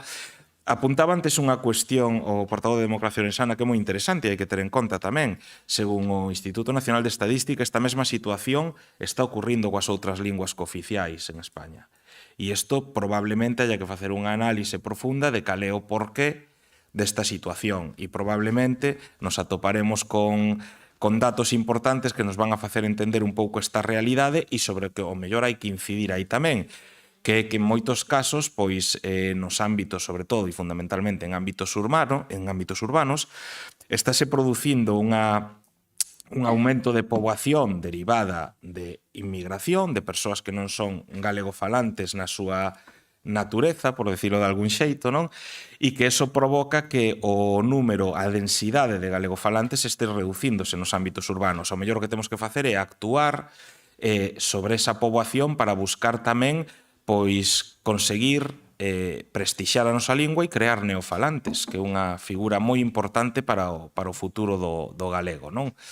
Pero, bueno, neste sentido, eu, e centrándome na moción, que creo que é o que debemos facer agora, nos cimentamos esta proposta de transacción nunha serie de cuestións. En principio, eu compartía con Bernardo a visión de que dende a Deputación, e aí sí que eu teño claro que non vale decir que as competencias de todo isto é da Xunta, falábamoslo antes, as administracións públicas temos todos competencia neste tema, competencia e incumbencia neste tema, en este e en moitos outros, pero en este sobre todo, e dende a Xunta, as deputacións, ata os concellos e ata o noso compromiso persoal, que non debemos esquecer eso tampouco. Eu creo que temos que ter todos tamén un compromiso persoal inquebrantable coa defensa da lingua e da cultura do noso país, de Galicia en este caso. Entón, tendo todas estas premisas claras, pois é moi fácil chegar a un acordo. Por que? Pois que estamos nunha institución como a Deputación que ten que intentar poñer da súa parte para prestixiar o uso da lingua. E iso é o que propoñía o BNG na súa moción e é o que nos entendemos tamén que ten que facer a institución e por eso intentamos buscar un acordo. Como ben dicía Bernardo, a liña fundamental do acordo é a propia proposta que fixo o BNG. Simplemente introducimos unha serie de matizacións que ademais eran consensuadas e compartidas polos dous, que era non limitarnos a falar simplemente de servizos de normalización lingüística, sino introducir tamén que esa colaboración vaya máis aladiso, é dicir, que non queira o mellor ou entenda que non é necesario a creación dun servizo de normalización lingüística, que eses recursos económicos que aporta a Diputación poidan ir encamiñados a elaboración ou a promoción de actividades de dinamización da lingua. Ese era un dos matices que se introduciu. Falábamos tamén, pois eso, compartimos a idea de que os concellos máis grandes pois teñen esa capacidade de ter servizos de normalización lingüística, pero precisamente permitamos agrupar concellos ou buscar cabeceiras de comarca que ao mellor non teñen ese número mínimo de 5.000 habitantes e que igual non necesitan crear un servizo de normalización lingüística. Falábamos antes tamén da necesidade ou non hoxe de un servizo para corrección ortográfica, por decirlo de algún xeito, e pensar na necesidade de sí, de facer actividades de dinamización lingüística. Ese era un dos puntos de acordo. Outra cuestión, pois evidentemente, tuvemos que chegar a un acordo na parte económica porque os recursos son limitados, a todos nos gustaría poder aportar máis, pero entendemos que é un bo xesto para todos lanzar a mensaxe de que a Deputación de Ourense se vai a comprometer a facer unha chega económica para actividades de dinamización lingüística. E xa por último era, dende a propia Deputación tamén, que creo que o último punto do acordo transaccional, pois facer de xeito coordinado e planificado unha acción de dinamización lingüística en todo o territorio da provincia, evidentemente en colaboración cos concellos, porque o concello que é a administración próxima ao cidadán é o que ten que de algún xeito, pois eu creo que debe ser o que ten a última palabra a hora de prestixar a súa lingua, no uso cotiá cos seus veciños e no uso no seu territorio, e por iso ten unha parte moi importante. Entón, e en definitiva, xa para rematar, eu creo que é moi positivo que hoxe demos este debate aquí, eu creo que é moi positivo que hoxe deste debate salga un acordo unánime, e eu creo que con moitos debates como este e moitos acordos unánimes sobre a lingua, probablemente conseguiremos un dos obxectivos que se marca nesta moción, que é precisamente devolverlle o prestixio a nosa lingua, porque cando sacamos o debate lingüístico e o sacámoslo do ámbito do consenso e o levamos ao ámbito partidista, ao final estamos desprestixando a lingua e entendédeme ben o que vou a decir. Si ledes calquer estudio de sociolingüística, cando unha lingua se asocia a unha corrente política, iso é o peor favor que se lle pode facer a unha lingua, porque automáticamente xenera un número enorme de enemigos ou de persoas que non comparten. Por qué? Porque son persoas que non comparten esa idea política, pero que, sin embargo, teñen que ser usuarios tamén da mesma lingua. Por iso, todos os estudos sociolingüísticos din que moi positivo para a saúde dunha lingua retirala do debate político. Agora ben, eso non significa que teñamos que renunciar á nosa responsabilidade e ás nosas competencias no uso da lingua, no fomento da mesma, no prestixio e na posta en valor da mesma para toda a cidadanía, porque eu creo que ese ten que ser un compromiso inquebrantable, como dicía antes, de todas as administracións públicas. Moitas grazas.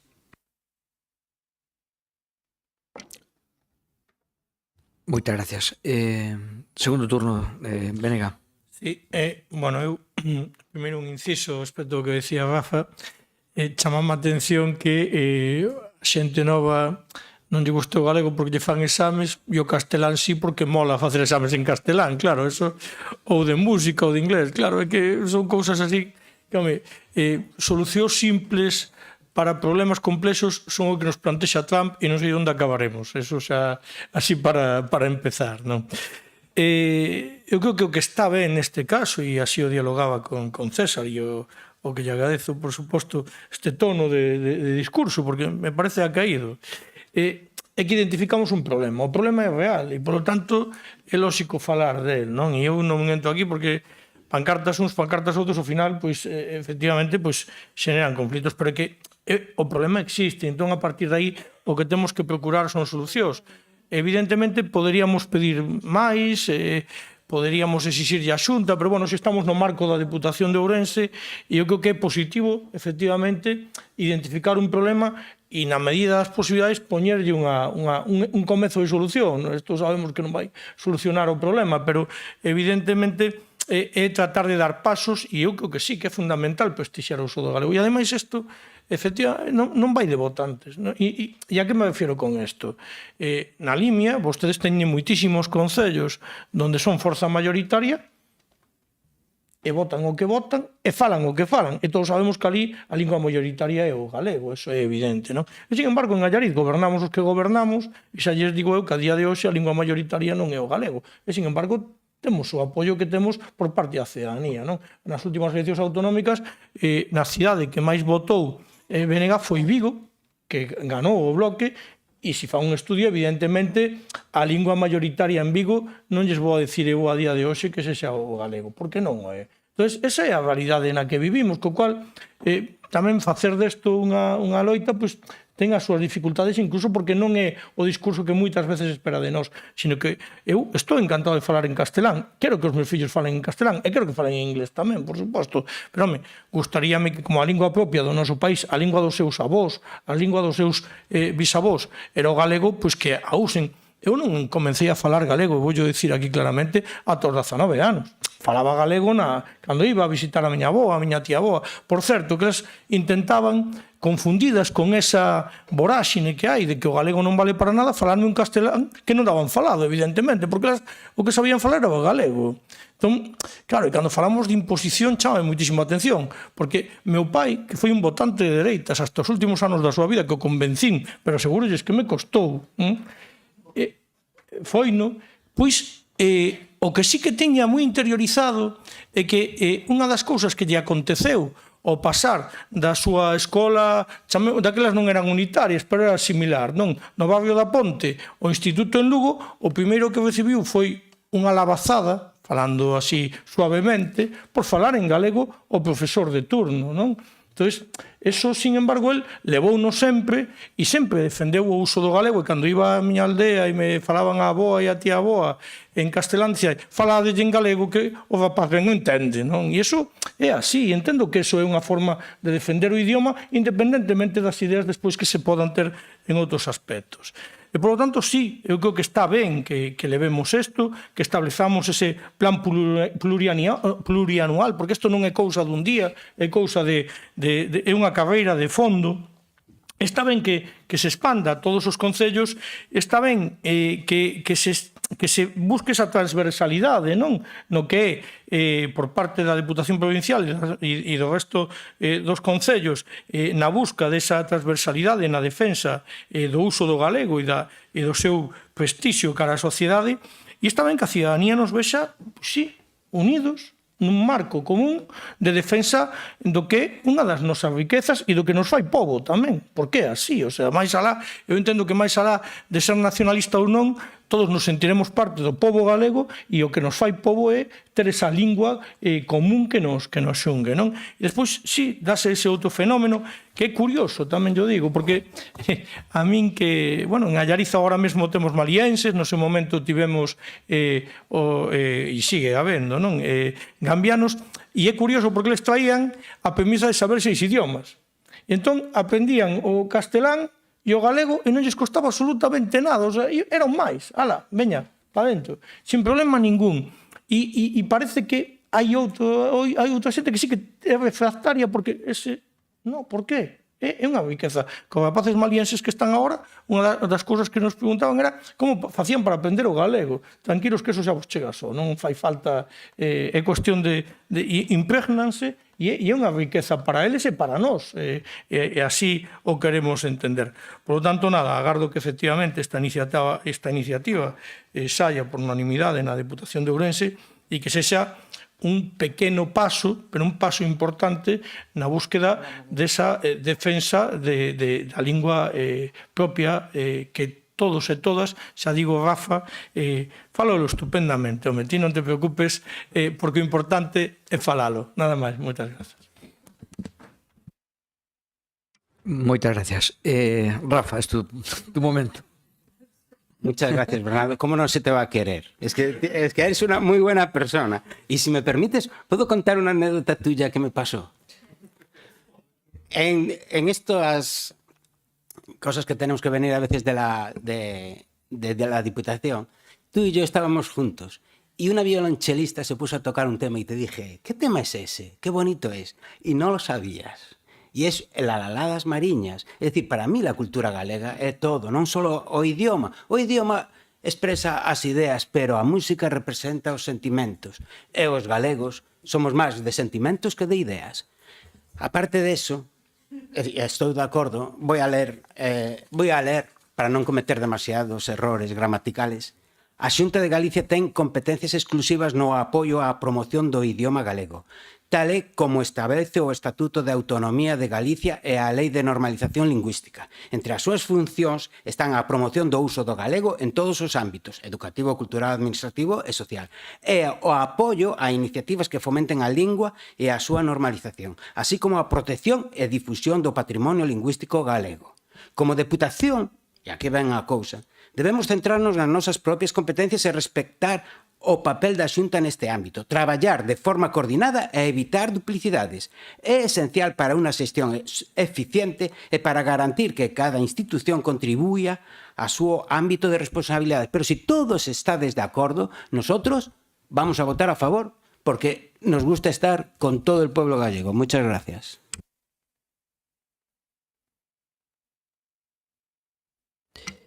Moitas gracias. PSOE. Sí. Sí. Eu creo honestamente que nos vamos a ter que sentar un día destos e dedicar polo menos un día inteiro a dirimir que competencia da Diputación e o que non. Decía o compañeiro do PP que a baixada no uso do galego nas cidades podía estar influído por a emigración. Pode ser que este influindo, pero que temos outro problema grave, que cando eu era pequena en Vigo xa a mitad da población, máis da mitad da población non falaba galego, pero que nos concellos pequenos, nos Ríos, na Mezquita, na Gudiña, todos os nenos desos colexios mantiñan o galego, había esa transmisión xeneracional. Hoxe en día non hai. O sea, o realmente preocupante e triste xa non é que isto pase solamente nas cidades, e xa te digo que na Mezquita, nos Ríos, na Gudiña, en Vilar de Bos, en Viana do Bolo, onde queiras, non hai ese nivel de migración. É dicir, non pode haber esa influencia, algo ten que estar fallando a maiores. Non pode ser só eso, están fallando os colexios, non pode ser que nenos que entran, os poucos que sí que teñen esa transmisión xeneracional e salen das casas falando en galego, chegan aos colexios e volven falando en castelán. Pero é que eso está pasando en todos os povos, nos povos máis pequenos. E xo digo porque levo 20 anos dando clase en moitos destos povos e é increíble como en pouquísimos anos estamos vendo un retroceso brutal do idioma.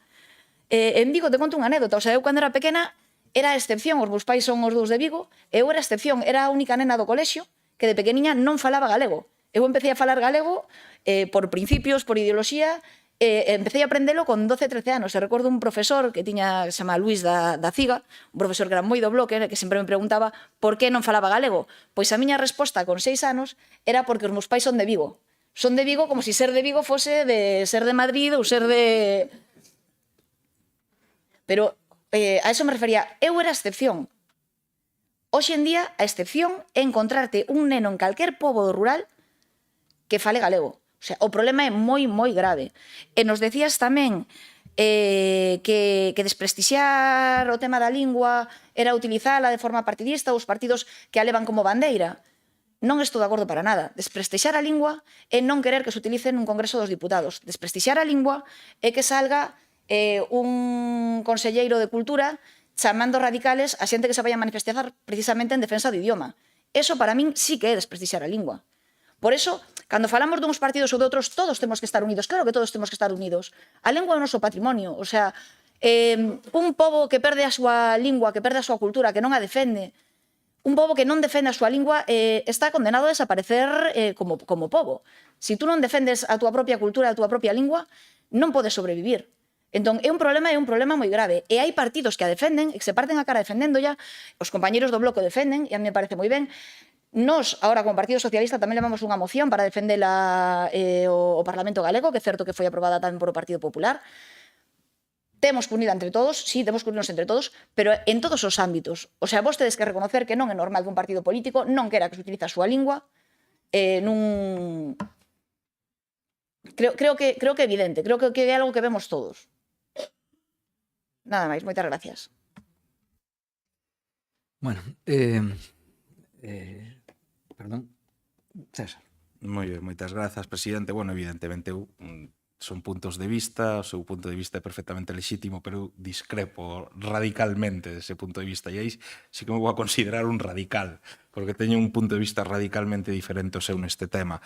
Eu e creo que moitos dos meus compañeiros e compañeiras e moitísima xente que está no meu partido, por non decir todos, defendemos e queremos o galego vivindo nel e usando e falando e relacionándonos con el e amando con el, indan que quede un pouco naif, pero esa é a verdadeira defensa dentro do meu punto de vista da lingua, porque xa digo, despois a das administracións vai de seu, hai un marco legislativo que temos que respetar todos, pero despois tamén temos que facer algo no noso ámbito persoal. E por que digo isto tamén? Porque, mire, dixo varias veces que hoxe era imposible atopar a nenos falando galego. Oiga, veña a miña casa, eu convido a vir. Eu teño dous, un neno e unha nena. Falan galego todo o día, cos seus amigos, na casa, fora.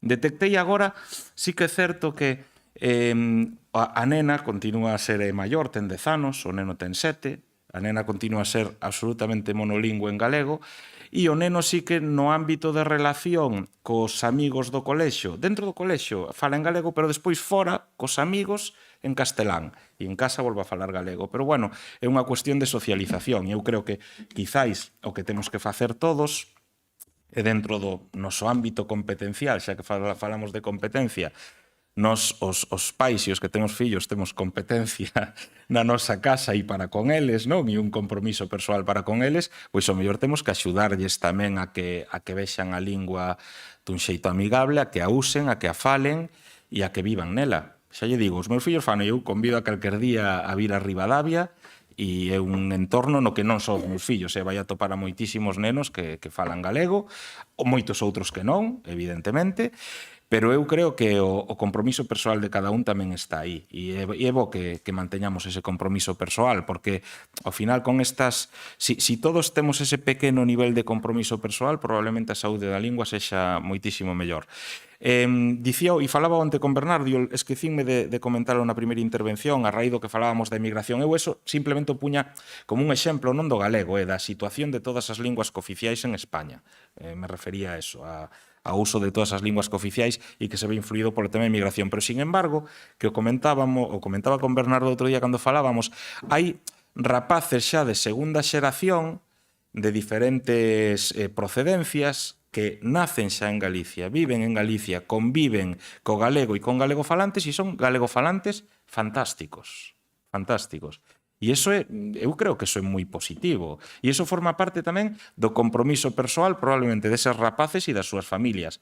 E vou a dicir unha cousa, dun sistema educativo que eu aí vou a negar a maior, que é un sistema educativo que fai o posible por a defensa da lingua. Eu teño clarísimo, eu son profesor tamén. Eu tamén son profesor. E eu, xa digo, no colexio os meus fillos, os mestres dos meus fillos falanlles a todos aos meus fillos e o resto en galego. E hai uns rapaces que falan en galego na súa casa e outros que non. Pero os mestres garantízolle que fan un traballo fantástico para a difusión da lingua. Ou polo menos na experiencia persoal que eu teño. Entón, a partir de aí, vámonos a outra parte, poñamos tamén nos algo de compromiso persoal. Eu creo que é positivo que retiremos o debate lingüístico da parte política. Se vostede pensa o contrario, non pasa nada, son puntos de vista diferentes e probablemente en esta cuestión irreconciliables, pero despois polo demais, e que é o que ven a moción, e xa para rematar, eu creo que é moi positivo e moi bo que as administracións no ámbito das nosas competencias fagamos unha aposta firme tamén pola defensa da lingua. E neste sentido, esta Diputación pode facelo e calquera concello pode facelo promovendo o uso da lingua a través de actividades, a través de accións e fundamentalmente, como dicía antes, vivindo nela, que eu creo que é o fundamental para manter unha lingua viva e vivir nela e con ela. Moitas grazas. Moitas gracias. Turno de peche, Bernardo. Bueno, pois nada, aquí eu indicar que linguas cooficiais son 4 no Estado, non? Porque o castelán é cooficial tamén, o sea, son... Eu creo que temos que tratar sempre de igualdade como punto de partida. Pois tamén é verdad que eu asústome cada vez que me falan de bilingüismo armónico, porque cando vou a un... e alguén empeza dicindo, bueno, vou a facelo en bilingüismo armónico, xa sei o que vai pasar, bos días e despois todo en castelán.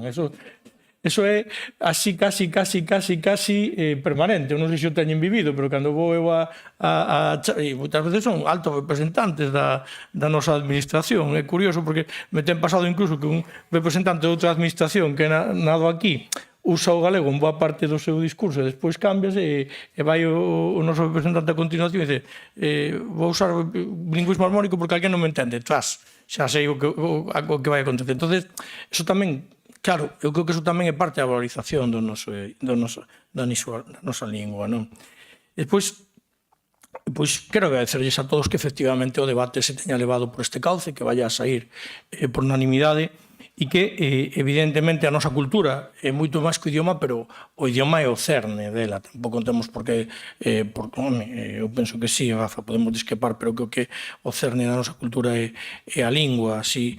ten sido desde sempre e non é unha lingua ademais que hasta a mí se me fai agarimosa, non? O sea, porque eu chámenme vostedes, o mellor é por eso, non? O xen nacionalista. Cando escoito falaron os nenos en galego, pareceme unha lingua moi amable, unha lingua moito máis amable que o castelán, pero non por nada, xa digo, non teño ninguna actividade contra o castelán, que me parece moi ben falala e os meus fillos quero que a falen, por suposto. A miña cuñada é profe de lingua castelá, só faltaba que non quixera eu que a lingua castelá fora valorizada, pero claro, xoga con ventaxe, é a realidade, xoga nunha situación de ventaxa frente á propia lingua galega. E eu creo que aí é onde as administracións temos a obriga, pero non por obriga. Eu creo que estas cosas non hai que facelas por obriga, hai que facelas por convencemento de defender o que sí que é propio e neste caso pois está claramente nesa situación de desventaxe e minorizándose. E a partir de aí, pois xa digo, non acabamos aquí de inventar a pólvora nin de nin de sacar adiante unha iniciativa que garanta o futuro do galego, pero sí que é un pequeno paso que é identificar un problema e tratar de poñer un camiño para onde queremos achegarnos. Nada máis, moitas grazas. Moitas gracias. Pois eu, no turno de peche, pois quería, en primeiro lugar, agradecer o acordo, non? O acordo de todos, porque, efectivamente, nun punto no que podía haber un debate ideolóxico, como algo, por de alguna parte se pretende, eu creo que a sociedade galega é bastante máis, en xeral, eu creo que somos bastante máis conscientes. Logo contarei algunha anécdota tamén referente a min, como que tamén vai sorprender, como me sorprendeu oír a min que os fillos de Bernardo falan castelán, non? Bueno, pois quero decir que o primeiro é iso, eu creo que efectivamente estamos todos de acordo e as intervencións foron así, bueno, algunha non tanto, pero foron na liña do acordo, non arroxarse, eu creo que non hai ningún, estas alturas, penso eu, que non hai ningún censor do galego, ou mayoritariamente, penso eu ningún censor do galego. Eu falo, por exemplo, a miña experiencia, eu que teño uns anos, eu eduqueime, eu son galego falante, a miña familia é galego falante, eu que mamei na casa desde o nacemento e, lóxicamente, creo que se nota que son galego falante. E cheguei á escola e me falaron en castelán. E me educaron en castelán e traballei, e o meu traballo era na xusticia, na xusticia, onde son profesional, e ali é o castelán, vamos, ali é anecdótico o uso do galego. Non estudiei en castelán, e, sin embargo, a min nadie se riu de min por falar en galego, e eu falo cómodamente en ambas linguas. Non sei se o farei ben ou mal, pero desde logo falo cómodamente en ambas linguas e non me supón ningún problema ningunha delas. Por lo tanto, eu creo que o que prestixa a lengua, o que realmente fai por a lingua, son acordos como estes, acordos onde un partido, ou todos, non? Pero neste caso, o propoñente é un partido que ideolóxicamente está nas antípodas do goberno que aquí ou que temos esta maioría relativa e, sin embargo, chegamos ao acordo e non hai ningún problema. Eu creo que é relativamente fácil. A cuestión era casi o diñeiro, que era se tiñamos máis ou menos diñeiro, pero na filosofía do que había que facer por o galego, eso non levou, por o que me transmitiu César, estou seguro que as conversas foron así, non levou 5 minutos, poñernos de acordo. Por lo tanto, eu creo que a nosa sociedade é moito máis sinxela que eses enfrentamentos que se pretenden facer, é moito máis complexa.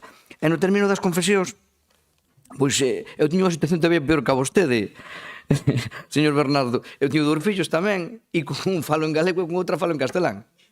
Usted fíxese a onde chega o tal. E me sinto cómodo nos dous.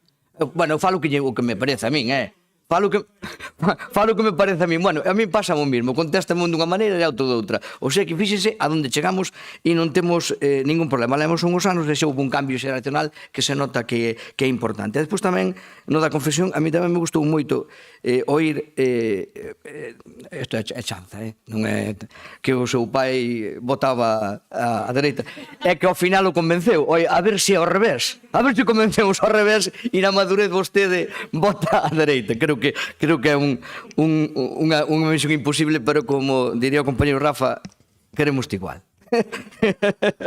Queremos igual. Bueno, fora destas chanzas e esas bromas, eu creo que o importante de todo é que unha discusión sobre, ou unha moción que podía levar á controversia, que podía levar ao enfrentamento, que podía levar a posicións ideolóxicas moi concretas e de moito enfrentamento, remata no que rematamos, nun clima de cordialidade, onde hai un absoluto respeto por a liberdade de cada un e, por suposto, un amor. Realmente así é por a conservación da lingua. A min tamén me preocupa, eu que son galego falante, a min tamén me preocupa efectivamente a situación que se vive, pero eu creo que non é tanto un problema nin de Galicia, nin da Administración de Galicia, creo que é global, e comentámoslo, vémoslo aquí, salen da casa falando galego e veñen do colexio falando castelán. Cando no colexio lle falan sempre en galego, e a nós era ao revés. Salíamos falando galego e nos colexios falábamos castelán e seguíamos falando en galego. E entonces eu creo que é un problema máis complexo que o da educación e demais. Bueno, en definitiva, todas estas confesións eu creo que o que fan é que demostran, unha, que estamos todos de acordo en prestixiar o idioma galego, dúas, na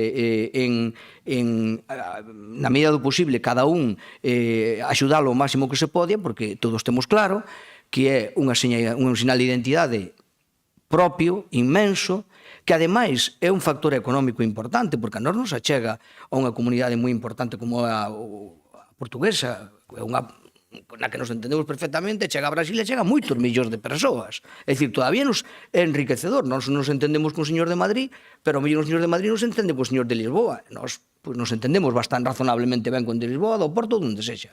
E, por tanto, eu creo que é unha riqueza cultural e incluso económica que temos que potenciar entre todos. E por eso, a min me gusta, particularmente, creo que a mellor, pois nesta institución, agora mesmo estamos facendo bastante a prol do galego, sin ser pretenciosos, porque sabemos que non vamos a cambiar o signo do mundo, pero desde logo podemos transmitir unha idea e un acordo que desde logo probablemente sexa beneficioso. Cando menos desde logo non é perxudicial para nadie, é si beneficioso, e se conseguimos que con este acordo, con estas circunstancias e con estas axudas e con estas accións, pois consigamos que alguén fala o galego ou siga falando galego, pois conseguiríamos o obxectivo final, que non é outro que amar e defender a nosa lingua. Gracias por o turno e por o acordo. Bueno, votamos logo. A favor? Vale. Pois queda aprobada por unanimidade.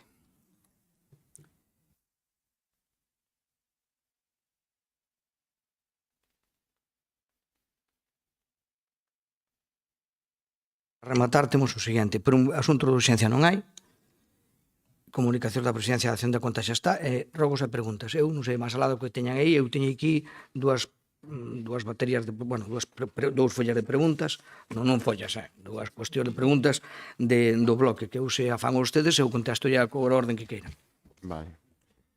Bueno, pois a primeira relativa ao balneario de verán, nada, por sintetizar, que xa a súa construción desde o ano 2007, con distintos investimentos, varios millóns de euros, parte deles, 400.000, foron desta Deputación Provincial, e a estas alturas seguimos sin que o balneario este aberto. Entón as preguntas son si pode a Deputación Provincial informar sobre o estado actual das obras do balneario de verán e os motivos por que a súa apertura se ten retrasado ata a data. Sigo as facendo a todas mellor, verdad?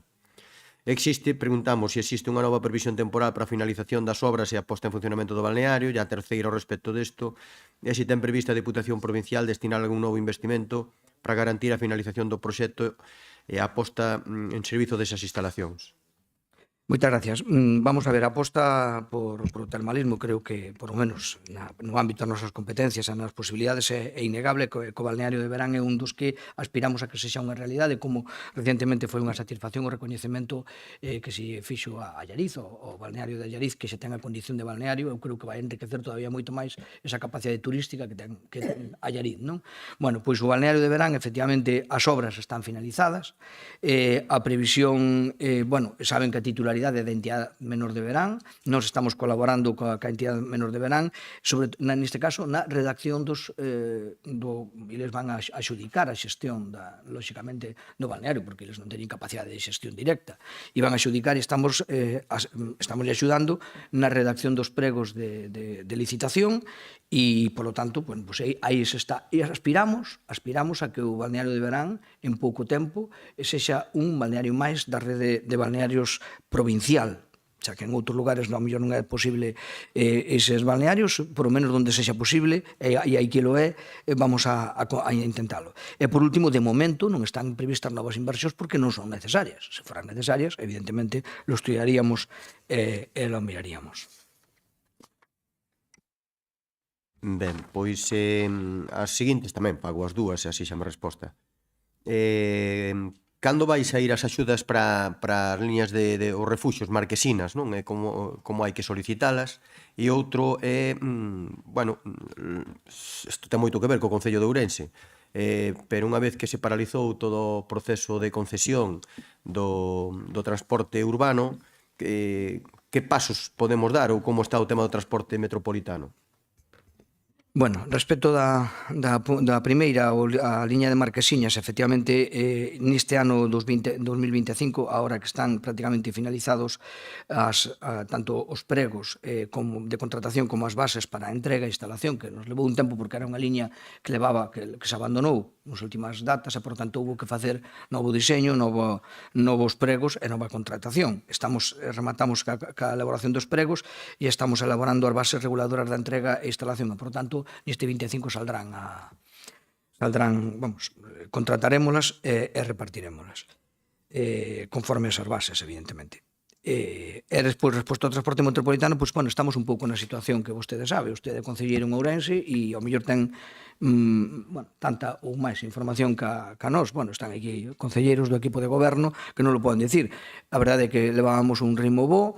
Evidentemente sabemos todos que depende da concesión, da adxudicación do contrato de transporte, bueno, do contrato de buses de Ourense, e, bueno, pois o que non sei se algún compañeiro de DO quere dicir algunha cuestión, non é meteros en ningún lío, simplemente nós agora o que sabemos é o que se nos comunica por a prensa que está por unhas modificacións que teñen que facer, pois que está paralizado ahora mesmo a tramitación, e, por lo tanto, pois, evidentemente é o que sabemos nesa primeira fase que vostede sabe, porque participou nesa mesa, sabe que a primeira cousa era a extensión de liñas, se non hai o contrato axudicado que permite esa extensión de liñas, agora mesmo non damos feito nada. Deseamos que eu sei que hai vontade de facelo, deseamos que se solventen canto antes eses trámites administrativos e se axudique e o traballo nesa primeira fase máis ou menos está feito, porque esa primeira fase era a extensión de liñas, estábamos todos de acordo nas liñas, estábamos todos de acordo na extensión e a única cuestión é a axudicación e ver en que condicións temos que respostarlle o resto dos concellos na parte que teñamos que poñer, pero bueno, depende obviamente da axudicación. Nada máis por a miña parte. Non? Bueno, pois moitas gracias. Moitas gracias. Boa tarde a todos. Sí, dígame. Solo es un pequeño ruego. Sí. Hoy a la noche, a las 9 de la noche, haremos el pregón en la Plaza Mayor y le ruego que no se lo pierdan, que va a ser espectacular. Gracias. Los antecedentes nos invitan a ir.